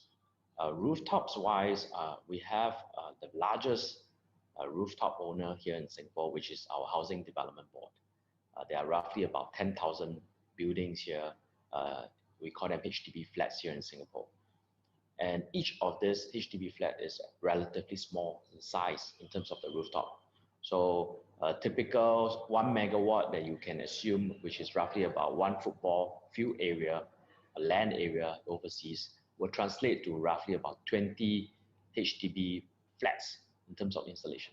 And these HDB flats are not, at the ground level. They are actually 20-story high.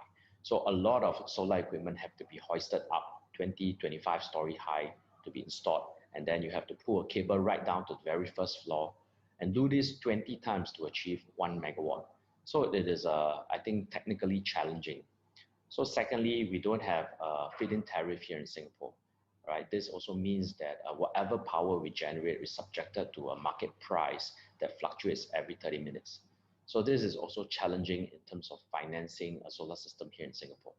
But I think we have overcome all these challenges. Right now, if fast forward to today, Singapore has more than 350 megawatts already installed. And these are majority on rooftops.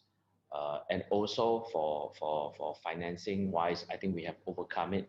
For Sunseap, we have already looked into project financing, non-recourse on a long-term basis, which we believe that this is probably the only way that we can do a sustainable energy industry in a sustainable manner. And we are not only talking about rooftop solar. I think Singapore has progressed beyond rooftop solar into floating PV. So not just also on fresh water, we are looking into seawater floating PV as well. All right.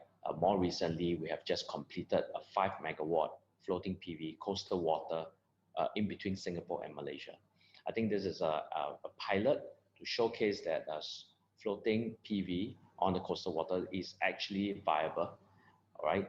The power generated will be pumped back to the main island through a grid connection. And then the green energy that is generated from this project will be on-sold to other customers on the main island in Singapore. I think we have also announced a few other initiatives recently. not just solar development, but also energy storage. I think energy storage is one of the main component that will enable solar penetration in terms of percentage penetration in Singapore on a long-term basis as well. So we have also completed the first grid level battery in Singapore, I think about 2 weeks ago. This is a 2.4 megawatt hour battery that's connected to a substation on the north side of Singapore. And with this, this is also a pilot in conjunction with some Institute of Higher Learning that will enable us to track and monitor the efficiency of these battery systems with this integration into the grid. This will also help in controlling intermittency that is from our solar development. Our minister recently have announced a 1.5 gigawatt target by 2025. This is really a front loading or a form of acceleration of the solar development from the previous target of 2030 to achieve 2 gigawatts. What this all means is that there will be an acceleration of solar development on rooftops, on floating PV, and for ESS in Singapore. So to achieve this 1.5 gigawatts, we roughly have to install 350 megawatts every year. So imagine what we have done so in the last few decades to achieve today of a 350 megawatts. We have now got to do so every year, 350 megawatts, every year for the next 4 or 5 years to achieve that 1.5 gig target. It is not easy, it's definitely challenging, but I think the industry is ready for it. We have to also look into how we can control the various new innovations, right? We need to go into innovation of how we have designed our systems and reinvent ourselves. It's kind of looking forward to the disruptor disrupting themselves. So solar has always been seen as a disrupting technology, right? But now I think the solar developer ourselves, we are looking forward to disrupt ourselves. So new innovations like I mentioned ESS, all right, and the design of our solar systems, right? Previously, we were looking a lot into, I think, rack and rails. The design has been more than a decade old.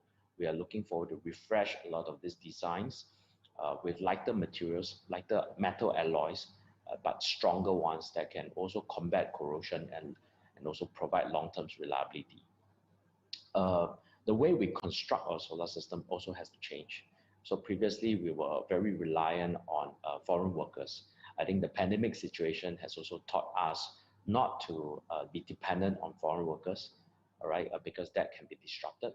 But no, we are now looking forward to locals to take up the job, to do the integration and construction of the solar systems, right? All this combined together will, I think, in terms of innovation, we are also looking forward to other new technologies to enable us. I think it's common for a solar developer, for us, right, to look into other value-added services for our client, for our various building owners that we have signed up to.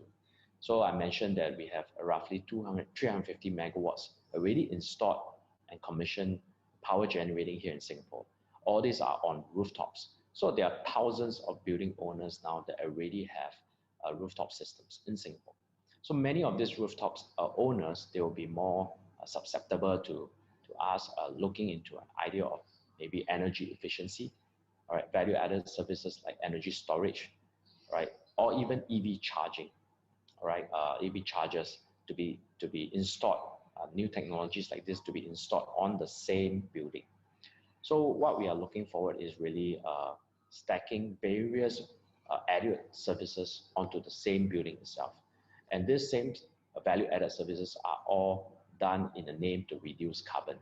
So in terms of carbon reduction, we are not only looking at solar generation to reduce and replace traditional power, but we are also looking at other services, value-added services in terms of carbon reduction.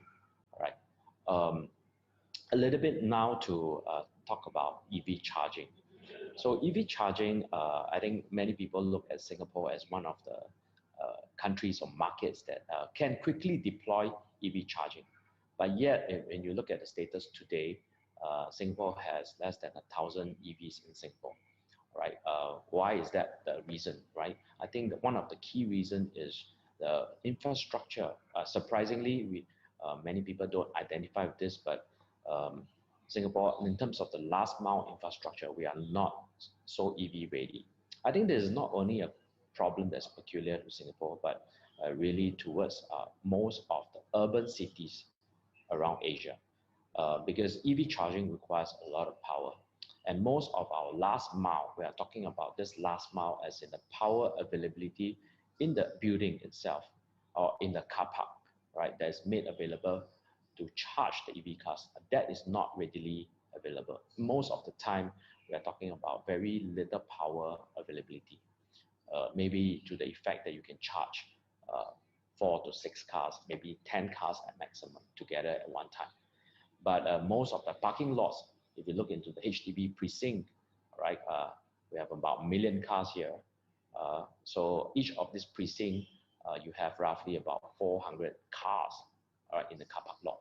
So to charge only 10 cars out of 400, I think that's definitely not sufficient. So what we have done is we have come up with a design of a slim charger. This is an ultra slim charger catered to 2 charging points per box. And with this charger, we can actually look into fitting it into tight spaces. The line between the parking lots, that is roughly only about 10 cm, all right? So we have fit our chargers to be only 10 cm thick. So it's that slim. And with that, we also look into various technologies in the charger to implement smart charging. So what is smart charging? So imagine you have, I mentioned a limited availability of the power.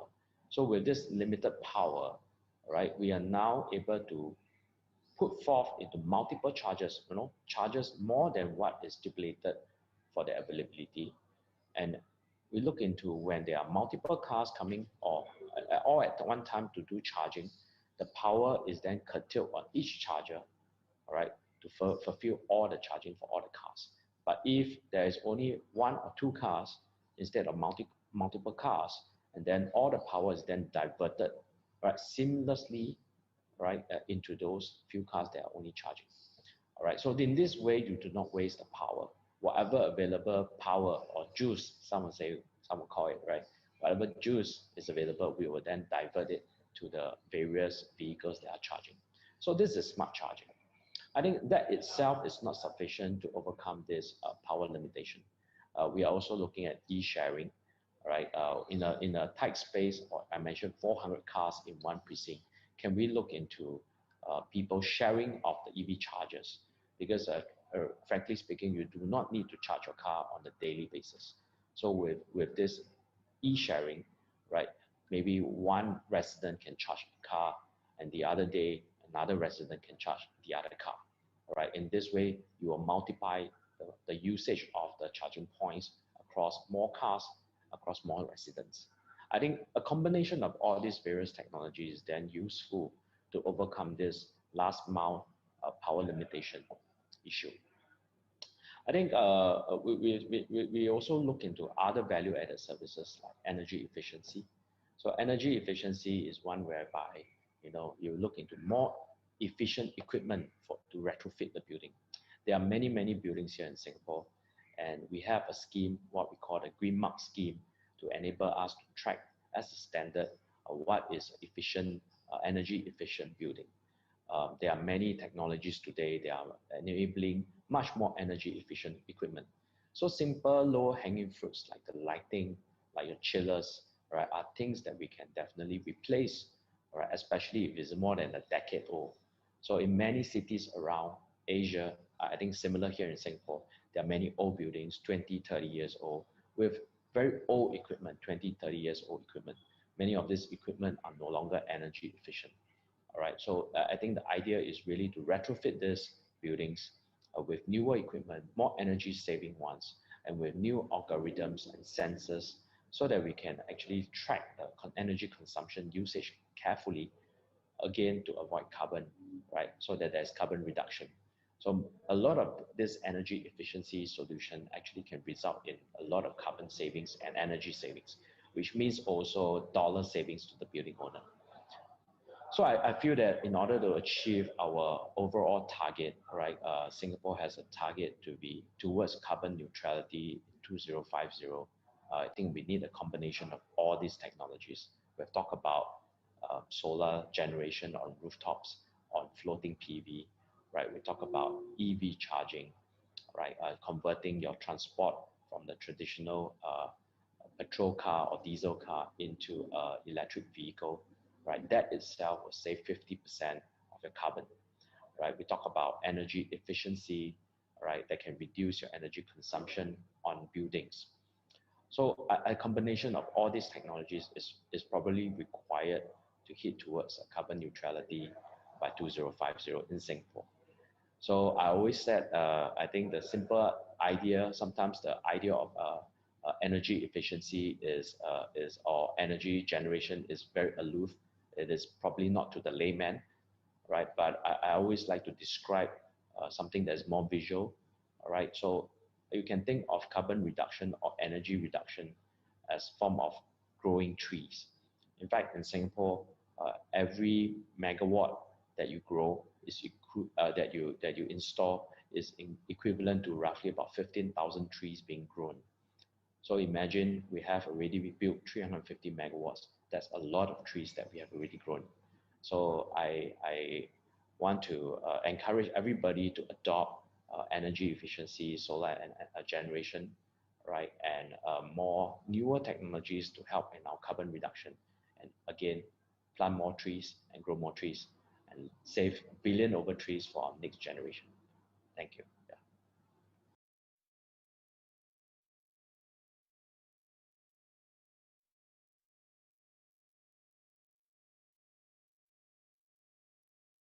Thank you, Mr. Fuan from Sunseap Group.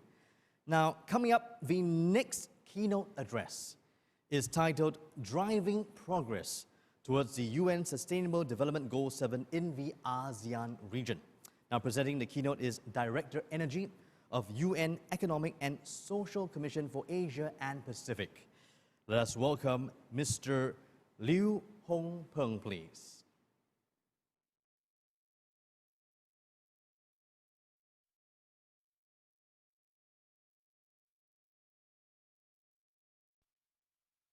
Excellencies, distinguished participants, ladies and gentlemen. It's a great pleasure to speak at the ASEAN Energy Business Forum 2020. The theme this year on shaping energy transition in ASEAN captures very well the challenges and opportunities provided by the current global pandemic, sustainable development, and regional cooperation. The ASEAN region is the fastest growing sub-region in Asia and the Pacific. Over the past 2 decades, it has seen an annual average GDP growth rate of over 5%. This rapid economic expansion has translated into a significant increase in energy demand. ASEAN's primary energy supply has almost tripled since 1990. Tracking and monitoring ASEAN's progress on energy transition towards achieving targets on the Sustainable Development Goal 7, SDG 7, is important. It focuses the areas of ensuring universal access to electricity and clean cooking, increasing the renewable energy share in the energy mix, and accelerating energy efficiency. According to the joint study by ASEAN Center for Energy and ESCAP, several ASEAN countries have achieved 100% electricity, while clean cooking technology have been actively developed to phase out of polluting solid fuels. Renewable energy installations and the production are on a strong upward trend. The energy intensity to produce each dollar of GDP is falling as energy efficiency is being enhanced in industrial, construction, and transport sectors. However, national achievements in these areas are very different, and the rates of progress are too slow in many areas to fully realize SDG 7 by 2030. 29 million populations lack access to electricity, many located in last mile communities in rural areas and islands. While quality of service delivery needs improvement even within nations that have achieved universal electrification. About 220 million people still cook with solid biofuels such as wood and charcoal, which cause the indoor air pollution mostly harmful to women and children. Without a significant push, universal access to clean cooking is unlikely to be achieved by 2030. Renewable energy occupies a special place in the energy transition. It's essential to deliver both SDG 7 and the Paris Agreement. In the off-grid electricity market, low-cost renewables can bring reliable and affordable locally generated power to populations that beyond the reach of national grid. The current share of modern renewable energy in ASEAN's final energy consumption is very low, about 11%. Much more needs to be done to lift this share to ASEAN's target to 23% by 2025. And even more to achieve SDG 7 goals and to align the sub-region's emission trajectory with the Paris Agreement. With the onslaught of the crisis of COVID-19 and the longer-term climate change crisis, all countries are facing enormous pressures on their societies and economies. The pandemic is an important reminder for taking immediate action to steer sustainable energy transition for an inclusive, resilient, and low-carbon development. There are many governments are taking actions to revitalize their economies through stimulus packages for building back better and greener. It's essential that all steps taken in the recovery must accelerate ASEAN towards a growth and a sustainable development that is resilient and green. Achieving SDG 7 for energy transition and stepping up ambition for the nationally determined contributions, NDCs, are some of the key policy directions. To put the energy transition on track in the region, significant efforts to attract private investment must be mobilized. At the regional level in Asia and Pacific, the 2030 investment gap in renewable energy compared to 2014 levels is estimated to be $200 billion in SDG scenario and $385 billion in NDC scenario. Even to implement the current policy scenario, a funding gap of about 100 billion exists. It's impossible to fill the investment gap by government alone. The private sector needs to turn its investment focus from conventional high carbon energy systems to renewable energy based systems. To allow it to make this switch, governments will need to create an enabling policy environment that provides certainty, reduces risk, and eliminates barriers. For instance, removing fossil fuel subsidies presents an opportunity for redirection as the pandemic has greatly lowered the price of oil, where the bulk of consumer subsidies are directed.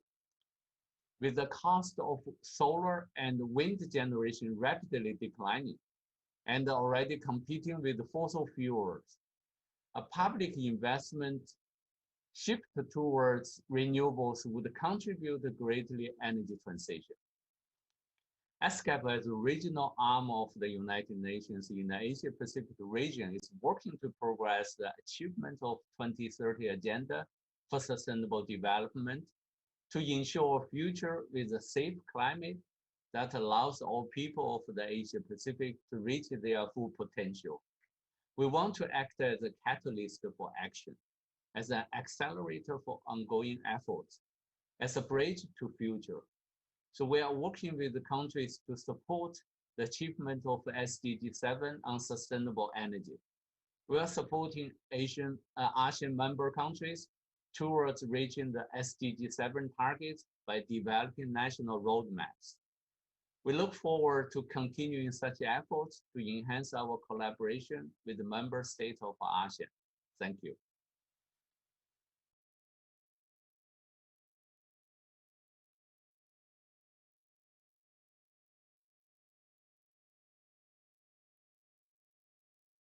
Thank you, Mr. Liu, for your sharing.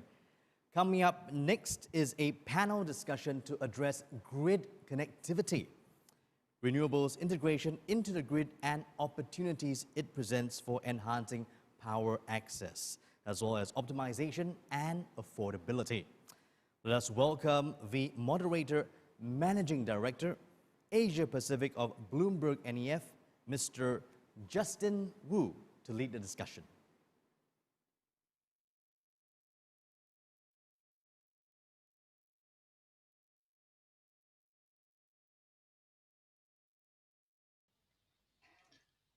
Okay, hello everyone. Welcome to the ASEAN Energy Business Forum 2020, to this panel on grid connectivity, renewables integration, and opportunities for power access, optimization, and affordability. My name is Justin Wu. I'm the head of Asia Pacific at Bloomberg NEF, and I'll be your moderator for this panel. And we have assembled a really excellent group of panelists today for this session. People who are both within the Asia Pacific region and also experts from other parts of the world. So we're looking forward to a really fruitful discussion in the next 50 minutes or so.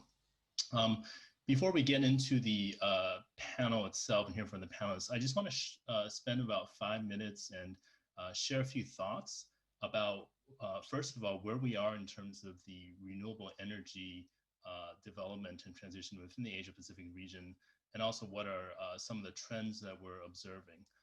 I think for this panel, we'll probably look at two interconnected topics. One is the growth of renewable energy, specifically in the Southeast Asia region, and also what are the opportunities and challenges for the integration, the grid integration of these new technologies. And of course, there are, I think, quite a few adjacent topics that we will be touching upon for this session as well. So next slide, please. So just to start out, I think the big sort of topic of the year is the COVID-19 pandemic. And one of the questions we often receive is, whether the pandemic has actually had any impact on clean energy investment. So one thing that we track at Bloomberg NEF is the levels of investment into clean energy globally. And as you can see here, actually in 2020, we've actually seen a small increase actually in the first half of the year in terms of clean energy investment. So the pandemic actually hasn't really had a meaningful impact on sort of investment into wind, solar, and other renewable energy projects, and certainly not in the Asia Pacific region. Next slide, please. I think this is something that for probably all of you who have worked in renewable energy for some time is quite familiar with this story. But obviously, one of the main reasons we've seen dramatic growth of renewable energy, especially in the past decade, is the fall in cost of renewable technologies, particularly sort of PV module prices, onshore wind turbines, and now lithium-ion batteries as well. So innovation, also scale in terms of manufacturing scale, has really brought down the cost of these renewable technologies. So every time when we see a doubling of capacity, we have an experience curve which sees a fall in terms of the cost of these technologies. Next slide, please.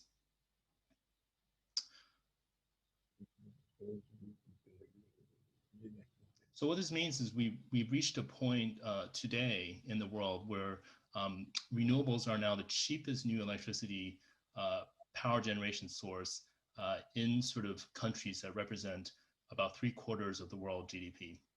So what that means is in these countries, if you're looking to build new power generation capacity, the least cost or the most economic option is wind or solar. So as you can see, this covers not only sort of US, Canada, and parts of Europe, where wind, onshore wind, is the cheapest new form of new technology, but also at least 3 of the major countries in the Asia Pacific region. So China, Australia, India, where both either utility scale or small-scale PV are the cheapest form of new power generation capacity. Of course, it's quite notable, but several other countries in the region, Japan, South Korea, but also Southeast Asia, which is the focus of our panel today, coal is still the cheapest form of new technology. But we expect this to change fairly quickly. If the experience curves that I just showed on the previous page continue, this is just a matter of years where renewable energy itself, in terms of new generation technologies, will become the cheapest option for these countries as well. Next slide, please.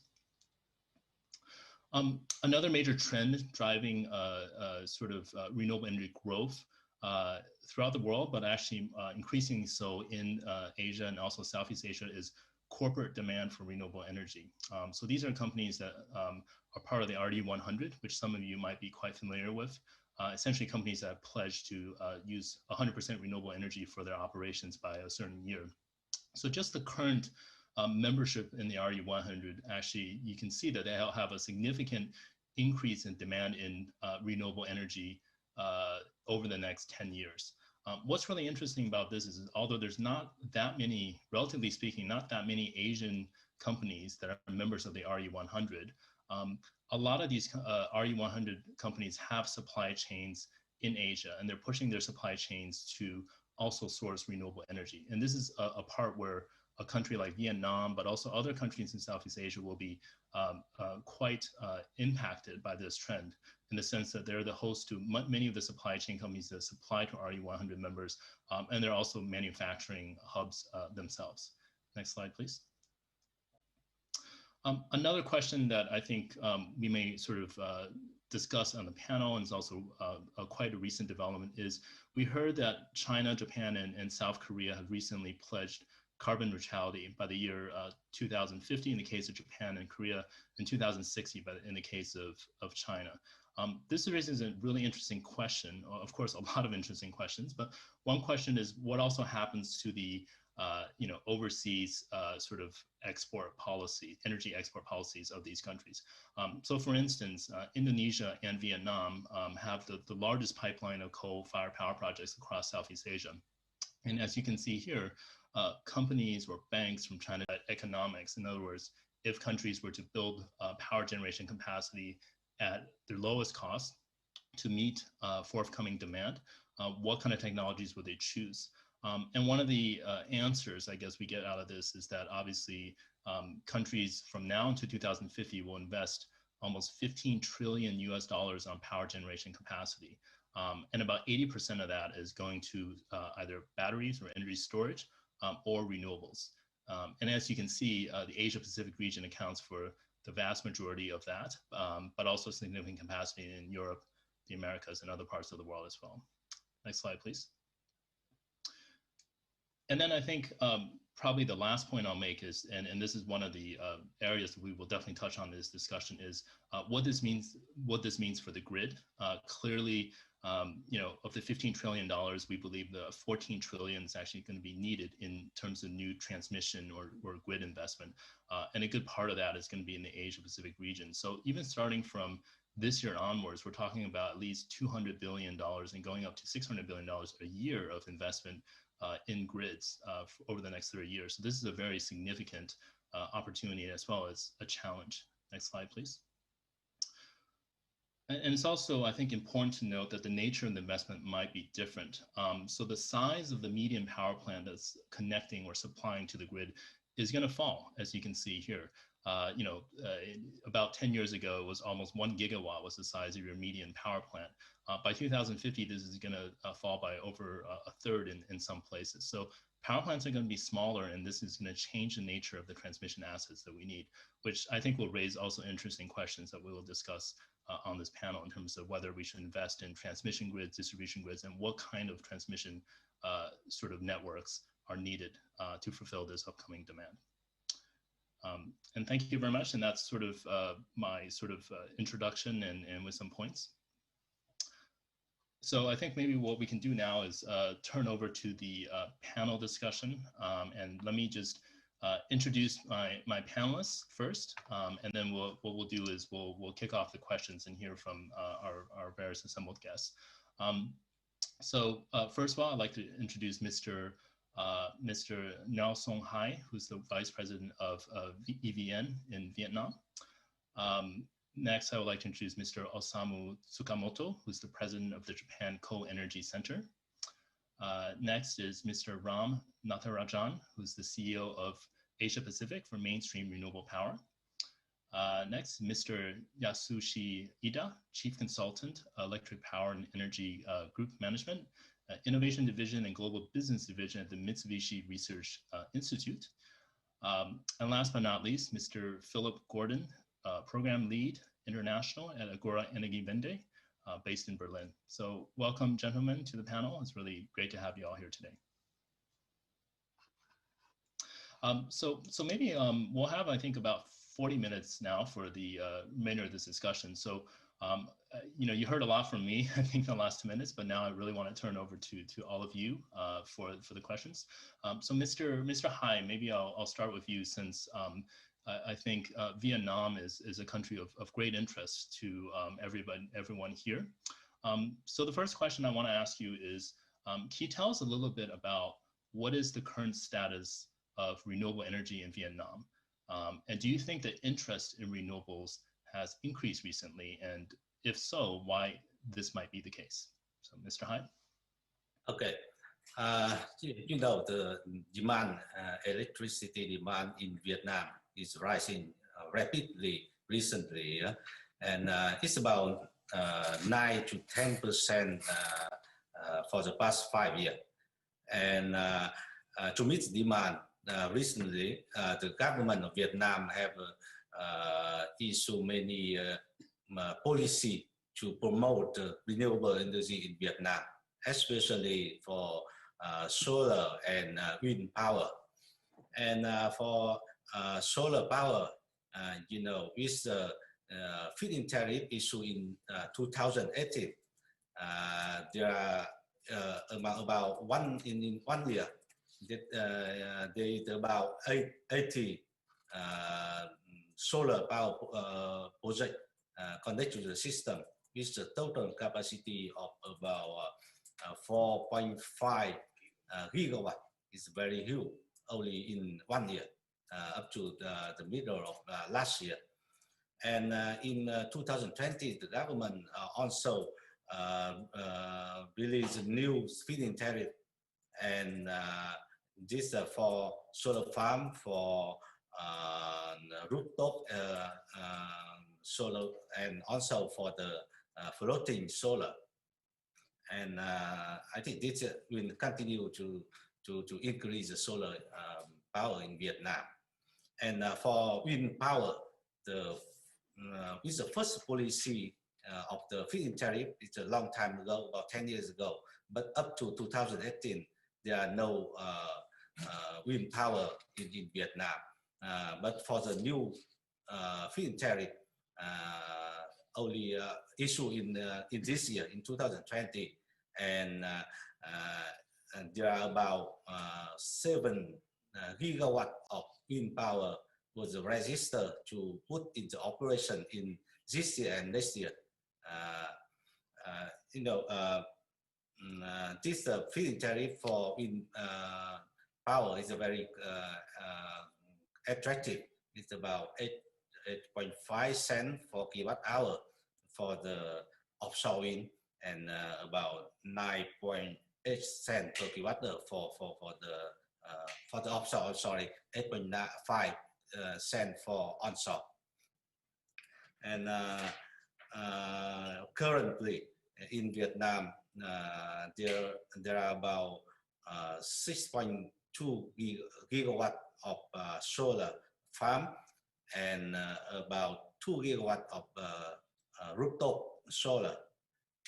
And we guess at the end of next year, there will be about 5 to 6 gigawatt of wind power.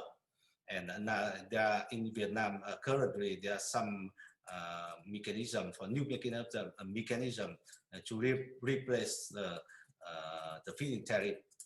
For example, an auction system is now considered to be replaced for feed-in tariff of the solar and wind. and also the government also introduced the DPPA, the direct PPA to allow the solar, the solar and renewable developer to sell electricity directly to the customer. So that you know, in Vietnam, the renewable energy is introduced in Vietnam but only recently, but it's increased very fast.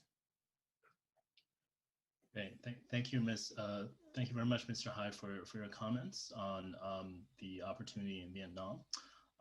Maybe I will sort of ask a similar question to some of our other panelists regarding the outlook for renewable energy in Vietnam, or maybe more generally also in Southeast Asia.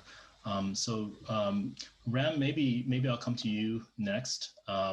What is, I know Mainstream is quite active across several countries in Southeast Asia as well as Vietnam. Can you tell us sort of your perspective on this and what you see as opportunity or even challenges in developing renewable energy projects across the region?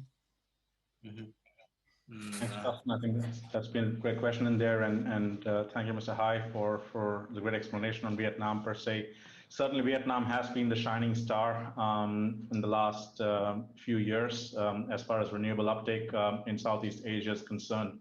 I think we've seen various countries come in with a feed-in tariff mechanism. To start with, we had Thailand who introduced a similar variant of it in the form of an adder mechanism a few years ago. We had that in the Philippines in 2016, which resulted in quite a bit of a, I would say, uplift in terms of renewable capacity, and now followed by in Vietnam as well. I think all of these programs have been with different levels of success. What has been effectively missing was a bit of a follow-up mechanism in some of these countries, certainly in the Philippines and Thailand, beyond the feed-in tariff era, migrating into an auction. I think that's certainly a very important element that a lot of the countries and the policymakers have to put a lot of emphasis on, to have a good amount of transition when migrating from a feed-in tariff mechanism to an auction mechanism. Certainly moving too quickly, it certainly has its own perils as well. I think what has been very successfully done in most of these markets have certainly been a good amount of grid support. Had the support from the various off-takers, namely PLN, EVN, as was EGAT, actively supporting it, much more forthcoming with more renewables in there. As Mainstream, we are developing certainly one of the large offshore wind farms in Vietnam, at the tune of around 1.4 gigawatts being built in multiple phases.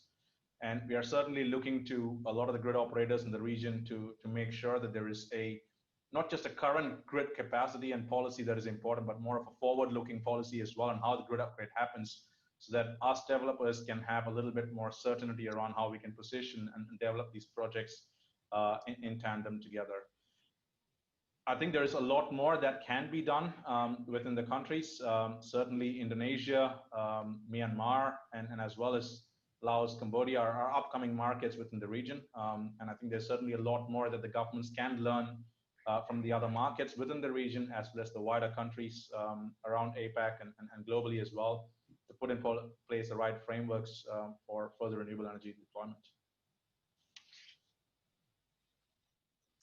Thank you, Ram, for your remarks. Yeah, maybe we sort of started with a question on renewable energy in Vietnam for both of you, but maybe if I just take a moment to zoom out slightly a little bit and talk a bit more about, maybe ask a question to Mr. Tsukamoto of the Japan Co-Energy Center, just more generally about sort of the energy landscape in Southeast Asia. For what I understand, Japan has been very active in promoting development across Southeast Asia, including Vietnam.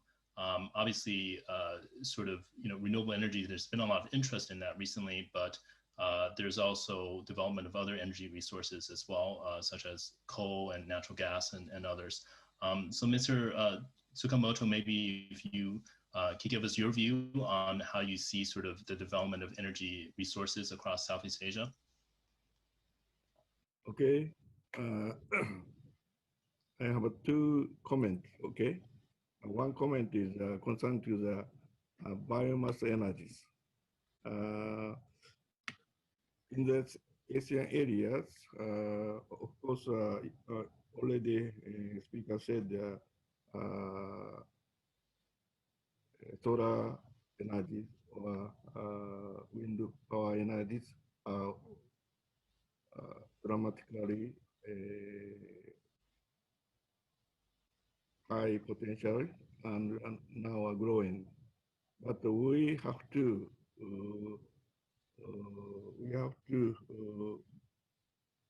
discuss, or we have to mark to the biomass energies concerning to the such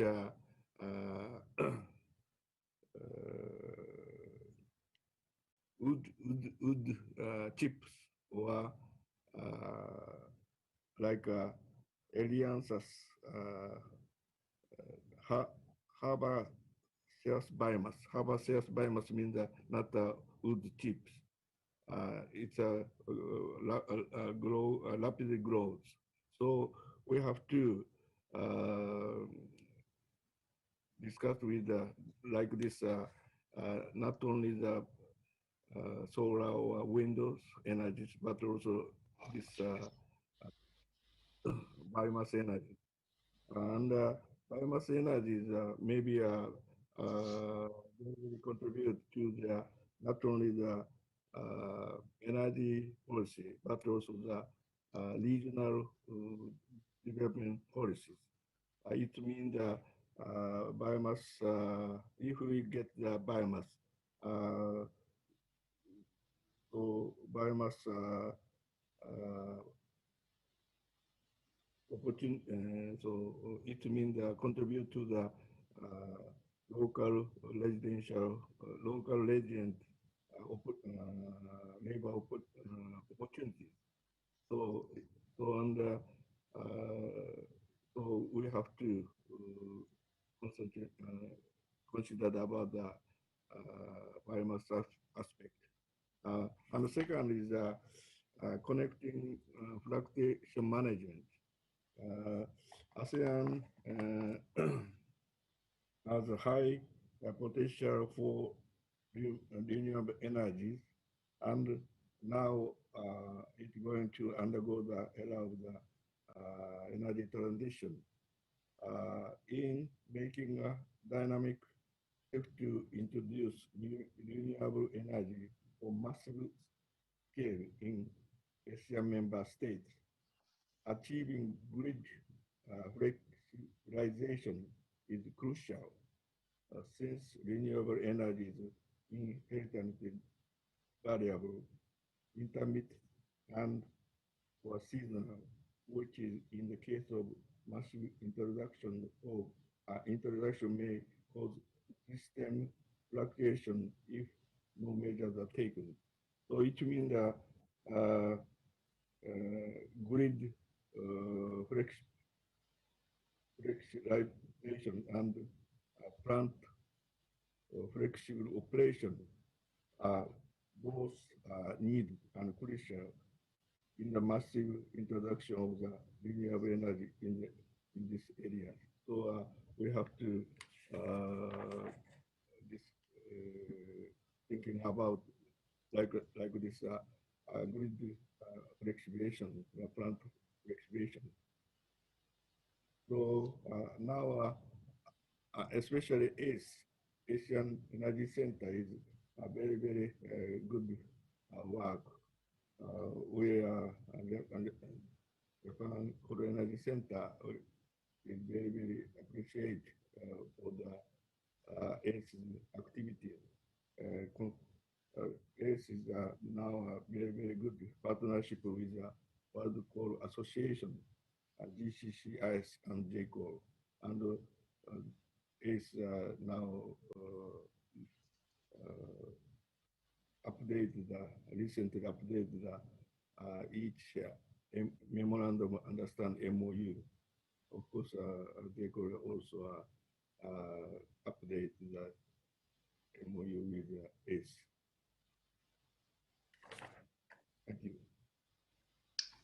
Thank you, Mr. Tsukamoto. Well, I think we will return to the, so good, interesting points that you raised. I think we will return to the point about the grid investment in a moment. That's certainly, I think, an interesting point that we want to discuss a bit more. I like to ask Philip, maybe for some comments from you about, you know, your overall sort of view of the energy transition or the opportunity in Southeast Asia or Vietnam specifically. Thank you very much, Justin. So maybe one sentence of explanation. I'm honored to be here. Agora and AEBF is a think tank based in Germany, but we have a staff of about 60 people, and we have increasingly in the last years been working in countries globally that are relevant for global energy transition. And obviously Southeast Asia has a particular relevance. We are engaged with partners, local think tank partners in Indonesia and Vietnam, now also in Thailand and the Philippines.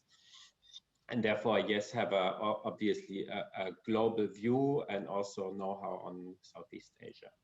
So first of all, yes, I totally agree also with the introduction. You mentioned that we see globally, the IEA just launched its Renewables 2020 report that underscores a lot of the main points that you have been making. Despite COVID-19, there is a strong growth in renewables, 4% capacity additions this year, 10% capacity additions expected next year.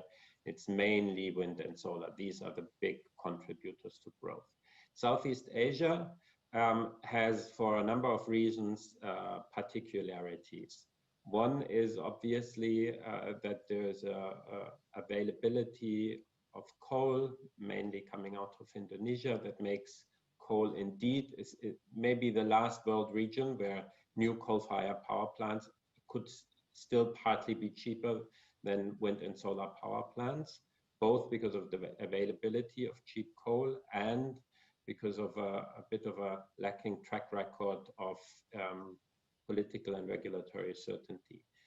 Indeed, Vietnam is a great example also for the region to see how that can change and how quick this can change. And I would like to second indeed growth both in wind and solar. Solar certainly for the region is the #1 resource. Regulatory certainty is key, and there's a lot of talks about auction mechanisms. Many countries, including Germany, have introduced auction mechanisms in the last few years. They need to be administered well, and for investors to be certain that they will have the surrounding environment to be really be able to attract cheap financing and make use of the big potential that there is. There's an environment around that, that's around permission, that's around grid access, that's around feed-in guarantees, which are key and which should not be overlooked and underestimated. And these are some of the obstacles that we see around the region, but indeed we also see these very encouraging signs. Maybe last comment for the starting point, biomass indeed is also for the region important. We have looked at a long-term analysis for Indonesia, where especially biofuels is a key issue. We have also looked at the sustainability of the land use there. And when expanding greatly biomass, then there is certainly in densely populated countries, and all Southeast Asian countries are very densely populated, there is an issue around the availability of land and the land use. And looking at that, we see that there's certain advantages, certainly for PV, partly for wind, that come into play there. And when you think big, that is something to be considered. Thank you, Philip, for your remarks. I definitely, you raised some interesting points, and definitely want to come back probably to the regulatory discussion and also coal as well, the role of coal as well in Southeast Asia. But before you do that, I want to just bring Mr. Yasushi Ida into the conversation. So Mr. Ida, maybe I understand the Mitsubishi Research Institute also does a lot of research on the energy, the future of the energy transition, and also Southeast Asia. Can you please give us your view as well on what you see sort of is happening in Vietnam or in the Southeast Asia region? Thank you very much. I have been doing some study in the Southeast Asian countries such as Vietnam, Thailand, and so on. And so I've also seen a great progress of the renewable deployment in this region. And so some issues have already been raised by some panelists, but now I also like to stress that that issues that so the rapid deployment of renewables has some effects on the power network systems, especially on the network congestion and the difficulty with the supply and the demand balance. So in the case of Vietnam, as far as I hear, so PV penetration is concentrated in some specific regions, such as Binh Thuan and Ninh Thuan.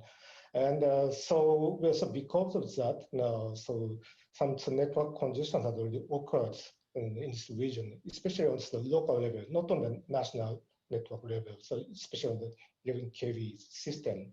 And so I heard that load curtailment of the PV has already implemented occasionally in this region due to network congestions. So on a short-term basis, so of course it's necessary to strengthen the capacity of the network system, but in the long run, with the further deployment of the renewables, so we need to consider some smarter solutions to address that. So what I mean that so power network flow has changed so recently.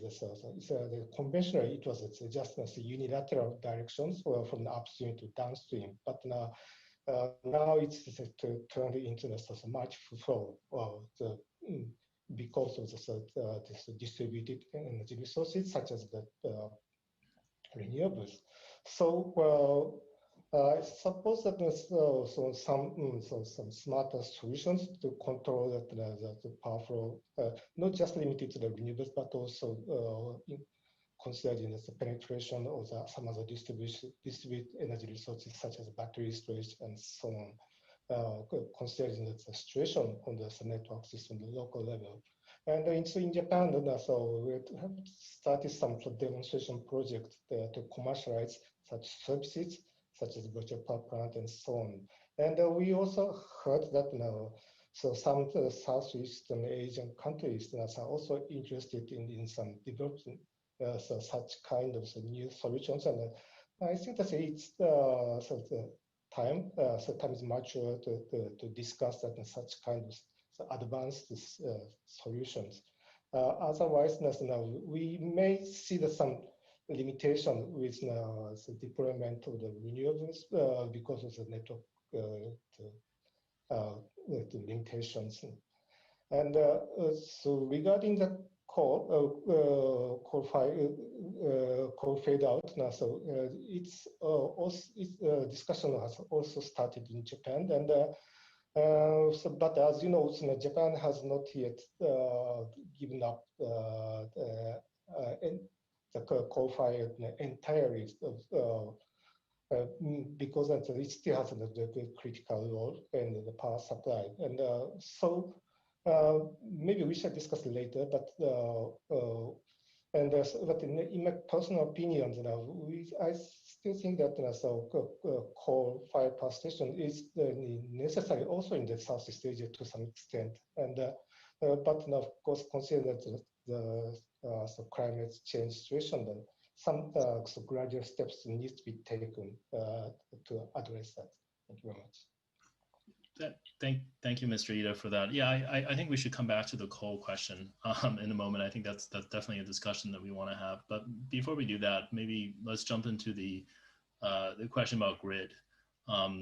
And the panel is somewhat titled sort of about renewables integration. So I really want to hear from all of you on I think a fairly basic question is sort of what kind of grid, what is the status of the grid in Southeast Asia, and what what do we need to do? What are solutions that we need, and is it adequate, or whether it's on the regulatory side or the technology side or other things. Mr. Ida, actually, maybe I'll come back to you for this question first.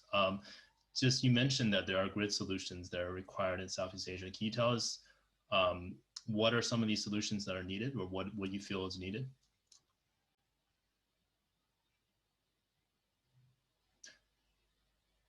Well, I suppose that the first steps not just the first.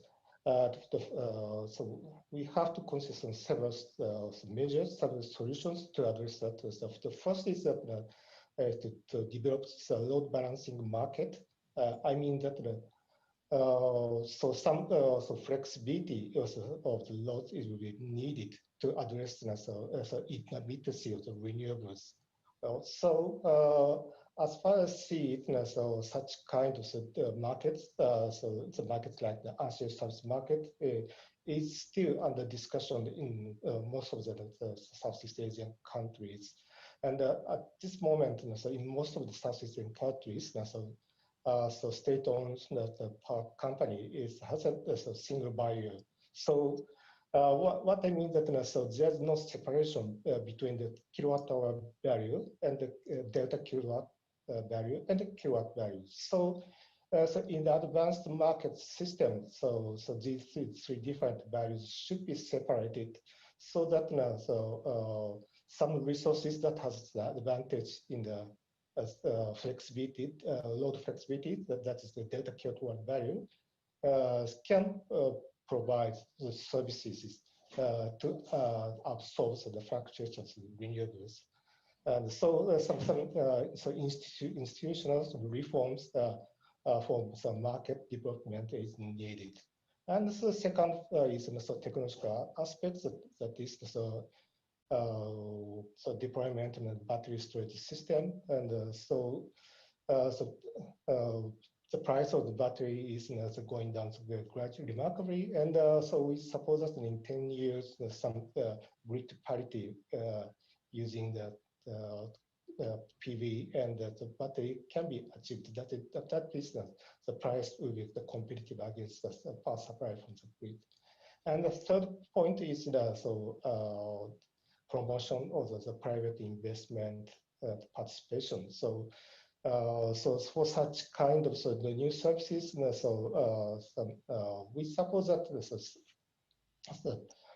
some new entrants using technology should participate in the market. So that the government of each country should take some measures to promote investment in such new technologies and such new entrepreneurs. Okay, thank you, Mr. Ida, for that. Ram, maybe I come to you because I know that this is something that you had a few talking points on in terms of the idea of a renewable grid in ASEAN, and also self-built grid networks. Would you like to comment on this point about the grid requirements for Southeast Asia? Thanks, Justin. I think it is important first to look at really where we stand in Southeast Asia in terms of renewable penetration vis-a-vis a lot of the other markets, which has a significantly higher renewable energy penetration, and certainly take quite a bit of the lessons that could be learned from how the current renewable penetration is being managed in these markets without massively overhauling the network. For example, there are ready-made solutions available to start with. I think there has certainly been some of the ambitious projects being announced, like the Australian network connecting and empowering Singapore as kind of one example. But more recently as well, in the Asia Clean Energy Summit, we talked about the Singapore-Malaysian corridor towards generating the power towards Singapore and the solar farm to be integrated there. I think there are certainly innovative solutions towards these grid integration that are possible.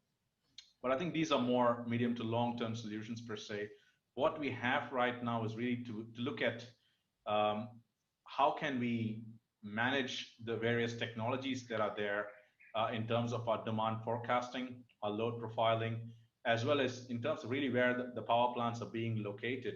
I mean, the problem in Vietnam that one of the panelists talked about as well, where we had a lot of the projects being located in the Ninh Thuan and Binh Thuan areas, could certainly have been looked at if the project approval processes and the regulatory framework that are being put in place already took into account, where the approvals and the permits are being provided as against where the grid capacities that are being available as well. So it's a combination of technical advancement, better planning in the policy frameworks and structures.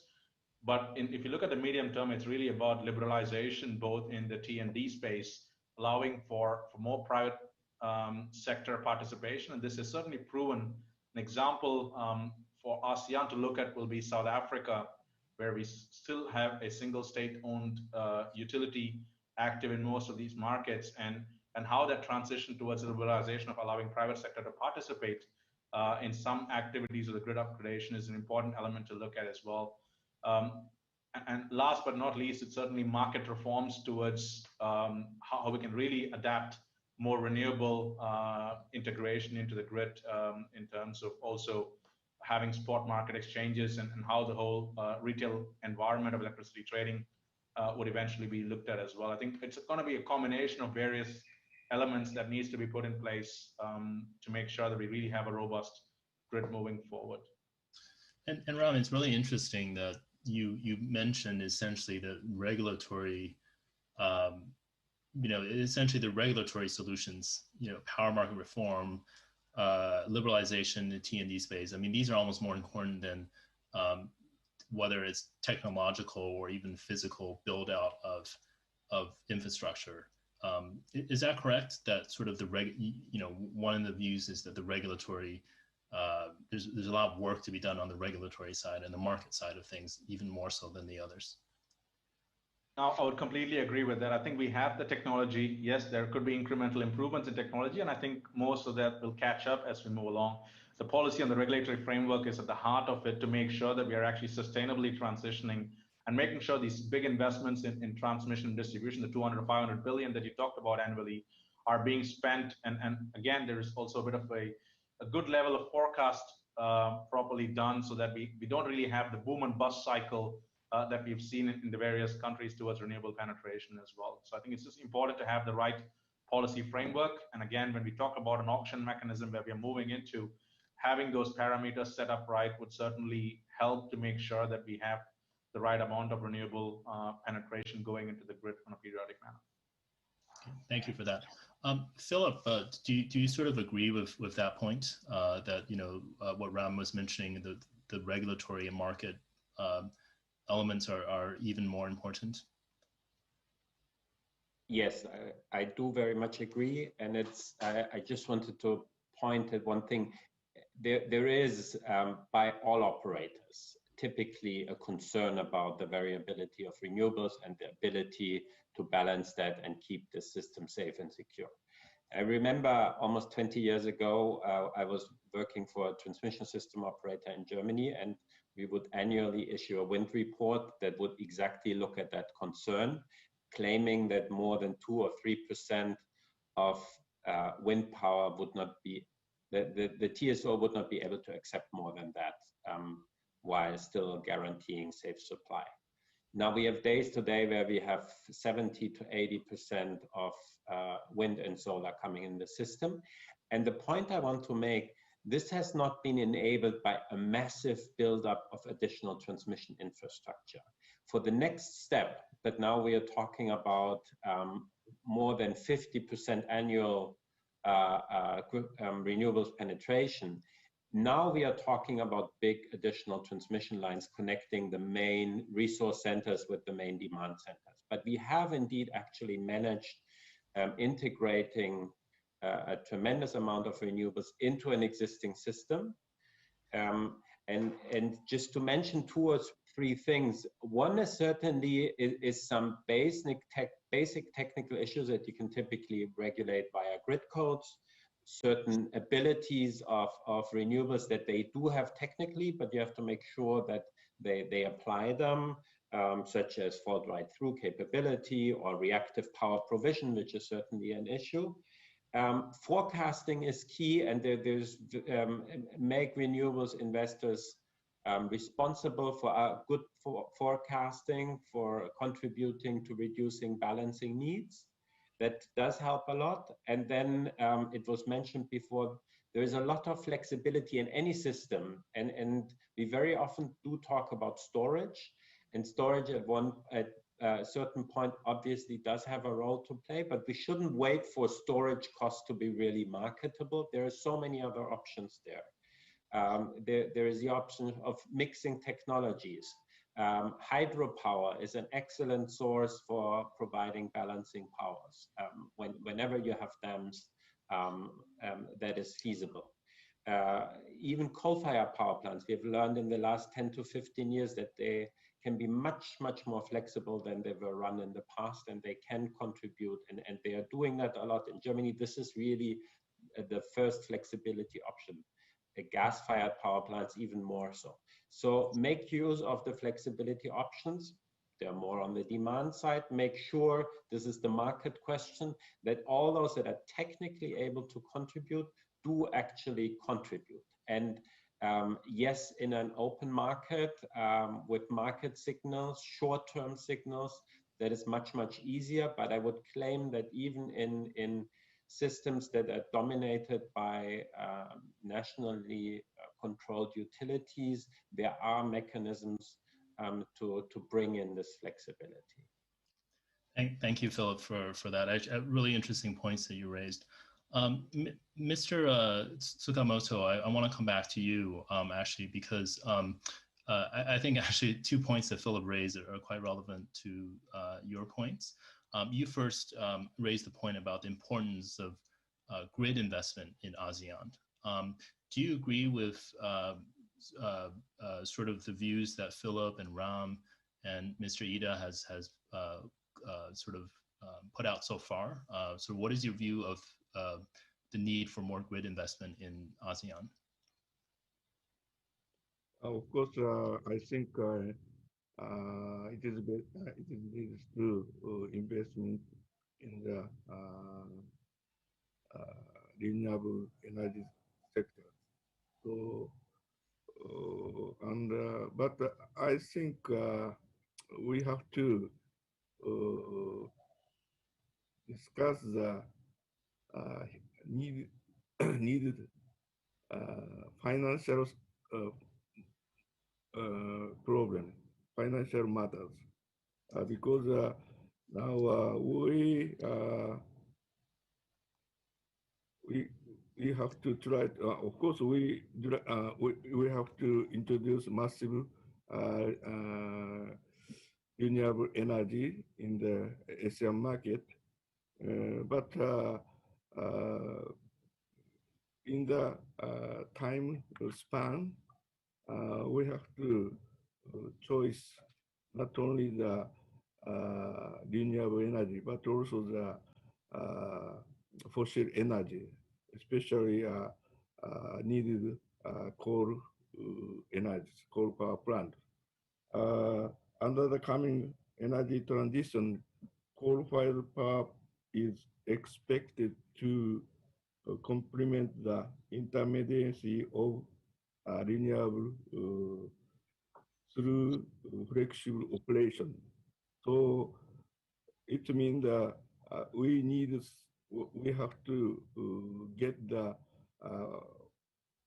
finance to the those relative investment, especially decarbonization or low carbonization of the fossil energy, especially coal power plant. So we have to recognize the needs of finance to the investment of the those not only the renewable energy but also the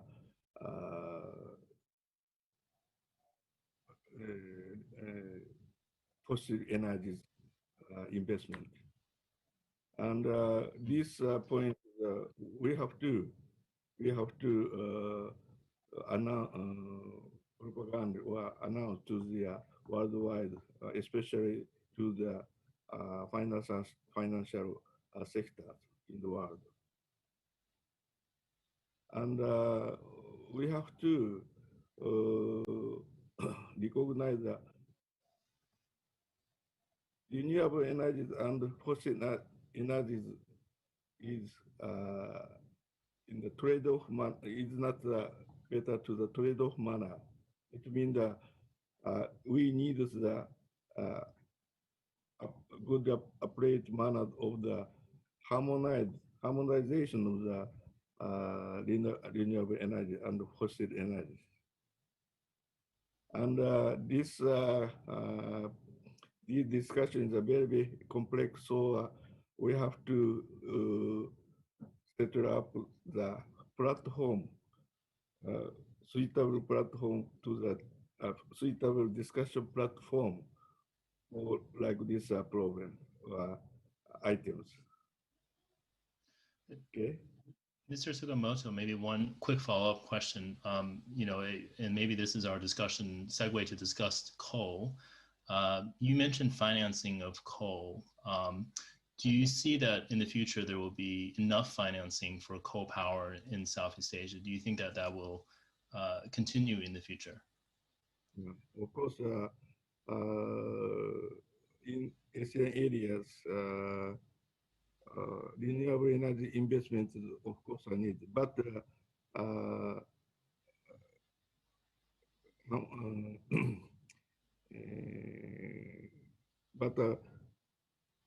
we get the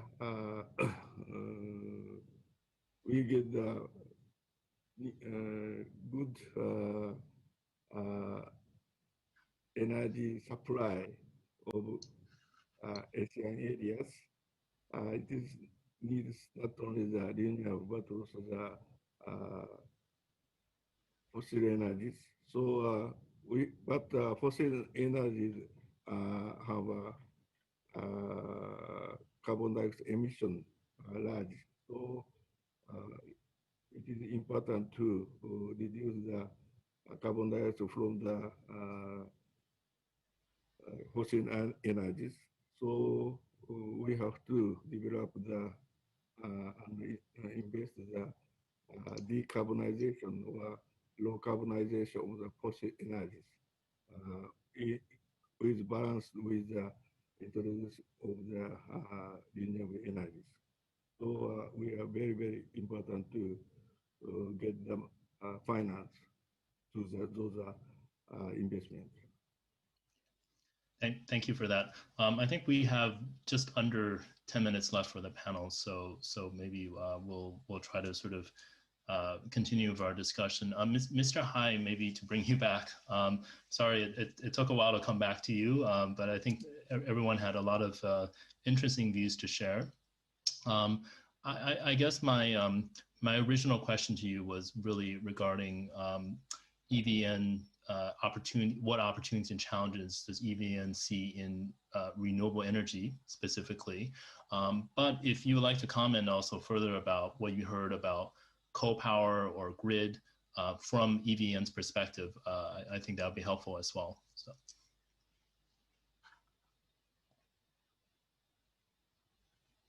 Mr. Hai, I think you're on mute, so if you could please unmute. Sorry. Okay, yeah, there you go. Yeah. You know, there are many opportunities for renewable energy developed in Vietnam. As some other opinion just talk about, is based on the policy, is attractive enough for the renewable energy, and you know, the technology of the solar power and wind power been lower and lower that's the opportunity. And another thing, in Vietnam, we the forecast demand growth rate for next 5 years is still high. It's still the forecast about 9% per year. It means each year we need about 5 to 6 gigawatt to put into operation. And though there are many opportunities to, and also, in Vietnam is a very high potential for the solar and for the wind. For example, for the wind, we have about 3,000 kilometers of coastline, and also for the solar, the solar also was evaluated by the international organization, is also very high potential. And however, for EVN, EVN is a state-owned company, and based on the roadmap of introduce electricity market, and EVN has been in the restructuring process, and we will not involved in generation in the future. We just focus on the transmission and distribution, maybe system and market operator, and that's why investment in renewable energy is left for private sector. And of course, there are some obstacle or difficulty when the investment in renewable energy in Vietnam. As a discussion about the grid connection, there are some many idea about the grid connection, but actually in Vietnam, as you know, the concentration of the renewable energy in some area that make it very difficult for the grid to transfer electricity to other location. And grid expansion also very difficult because the cost of, especially in Vietnam, the compensation for the land use of the corridor is very, very difficult. So normally, when you build a solar project, it take only 1 year, maybe 2 years. But for the transmission line, like a 220 kV, for example, maybe take 3. In some place, you have take about 5 years to build a transmission line. And a solution, as Mr. Naragaran said, the transmission line may be privatized, mean left for some private sector investment on the transmission sector, and the government Vietnam also have a policy for that. And in the future, we think if with the involvement of the private sector in this area, maybe it reduce the burden for the EVN in the transmission investment. And other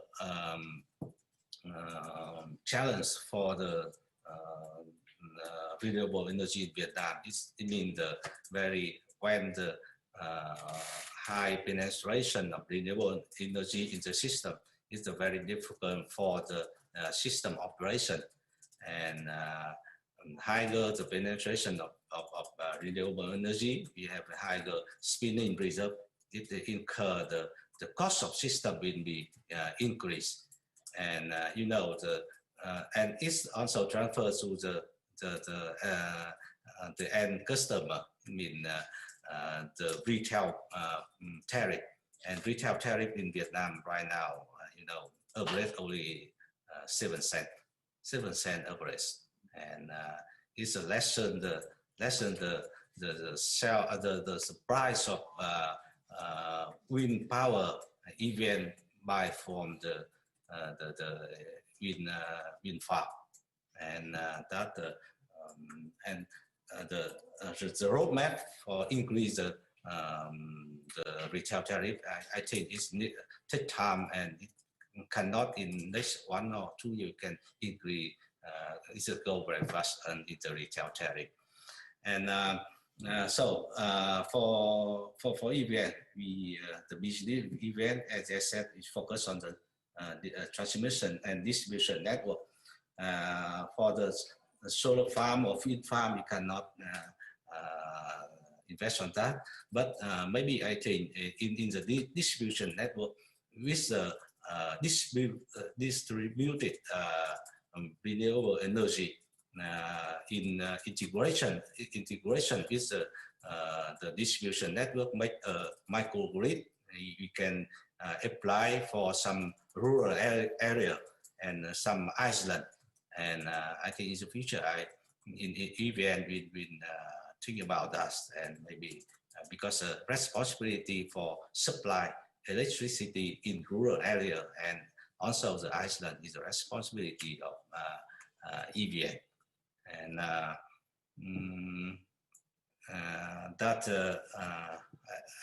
think that's the opportunity of the renewable energy in Vietnam. Thank you very much, Mr. Hai, for the comments.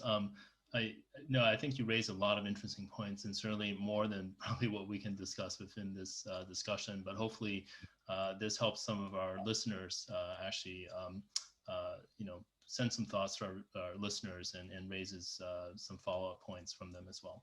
I'm also unfortunately told by the organizers that we've run out of time.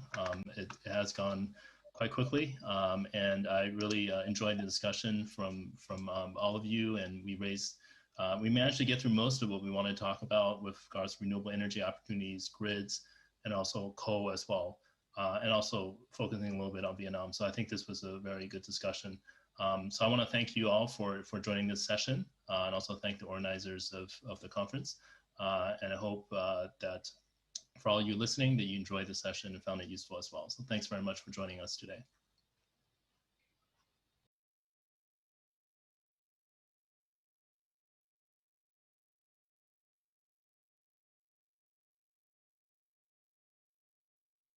Thank you, Justin, and the distinguished panelists for that very engaging panel discussion. Now, following that last panel, we now move on to a presentation of insights on renewables integration into the grid and its role in ASEAN's energy transition.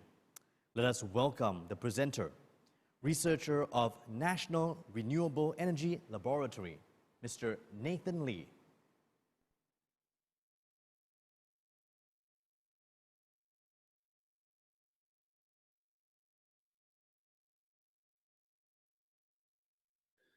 Hello, everyone. First, I want to thank the AEBF 2020 organizers for the opportunity to present today, and for all of those in attendance joining today's activities, for the opportunity to present on USAID's energy sector work in the ASEAN member states and the region. My name is Nathan Lee, and I'm a researcher at the U.S. Department of Energy's National Renewable Energy Laboratory, NREL, focused on energy system planning and decision support. I'm also the technical lead at NREL on our USAID NREL Advanced Energy Partnership for Asia work. And today I'm going to share a presentation on insights on renewable energy integration into the grid and its role in ASEAN's energy transition. More specifically, I will present on the work that we're leading with USAID in the region. In this, I will also highlight our RE Data Explorer work for Southeast Asia that's supported by USAID. I'll also present on work that USAID Clean Power Asia is conducting in the region, another implementing partner. Although I'm not part of USAID Clean Power Asia, we coordinate very closely together with other USAID implementing partners in the region to support USAID work. So USAID has partnered with the U.S. Department of Energy's national laboratories to support Asia Edge, or enhancing development and growth through energy, and the growth of sustainable and secure energy markets across Asia. This collaboration, the Advanced Energy Partnership for Asia, which you see on this slide here, led by USAID and NREL, helps to partner countries transform their energy sectors. You can learn more about the partnership and work in the region at the link below. Next slide. So what does the Advanced Energy Partnership for Asia do? Essentially, we work in a number of different areas. First being utility performance, but also supporting leveling the playing field for the energy sector, data-driven decision-making, and regional integration work, all important topics across the region. The Advanced Energy Partnership for Asia works collaboratively with partner governments in Asia to conduct research, analysis, and capacity building to deploy advanced energy systems. We define advanced energy systems as disruptive areas that may drive global energy transitions. To name a few, this may include renewable energy scale-up, energy efficiency, battery energy storage, electric vehicles, and resilience and energy security, among many others. Additionally, NREL has partnered with USAID for the development of global technical platforms over the past decade that provide free, state-of-the-art support on common and critical challenges to scaling up advanced energy systems. Today, I'm going to focus on RE Data Explorer, which you see at the bottom outlined in a yellow box. But we also work with Greening the Grid, which provides power sector transformation resources and guidance that addresses the technical challenges to grid modernization and presents state-of-the-art practices in bringing advanced energy technologies into the power sector. Also here is iJEDI, or the International Jobs and Economic Development Impacts tool for analyzing economic impacts of RE development. And finally, Resilient Energy Platform, which provides resources, materials, data, and tools, and direct technical assistance to support planning resilient, sustainable, and secure power systems. So you can find more at the links below. Next slide, please. Next, I want to provide a quick introduction to the work that USAID Clean Power Asia does. As I noted, I'm not with USAID Clean Power Asia. However, we coordinate very closely through USAID on all of our work in the region, together with the great team at Clean Power Asia based in Bangkok, but working across the region. USAID Clean Power Asia is a 5-year program funded by USAID to support grid-connected RE in Southeast Asia that began in 2016. The USAID Clean Power Asia program has provided technical assistance to many countries in the region, including the governments of Cambodia, Laos, Thailand, the Philippines, and Vietnam in RE planning and policy and catalyzing investments in RE projects. The figure on the right here shows some of the technical areas of their work in the region. The first is high RE scenarios planning. Next is improving policy enabling environments. And finally is investment mobilization to support implementation. You can learn more and access a wealth of resources from that team at their website shown here at the bottom. Next slide.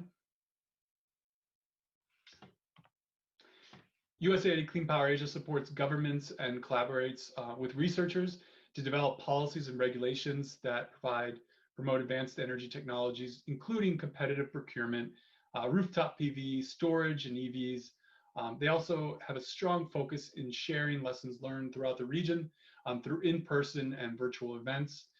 The examples shown here on this slide, which I invite you to explore at your leisure, include regulation for RE integration and regional knowledge exchange for RE policies in Southeast Asia.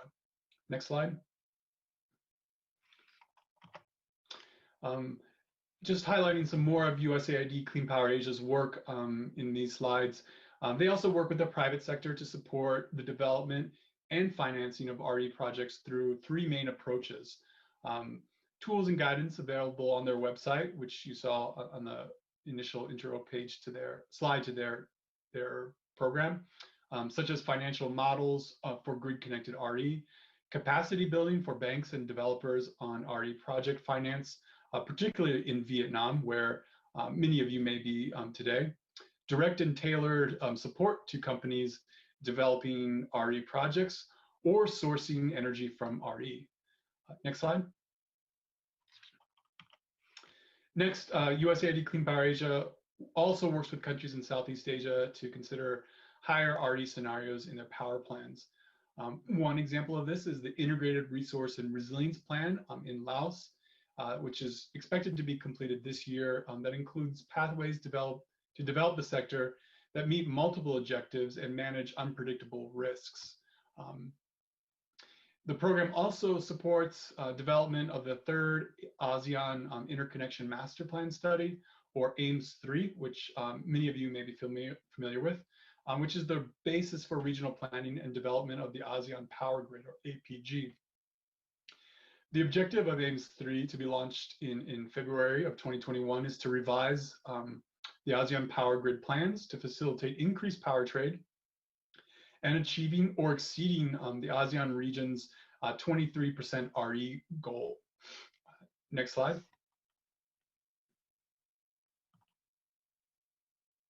In support of that as well, the USAID NREL Advanced Energy Partnership for Asia is addressing some of the key energy sector challenges to RE scale up, which in addressing these may support some of the objectives of AIMS-3 and other country level objectives across the region for energy sector transformation. So what are the key energy sector objectives for countries and stakeholders in Southeast Asia? These are clean transformation that aligns with key development, resilience, energy security, and environmental objectives.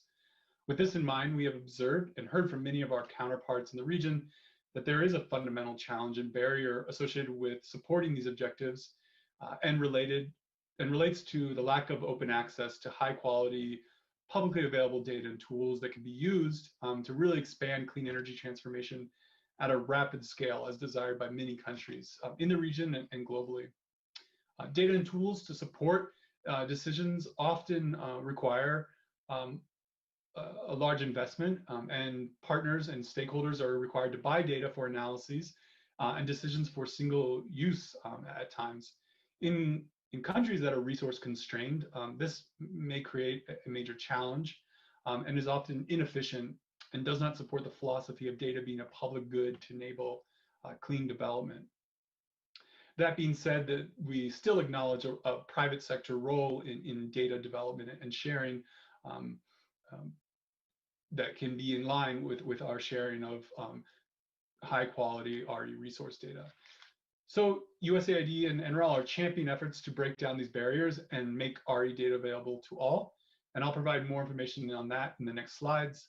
But we do believe that data can be a public good, and there are many efficiencies that can be created by allowing data to be shared across institutions and stakeholders rather than buying data over and over again on a one-off basis. Essentially, building a library of great data as opposed to requiring us to each buy a book of data. So these open data that we're developing will inform many decision areas that are critical for RE development. The data can feed into tools that are free and open source, providing maximum transparency and accessibility. Access to these open data and tools also empowers countries to fully own these analyses and frees up monetary resources for other important activities. So in the next slides, I'm going to introduce you to some of the various decisions and feed into some of the public available and open source models and tools. So if we could return to the previous slide. On the right here, you'll see a graphic that's quite straightforward, but we just want to highlight here that good data is at the heart or at the center of robust decision-making to enable energy transitions. So you can see data is at the center, and this can feed into various analyses and inform different decision areas such as RE target setting, policy making, grid integration, and investment. We have a practitioner's guide that walks through a lot of these connections that you can find on RE Data Explorer website. In addition, to this philosophy of good data being at the core of decisions, on the graphic, we also want to highlight this, that as spatial and temporal resolution of data is increased, we can better inform more complex decisions moving forward. So higher temporal data and higher spatial resolution can support that work. Next slide. So the RE Data Explorer web platform provides no-cost RE data and analytical tools and technical assistance to developers, policymakers, and decision makers in developing countries. It's a user-friendly geospatial analysis tool for analyzing renewable energy potential and informing decisions. Users can perform visualizations and analysis of RE potential that can be customized for different scenarios.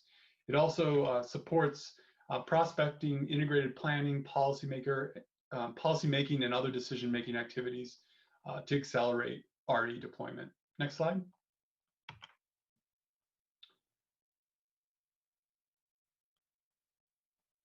Within this context, we're really excited to be sharing a sneak peek here in this animation that you may see on your screen, and to share the work we're doing with USAID to build and expand an open RE data library.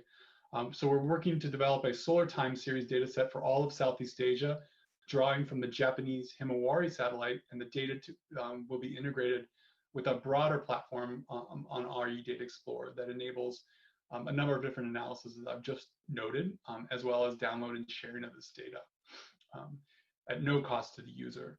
So this is just an early image of the data that we are developing with USAID, and shows a sneak peek for 1 day, so 24 hours across the region. This will be rolled out to include a full year of hourly data, or 8,760 hours. It will be validated and made available on RE Data Explorer for visualization, analyses, and download. The whole RE Data Explorer for Southeast Asia with time series solar data will be launched in early 2021. So please stay tuned on RE Data Explorer, and we're working with USAID and partners in the region to roll out a great outreach activity set for this work. Next slide.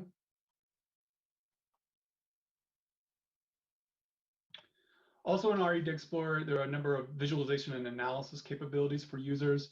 The figure here depicts the different types of renewable energy potential assessments, from resource on your left, so that larger theoretical potential or energy content in a certain region, all the way down to market potential.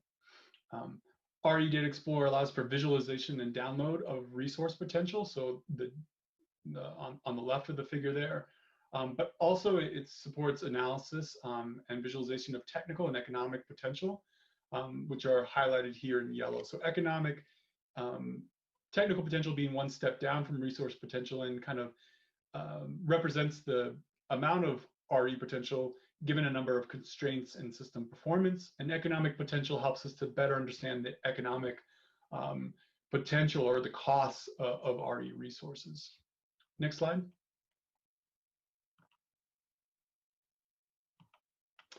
So the figure here on the left shows the technical potential tool on RE Data Explorer, which is available for all the ASEAN member states for utility scale wind and solar, and allows users to build and analyze their own potential scenarios. Technical potential here is the achievable energy capacity, or megawatts in generation, gigawatt hours, and land availability, or square kilometers of a particular technology. These results can really help to evaluate opportunities for RE deployment, as well as potential impacts, trade-offs, synergies, and barriers. It can also support RE target and RPS development, as well as identify areas for potential RE development for the private sector. So shown here is the tool, which I invite you all to explore through tutorials online. And on the right, you can see kind of the process of going from resource potential, screening for a number of potential constraints to get to technical potential. Next slide.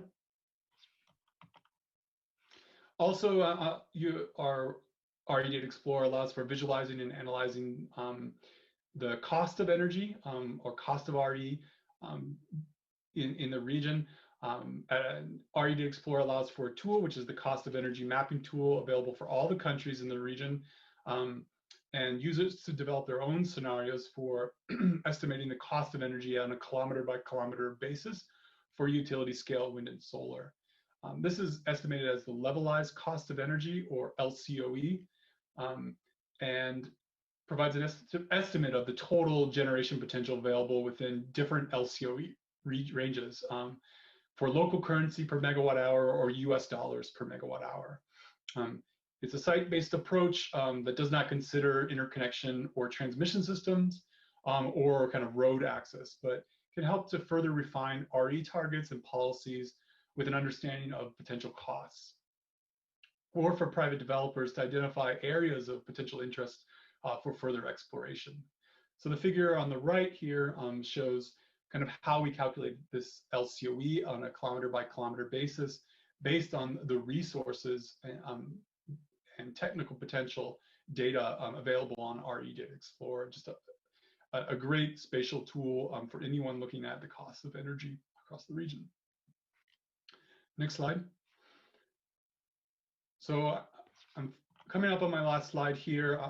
And finally, although this slide is not part of a USAID-led program, I was asked to highlight the new Global Power System Transformation Consortium, which NREL is supporting together with many others. This may be of interest for participants as a consortium focused on supporting power system operators with advanced low emission solutions. The purpose is to facilitate technical and engineering knowledge sharing with power system operators in emerging economies and to support energy transitions.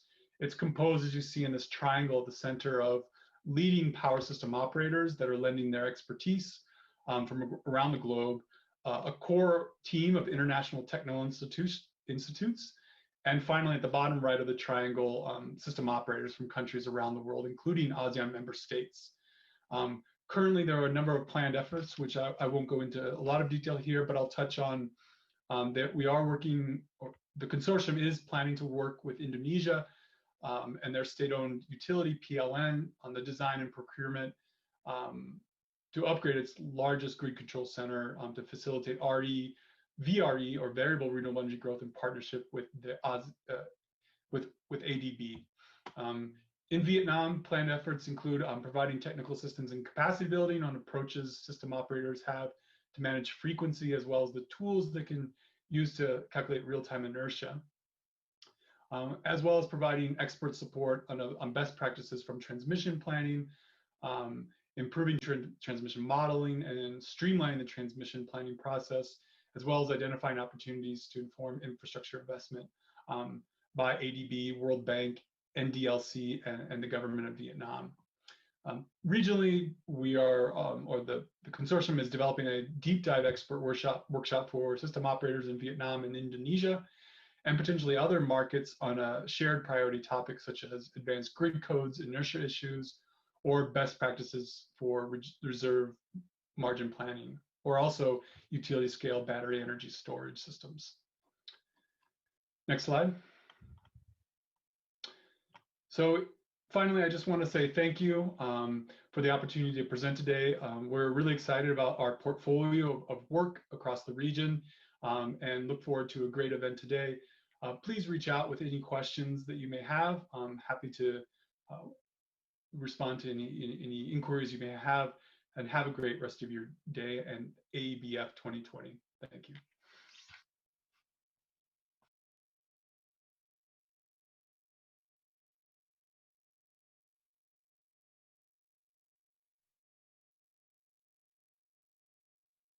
Thank you, Nathan, for that very insightful presentation. Next up is a panel discussion that features a diversity of perspectives on bridging science, policy, and business towards resilient energy transition. Now, let me invite the moderator, Dr. Andi Tirta, Manager of Energy Modeling and Policy Planning, ASEAN Center for Energy, to lead this discussion. Dr. Tirta, please.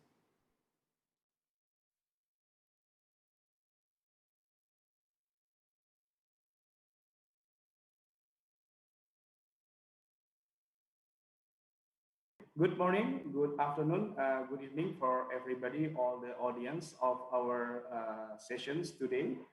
Today we would like to have sessions with a very good panelists with their unique and also awesome background.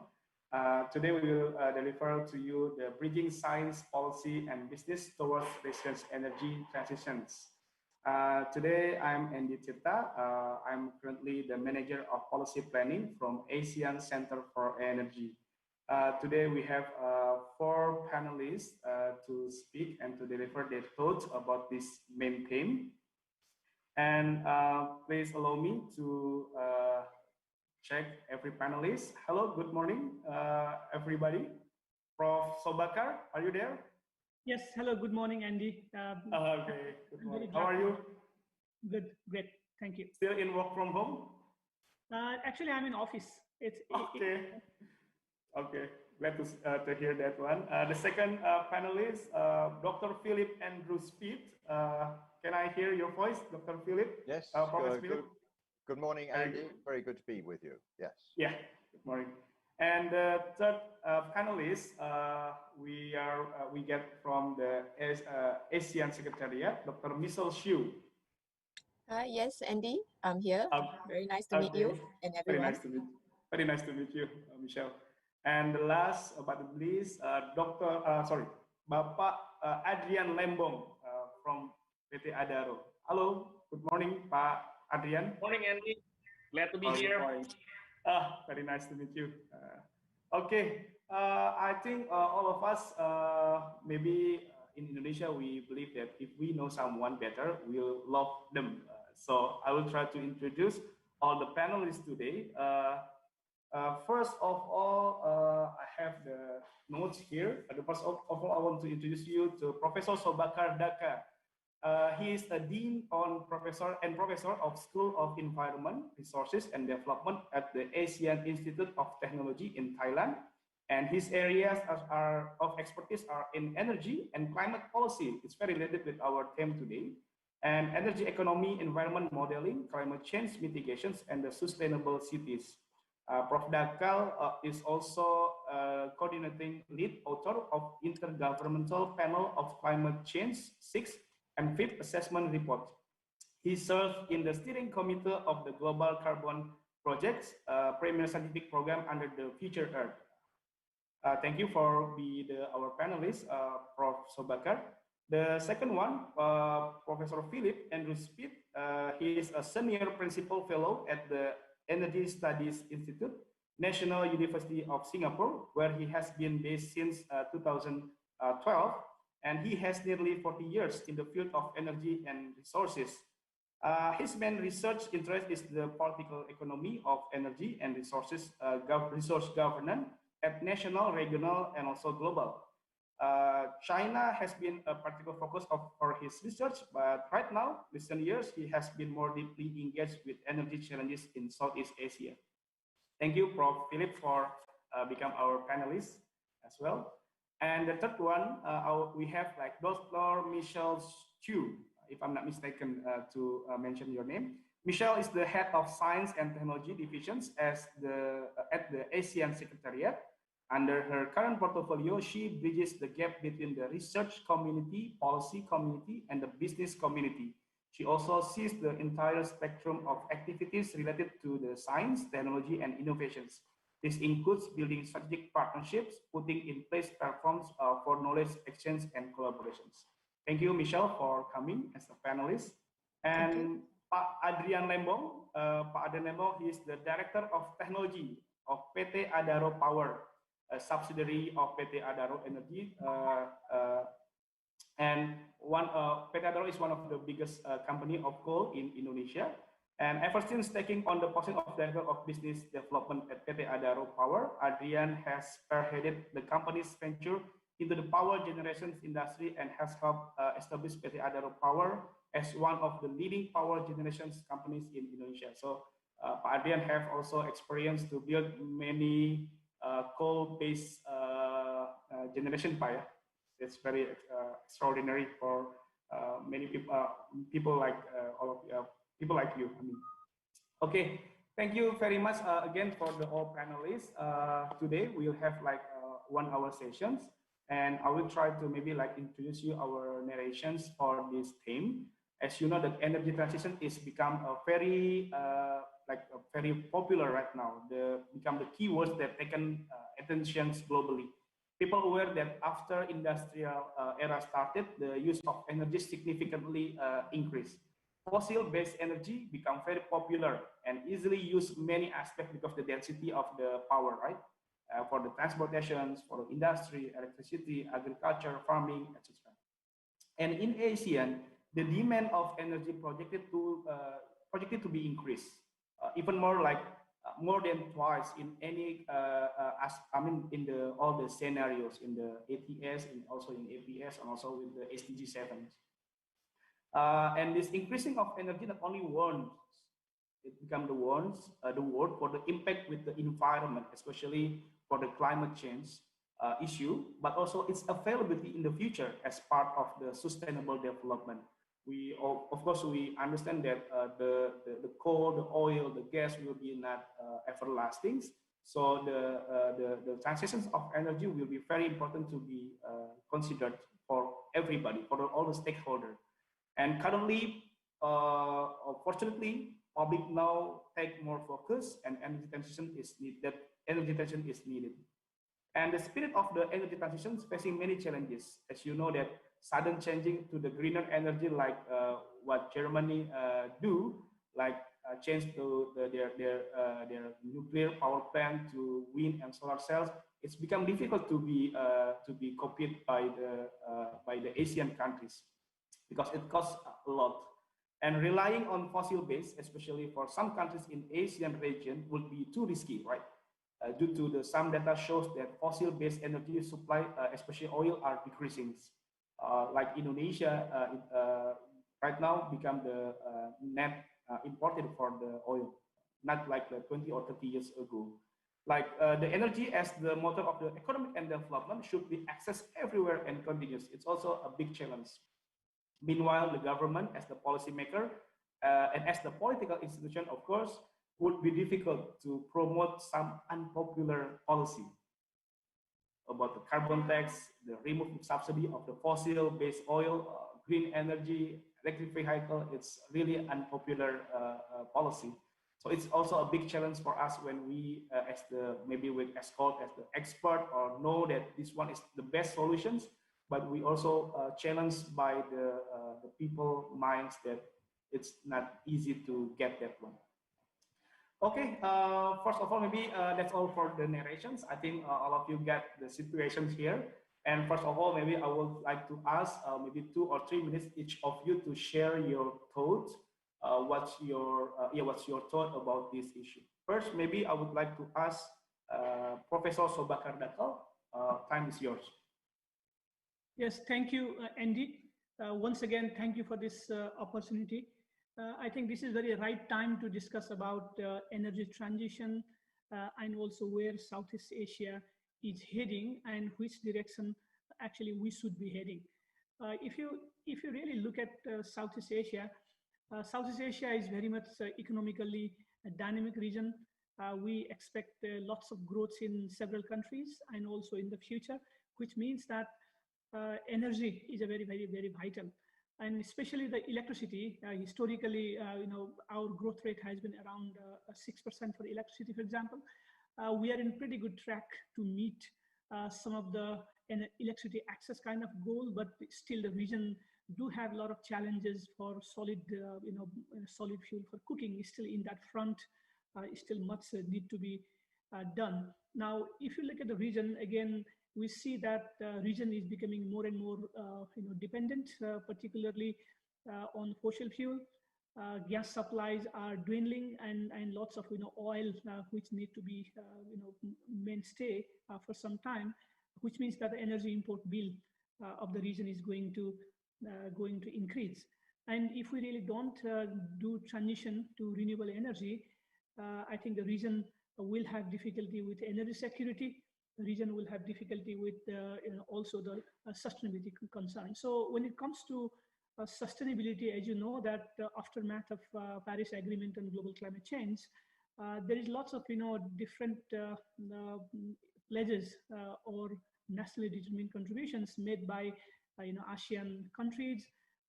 As you know, that there are different types of such pledges. Some are intensity based, to some are BAU kind of based. But in any case, I think the region is also looking forward to really contribute. And if we really want to stay under, let's say Paris Agreement goal, 1.5 degree climate stabilization, then we are here talking about globally, at least energy sector should be completely decarbonized by the middle of the century. So that kind of a pressure also, ASEAN region do have. And at the same time, policymakers are struggling to really keep a balance between energy security, affordability, and some of the sustainability. Now, which also means that in order to do a transition to the local low carbon future, lots of renewable energy need to step up. And some of the recent estimates, I quote one recently from International Energy Agency, even says that about maybe $140 billion per year kind of investment is needed from now to 2050 or so. So those investments is very important. Scaling up the renewable energy is something very important. And at the same time, some of the, I wouldn't call it traditional, but still the energy efficiency has to play a very, very central role. And in a couple of countries, still we have a difficulty also with the energy subsidy, particularly fossil fuel subsidy, and also the challenge of phasing out some of the coal-fired power plants. So, and to really sum up everything, these are the transition needs for the future if the region really wants to go from, let's say, roughly 15% renewable energy at the moment, excluding traditional biomass. If you really want to move to 50, 60, 70% renewable energy by 2050, region has to really step up in terms of policy, in terms of cooperation, in terms of coordination, and in investment. Thank you, Andy. Thank you very much, Professor Bakar. It's very like enlightenment for us as your opening speech. The second one, I would like to hear from Professor Philip. Would you share your thoughts about it? Yes, Andy, I'm very happy to do so. And really picking up from what Professor Shobhakar was saying, if we stand back and look at what's been happening in the ASEAN region over the last few years, then, sorry, there's some interference noise. Then what we see is progress towards the low carbon energy sector is very variable in time and space, which means different countries take a surge forward, then they come back again. And so we've seen, really determined, sustained efforts in Thailand, for example, and the Philippines. More recently, Vietnam has moved ahead. And also, obviously, with the hydro, we've seen Laos with building lots of hydro dams. But of course, as Professor Shobhakar mentioned, there's this tension between the need to support economic development and build lots of power capacity quickly, and the desire to reduce air pollution as well as greenhouse gases. Now, what we've seen, I think, is that the countries that are leading on the transition are those that need more energy, those that have less fossil fuels, and like Vietnam, just need energy. In contrast, countries that have more fossil fuels have less incentive to go in the low carbon transition. In addition, you've got very strong fossil fuel lobbies that will be resisting in the governments, resisting moves by the government to push in place firm measures to promote the low carbon transition. However, two things are happening. One is, two things are happening with respect to long distance transmission. We have at last the agreement of Singapore to take part in the Laos, Malaysia, Thailand, Singapore, bring hydro slowly down into Singapore, though it's starting very small. And the other exciting initiative is the wire to be built from Australia to bring solar energy into ASEAN. So I think momentum is picking up, but it is still very variable across ASEAN, and I will stop there. Thank you. Thank you very much, Prof. Phillips. Yeah, again, it's very enlightening for all of us to hear about this thoughts. Okay, let's hear something as the opening statement from Michelle, as the ASEAN representative. Michelle, what do you think about it? All right, I'll do my best. Thank you very much, Andy. So following up from Prof. Shobhakar as well as Professor Andrew. So from the ASEAN perspective, where science, technology, and innovation is concerned, yeah, we also look at the research that's happening in the science part, and how do we translate that into policies? Because at the end of the day, like what you mentioned, the policies will then have to be implemented. And when the policies are being implemented, they actually affect the lives of the people on the ground. And that's where you see the business people coming in as well. And I think one important factor that you mentioned just now was also how are all these actually received by the people on the ground, not only by the lay persons, but also by the businesses, because at the end of the day, like what Prof. Andrew said, we are looking at businesses, right? And these will be the ones that are driving the economic growth of the nations. And very rightfully pointed out, every ASEAN member states is progressing at a different pace, right? So everyone has their own unique set of challenges. We see very much in Thailand, yes, we see a lot of solar farms, for example, happening. And in fact, even in Myanmar, we see a lot of research on the water area.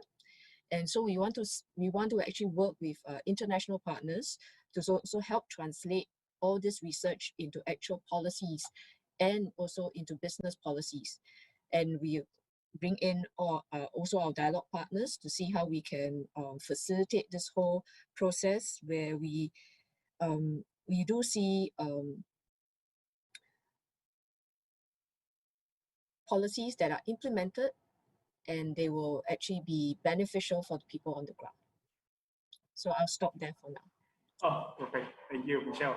And last panelist, Pak Adrian, we would like also to hear your opening statement for this theme. Please, Pak. Thank you very much, Andy. I think what we are seeing at this moment is a significant development in technologies that are putting new challenges, but also new opportunities into the market. So one of the key concerns that we are seeing in Indonesia, which is not necessarily relatable to other areas in the Asian community, is that because of our geographic situation, we are facing a very, very different type of challenge in regards to distribution and managing newer energies going into the grid. And so I believe this is going to be a bit of an effort that needs to be exerted together to ensure that, especially the scientific as well as the engineering solutions that are becoming necessary to connect the demand for electricity and the ability to generate with particular forms of primary energy, that we can try to implement and develop solutions that actually work in this particular environment. I think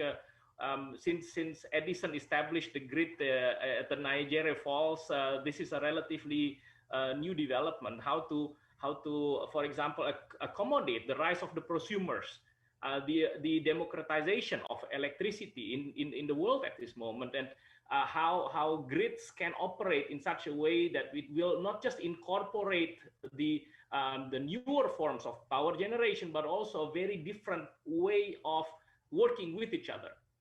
So this is, I think, one of the challenges that we'll be needing to find a solution for, and that will require long-term and very committed policy making to ensure that governments, grid operators, private parties, and end users can adapt to a completely new reality in the next decade or so. Thank you so much, Andy.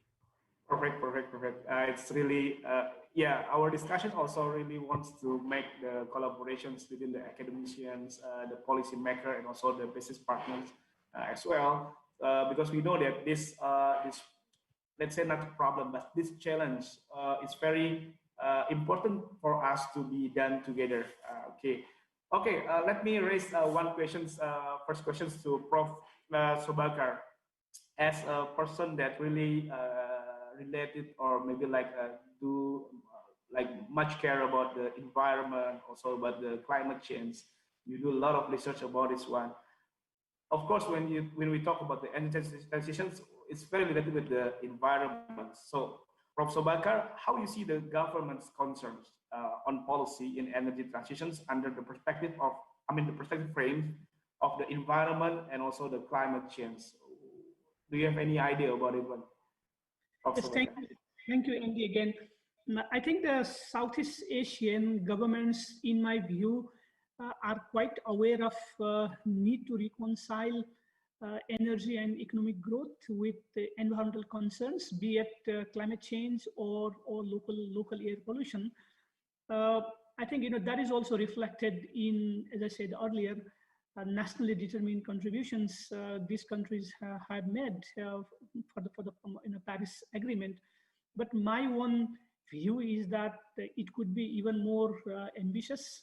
My personal take is that these are still conservative in a way, of course, which is quite obvious. Many governments took the bit more conservative position, but more could have been done. And now, particularly from the policy angle, governments always think about three things here. Energy security, as I said earlier, affordability, and also sustainability, and how to really make sure that competitiveness really do not, would prevail. So, for example, if you look at Thailand, I think Michelle also mentioned earlier that, for example, Thailand have been quite active in the renewable energy policy. Thailand has a 30% renewable energy target to be reached by 2036. That's a final energy demand.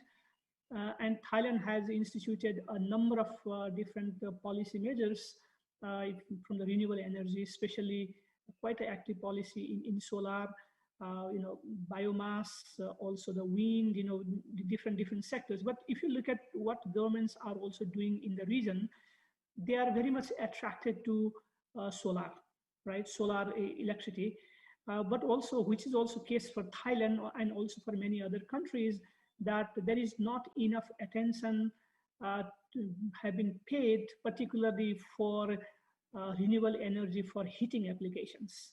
So that is one area. Lots of policies are missing, and this renewable energy utilization for the heat sector, that area needs much more attention. Now again, biofuel and electric vehicles has picked up. They have picked up quite an attention for the policymakers, but I would still say that the ambition towards electric vehicles is still low in the region. For example, even in Thailand, Thailand's target is to have 1.2 million electric vehicles by 2036. So it could have been much faster in my view, but what I'm saying is the region as a whole, maybe we need to step up more to electric vehicles. Now, when it comes to biofuel, yes, country like Indonesia, it's quite active in the biofuel. Even in Thailand, I think if my number is correct, around 4 million liters per day, ethanol, bioethanol we produce in Thailand. The target is to meet around 13 million liters per day by 2036. So, but again, a lot of nervousness regarding how we manage the nexus between food and energy, land and energy. There are lots of other things to be taken care. So I think in summary, now policymakers are quite aware in the region. They are trying to do their best. They can do better than what they are doing, and particularly Southeast Asia do have lots of renewable energy potential, and more active policy are needed. And also, before I stop here, I will only add one more thing, is that at the moment, many of these policies are yet not market driven.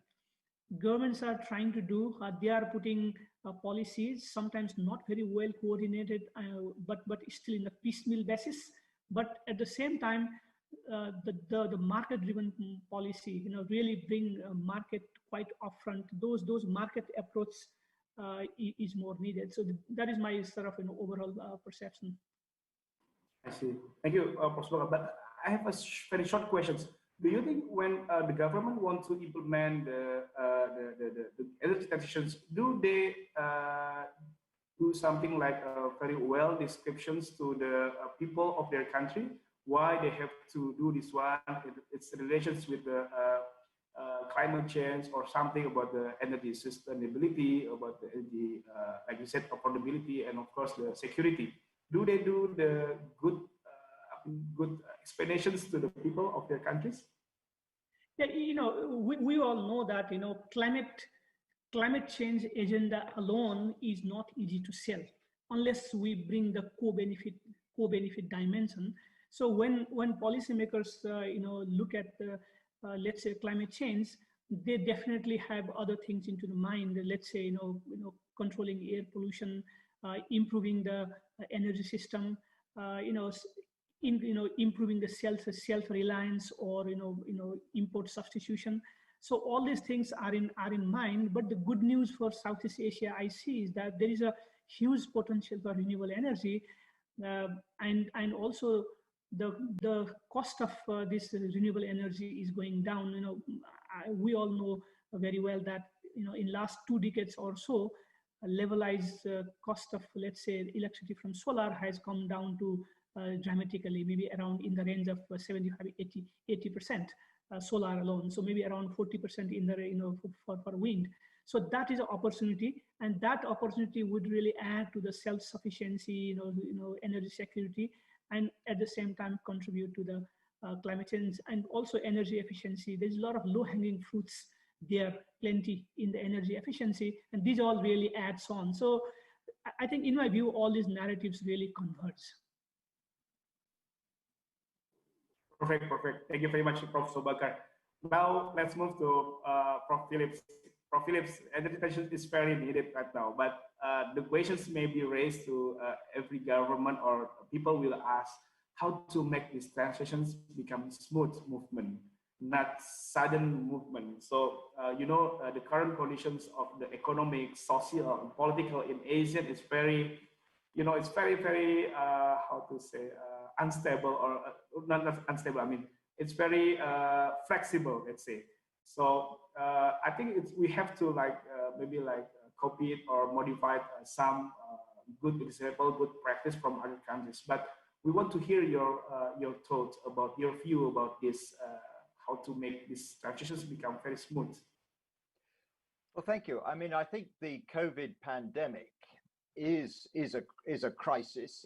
It's a potential critical juncture, we say, but the key is, how is this crisis used? There's a saying, every crisis is an opportunity. Now, I think one can look at 2 timescales, and my colleagues have been starting to look at this. In the short timescale, in most countries, because of the lockdowns, economic activity declined. Okay, so electricity demand declined. So the question is, when electricity demand declined, which of the different types of fuel that feeds electricity, which was given preferential treatment? Okay. Now, in some countries where you have a bidding system into a market and it's based on actual cost or the bidding price, or where you have a system that says all renewable energy shall go first, then renewable energy wins. If you don't have those requirements or those economic drivers, then fossil fuel wins. And I think you can start to see that even in these few months, you can start to see how the whole way the electricity system in a country is managed is reflected in that. So countries that, like Malaysia, who say, well, we dispatch based on cost, solar is cheap, hydro is cheap on cost, marginal cost, therefore they are dispatched first. So that's one thing to look at. What is the short term? Because the short term tells you a lot about the government's long-term perspective. Then you have to say, yes, a lot of countries are really facing serious difficulties. Economic growth may be down, not just for the last 6 months, but maybe for another year. Unemployment or underemployment is rising. There are healthcare costs. So for some governments, climate change and pollution is just way down on the list. But again, you could turn this into an opportunity, because this is the time when you can say, well, maybe we don't need to be, if the economy slowed down, we can stand back and build new electricity capacity in a more leisurely fashion. Let's think more seriously about solar. It will create a lot of new jobs. You may or may not be able to bring manufacturing to your country, but certainly all the deployment and maintenance can be in your country. But that raises an issue that I wanted to interject right earlier of, yes, we have the science, but we don't have the skills yet. insufficient number across ASEAN. So there's a need for skilled basic, assembly and maintenance and managing local grids. So there's huge opportunities to build out from this crisis. And yes, it needs help from outside and money from outside. But my understanding is that the money is often there in private hands to support renewable and other energy transition issues. The key is for the government to put in place the policies. So I think what we're going to, back to where I started, we're going to see huge variability across ASEAN between governments who say, this crisis is an opportunity, let's do something, and this crisis is so difficult that we can't do anything. Yeah. I'll stop there. Perfect, perfect. Thank you, Prof. Phillips. I also, all of us maybe felt the situations when the lockdown happening or the people restrictions movement happening in our countries. Our cities become greener, and that's the way we show that people that this is the way when we try to move something with the greener energy. It's also challenging that I heard that, we read from the news that Malaysia just do the project bidding with one of the largest solar project in the country. And also, we also heard about in Vietnam, they also released some bidding on the solar cells. It's very interesting. It's within the pandemic time. And when we read also the report from the World Bank, this pandemic is one of the worst, even like worse compared to the World War and also the Great Depressions in 1930s. So it's very challenging for us to move it. And Prof. Phillips said that this is a good time for us to do the transitions of energy. Okay, next we want to hear also Michelle's as a person that's really related to the science and technology divisions in ASEAN secretariats. What you see this one, and maybe like how ASEAN's region as also an ASEAN member states regard the importance of science, technology, and innovations in energy transitions, and what are the impacts of the current status. You also can share to us what's the activities in some countries, in the university also, or maybe in the research institute, what they are doing right now. Should we always become the importer of the technology from the abroad, or should we cooperate with the other countries that already advanced in this technology for the solar cell, for the wind, for the others? We want to hear your thoughts, please. Okay. Thank you very much, Andy. Yeah, I think that's one of the skill sets that actually we are trying to reach out to all ASEAN member states, because all ASEAN member states, they are actually implementing a lot of projects related to energy transition, taking up solar, the renewable hydro. But what we have also heard is that, yes, the science, the technology is there. Sometimes it's a matter of the deployment, and also like what Prof. Philip Andrew Speed said, it's about the skills. So we see a lot of projects being implemented, but what about the sustainability of them, right? After they are being commissioned, for example, the plants are being commissioned, but can they continue? Do they have the skill sets to continue to do so, to maintain and operate the plants, for example, right? And if we are talking about off-grids or grids that are more suitable, let's say for the rural areas, what are the skill sets needed from those people who are handling the plants at the rural places, right? So we are actually putting in place, or at least working with all the ASEAN member states to put in place the kind of skills or programs that are able to help the people to have these skills in order to benefit from all these projects. And what we are also trying to do very much is to actually bring in the private sector, because very often, yes, the money is with the private sector, and also the private sector are the ones driving so-called the innovation, right? Because profit margin is basically the main thing in their minds. So with that, we are also looking at how can we bring in the private sector together with the governments to see how we can work together in a win-win situation, so that, like what you mentioned, do we always have to be the follower of the technology, or can we one day, now perhaps we are the follower and we are importing, but slowly can we build up the kind of indigenous capabilities that is needed, and then be self-sufficient at the end of the day. Yeah. And I think that's where we're trying our best, because it's not easy, because every member states will have their own policies that differ, right? So we are trying our best to put in place and to work with the individual ASEAN member states to see how we can bring not only the science, technology, and innovation policy people with the, let's say, the energy sector people, because they usually both belong to different ministries and sectors. So how do we bring them all together to talk and to roll out all these policies in a much more efficient manner? Yeah. Perfect. Thank you, Michelle.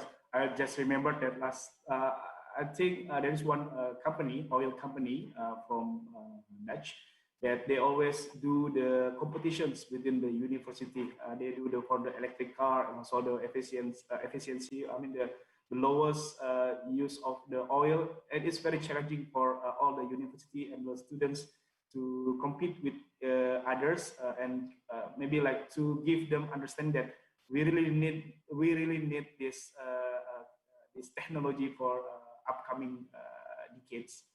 Thank you, Michelle. Yeah, and sorry. right now we have, oh yeah. Yeah, so actually based on what you just shared, it just came to my mind also that we are also actually working with a lot of the universities, because our mandate is also to work with the universities and the research community. So we are also looking at working with all the universities to see how we can leverage on the bright minds of all the researchers. So are we looking at, let's say, hackathons, or are we looking at competitions? Yeah, and to bring all these people on board and to do some form of so-called matchmaking, where we can actually link them to, let's say, sharing their research results with the policymakers, and then after that, bridging in or putting in place the necessary, so that the research that can then be deployed at a maybe at a regional or national level. Yeah. So these are some of the activities that we are also working on. Perfect, Michelle. Right now we have Pak Adrian, I think from the company. Now we can ask Pak Adrian about it, about this one. Also, the questions, the next question will be very related with Michelle's, what Michelle shared. Pak Adrian, how you see the future of fossil-based energy source with the demand of cleaner environment, and how is the new technology take part into account this development? It's very related with what Michelle said about the contributions of the company to bring the technology become closer to the reality. Please, Adrian. I think let me comment first on the role of fossil fuels. I think fossil fuels is a bit of a stepping stone. It's a phase within the history of energy generally. I think if you go back way back when, obviously in the beginning everything was biofuels, right? And so then with the use of fossil fuels become more prevalent during the industrial revolution, where the coal was starting being used.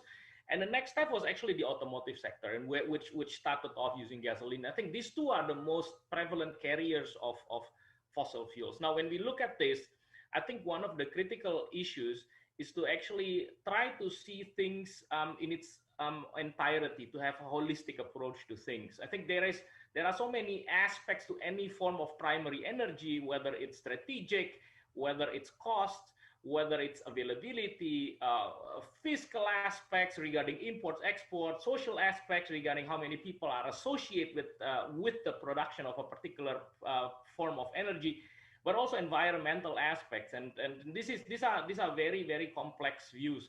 But generally speaking, I think every country needs to find a balance.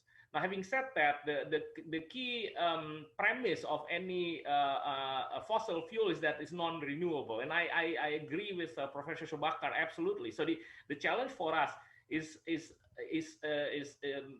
bigger than what we will see at this moment, because the fact that these fuels are non-renewable actually points out to the fact that we will run out of them fairly soon. And when I say run out of them, I don't necessarily look at whether we don't have any of it, but whether it is still economically sensible to use these fuels. Because when we look at any fossil fuel, economics dictate that we will produce the cheapest ones first. So every year we go deeper with coal. Every year with oil we go also into more difficult situation. And to a large degree, this means that all these things will cost more to produce. Whereas when we look at renewables or renewable enablers, we see this cost coming down. So I think there is an earlier transition point that we will see, at which an economy and energy economy is becoming less competitive. So it's not when fuel runs out, it's when it doesn't become competitive anymore. And so I think this will come much earlier than a lot of the governments, a lot of the societies in the Southeast Asian region are anticipating. Some are anticipating it better than others. Now, this is obviously something that we need to keep in mind when we look at things. Now, on questions about technology, I think we will see, as I mentioned a little bit earlier, a lot of new challenges. Some of these energy forms, primary energy forms, are allowing people to produce electricity at a much lower scale than ever anticipated before. So you can produce electricity reliably at kilowatts, maybe sub-kilowatt systems. There are solar panel systems I can buy online. I put them on my roof within a day, and they'll produce 2 kilowatts of power at its peak. And to some degree, this is something that a lot of the grid operators need to anticipate. And so I think we will see a significant challenge going into the future, but also an opportunity for businesses to adopt and incorporate scientific as well as engineering solutions to cater to that. And so I am not in a position, let's put it this way, my approach usually, because obviously we're a private sector company and we focus very much on the market. We are very much market driven. So if the market wants it, we will deliver. And so one of these critical issues is to understand from a policy point of view, what is it that certain governments want to see in regards to development. And if the policies are there, I think the end users will be taking a cue from there. And as a business sector, we will supply the market with the tool it needs to function properly, whether these are grid-related systems and these are or personal systems. And there are so many tools now becoming available. There is a lot of progress on machine learning, where we can predict a little bit better how trends are going to look like, even on a day-to-day basis, how to manage demand and production, and allowing us through wireless communication and very advanced computation technologies to actually create a much more efficient system. So I see a lot of opportunities in this going into the future. Yeah. Also, our meeting is a very good example that we don't need to travel very far away to meet each other to deliver this speech. Within this technology, with this platform, we can reduce a lot of energy that we can use for this meeting to deliver this very important message. And it's very important, Adrian, because we also in ACE, in Asian Center for Energy, believe that we don't have to make the coal and also fossil-based conflict with the green energy. We believe that it should be run together, side by side, and support each other. Since we believe that for the transitions in the futures, we believe that the support of the fossil-based will make become more stable for the system itself. But we also do agree that with the Asian countries with very wide geographically for the areas, very important then to put the technology, the smart grid to the people there. So the accessibility will be can be increased, and also maybe, hopefully 100% of the Asian people can access the good power for this for the next few years, hopefully. Okay, I think just to add something a little bit. please. If you mention Indonesia specifically, Indonesia has a very big challenge about being able to deliver electricity to the remote islands. We have obviously several tens of thousands of islands we need to cater to. Now, in this particular instance, it is very clear that the fossil fuel technology doesn't really work there because of cost. And so I think there is a lot of opportunities in this kind of situation to revisit our existing models and see whether certain newer technologies and scientific developments are enabling us actually to have a win-win situation where we can reduce the carbon footprint, but in the meantime also save money by deploying these technologies, which is becoming much more available than it was ever before. And so I think to pick up to something that Philip mentioned, I think it is obviously a very important view that we can also look at this opportunity where demand is down, to actually use this window of opportunity to switch right here to other forms of energy and see how we can ramp this up slowly, utilizing newer technologies that are more resilient, more independent, requires less logistics, and to a certain degree to large degree are also more affordable. Thank you. Perfect. It's really enlightenment for everybody. So the fossil base and the cleaner, I mean the green energy, don't fight each other. Yeah, let's make a frame for everything. Makes this world become better. We can because some technology also, like in China, from our study, even though they also use the coal as still using coal in their primary energy, but they have a very good technology that can reduce their emissions maybe like 5 times better than most of countries in Asia. Maybe that's another topic that we can discuss in another sessions. I think we have a very few minutes to be done these discussions, but I want to deliver one more questions to all of you, and maybe you can close with your closing statement. I mean, after you answer these questions, maybe you can also continue with your closing statement. Would like to ask again, Prof. Subakar. Okay, Prof. Subakar, how you see the business sector and the majority of Asian people willingness? I mean, the people willingness to do these energy transitions. Do you have any perspective about it, Prof. Subakar? Yeah, I think I'm quite optimistic from the business community because at the moment I see that yes, technology is maturing, technology prices coming down, all the good things is happening, and there is a willingness to create a new kind of market. And I think for many energy providers, I think this is a new market, renewable energy, and the businesses based on sustainability practices. These are a new emerging market where there is huge potential to grow. Very simple thing, like, if you look at what is the future of electricity.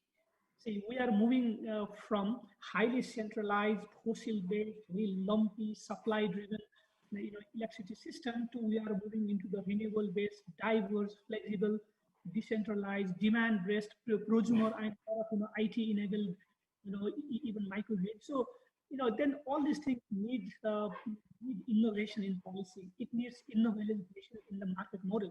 When I say innovation in policy, we need to put a new kind of policy looking at the future of, let's say, power system. Also, we need a new kind of incentive structure.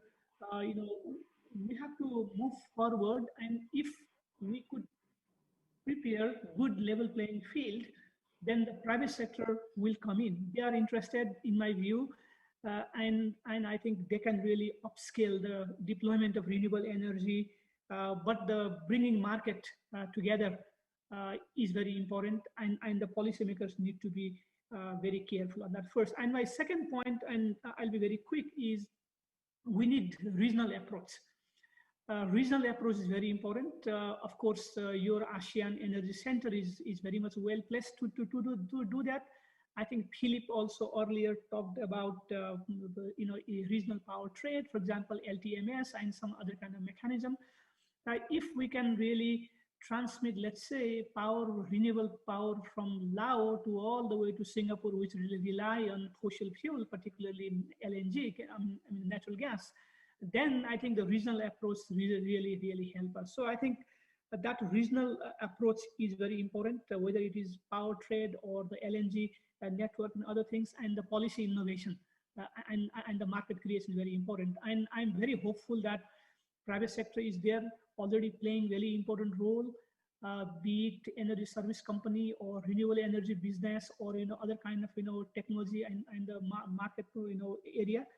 I think drive is there. I think we need more speed and we need more coordinated effort. Thank you very much, Professor Bakar. Yeah, again, thank you very much. The second one, Prof. Phillips, we still have some time. We want to ask you, okay, with the remain like 5 years ahead for the 2025, how the countries right now in Asia maximize the share of the RE in their energy supply? Perhaps you have this best practice from other countries, and yeah, we really want to hear your thought about it. One, it's only 5 years, Prof. Yeah, well, 5 years is a short time well, it's a long time in politics, but it's a short time in an energy transition. I think, the key is you have to get political and societal consensus. And you mentioned Germany earlier, they may have overdone it, but basically most people bought into the idea of the energy transition 15, 20 years ago. We're not seeing that across much of Southeast Asia. And of course, that has, on the one hand, to start at the top. If the top leaders in a country can't agree that it's important and do something, then generally you're finished. Though, of course, you can have bottom-up moves, but that very much depends on the political system and whether communities and local governments have the right to take these actions. So I think coming back to a question you posed to Professor Shobhakar, what about the people? What do the people on the ground think about this? Now, I don't know because I'm sitting in Singapore. But I think, yeah, you need the consensus at the top of each nation, and you need people to understand the issue in terms of pollution, but also in terms of energy supply. And so I think going to remote communities or partial remote communities, islanded communities, that's actually a very good place to start. But there are issues of skill, sustained organizational support. This is not easy either. So you need to be engaging the top and the bottom, and not just for national transition. If we go back to Professor Shobhakar's quite rightly saying ASEAN countries have to work together, then the leaders in each country, the leadership group, have to agree that this is a good thing. But again, you've got other actors, local governments, incumbent companies, who may not be able to stop something, but they can certainly add to what we call transaction costs. And this means that you may have a low cost of the technology, but actors can easily double or treble the costs of installation through getting in the way and through bureaucratic processes or not dispatching your energy or whatever. So I think the technology is there. It's the political will at the top of each country and the understanding of society that actually this can bring them benefits in many forms. And I will stop there. Thank you. Perfect. Phillips, yeah. Right now we have Michelle. Michelle will say about this, your thought to all the policymakers, because our event is also back to back with the ministerial energy meetings in ASEANs. Yeah, we believe when they work together to make these energy sectors and other sectors, together as a region, as one community, we believe that the task will be, let's say, easier for all countries with the multilateral commitment, multilateral cooperations. Even we also know about the ASEAN transgrid systems, about ASEAN pipeline gas system, ASEAN University Network, and everything. We believe when we support each other, we can produce something much more better. And of course, Michelle, as the, let's say, as representative of Asians, what you expect from the business sector and also the academicians here, what you expect in the future, maybe to bring this energy sector and also the transitions of the energy become much more better. Please, okay, Michelle. Yeah, thank you very much, Andy. So maybe I'll speak from the science and technology angle, because that's where we also target, because we do also have a subcommittee on energy, right? So they are actually leading some of the efforts on the energy sector. So, but on top for the Committee on Science, Technology and Innovation, what we actually look at is to see how we can basically bring all the stakeholders in, let's say, the energy transition, in this energy transition campaign. How do we bring everyone together so that we can actually think really of the future of electricity, or even the future of power? Yeah, and so that's why we are also working very closely with the various ministries, the various stakeholders, to see how we can build up the capabilities among the, let's say, the policymakers. Because like what Philip said, it's important that you have this political will as well. And but this political will has to be made by people who are actually open to this new form of thinking. And so we are actually working with a lot of different stakeholders, bringing in the social sector side as well, to look at how we can actually leverage on things such as future tools or futures thinking, or even design thinking, to bring together the policymakers, the ministries, as well as the businesses and the people on the ground, and our researchers as well, the scientific community, right? So because I think the essence is that I think there is a need for all parties, whether you're working on science, or whether you're making the policies, or whether you are in business. I think that communication needs to be open, and but it's going to be difficult, all right? But because everyone has their own objectives to meet. Yeah. So what we are trying to do our best is to make use of the technology as a tool to bring all these people together to talk about it. Yeah, so I think the main thing is, I think the communication needs to be there and needs to be open. Thank you, Michelle. So the activities like this should be happened like more. We help this one. Yeah. Thank you In very fact, much. we are working closely with your site, the A Center for Energy, in order to do this. Yeah. Okay, our task then together, right? Yes. Okay, last questions, Pak Adrian. What you see maybe like in the next decade, what is as a business sector, what's the role that you can take for this energy transitions? Maybe Pak Adrian, you can also give a closing statement for this one, please. Okay. I think a couple of thoughts to touch upon some of the issues that were raised by Professor Bakar, Philip, and Michelle. I think, again, in regards to the private sector, we believe that our role is to actually facilitate a more efficient and effective economy in general. And so when we look at the especially because of the topic relating science and a private business and policy, I think one of the key issues that we believe is going to be critical for a successful transition into this new form of energy is to have clear policy. I think this is something that is very, very important for the private sector to develop its initiative, to develop its innovation, to invest in products that is going to be needed. And so we are always looking at policies and regulation within certain markets, and to understand, okay, good, if this is the policy and this is the regulation, and they are both consistent, this is where we are going to develop solutions and try to help any economy and any sector to improve. And in the case of the energy sector, this is certainly something that has a lot of the issues that are considered to be strategic and political. And so I completely agree that I think a common solution, a regional solution, could improve dramatically the ability of transition to be smoother. So you cannot, you don't have to rely on yourself alone to transition into a newer form of energy. But I think generally speaking, what Michelle has mentioned, communication is very important.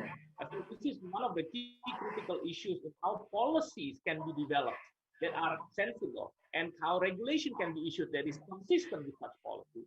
And so to some degree, I think an openness is critical to any communication. I think the ASEAN format is very important to facilitate learning from each other. But again, I think one of the key issues that we sometimes see within the ASEAN is that there's certain ethos involved, and I think again, ACE and it can facilitate this by developing a communication level which is more open, open in two ways. You are more willing to share your mistakes, and you are more willing to also listen to advice from others. And so I believe from our point of view, communication is the bedrock of any improvement, any innovation.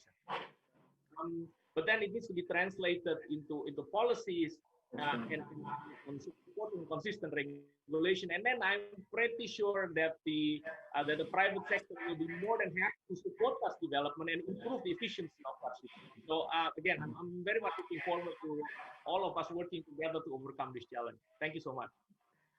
Thank you very much, Pak Adrian. You gave a very good closing statement. I think we don't have much time to close this one.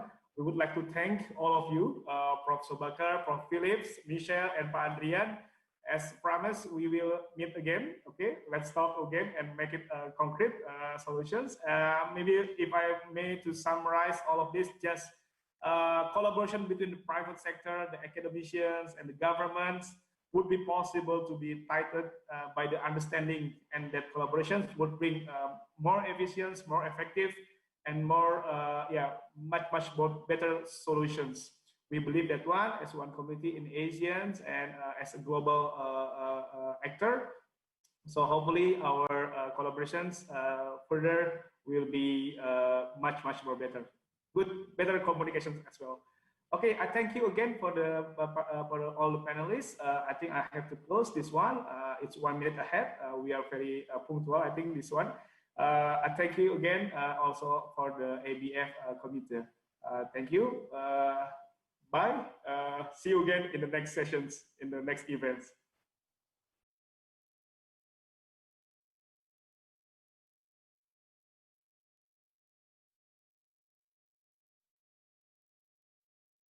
Thank you, Dr. Tirta, and our esteemed panelists for that truly energizing panel to help us finish our first day on a high. And with that, that marks the end of day one for our program for AEBF, or the ASEAN Energy Business Forum. We had an extraordinary lineup of speakers, actionable insights, and of course, great networking opportunities as well. We look forward to seeing you again tomorrow at 9 a.m. Vietnam time. Goodbye, everybody.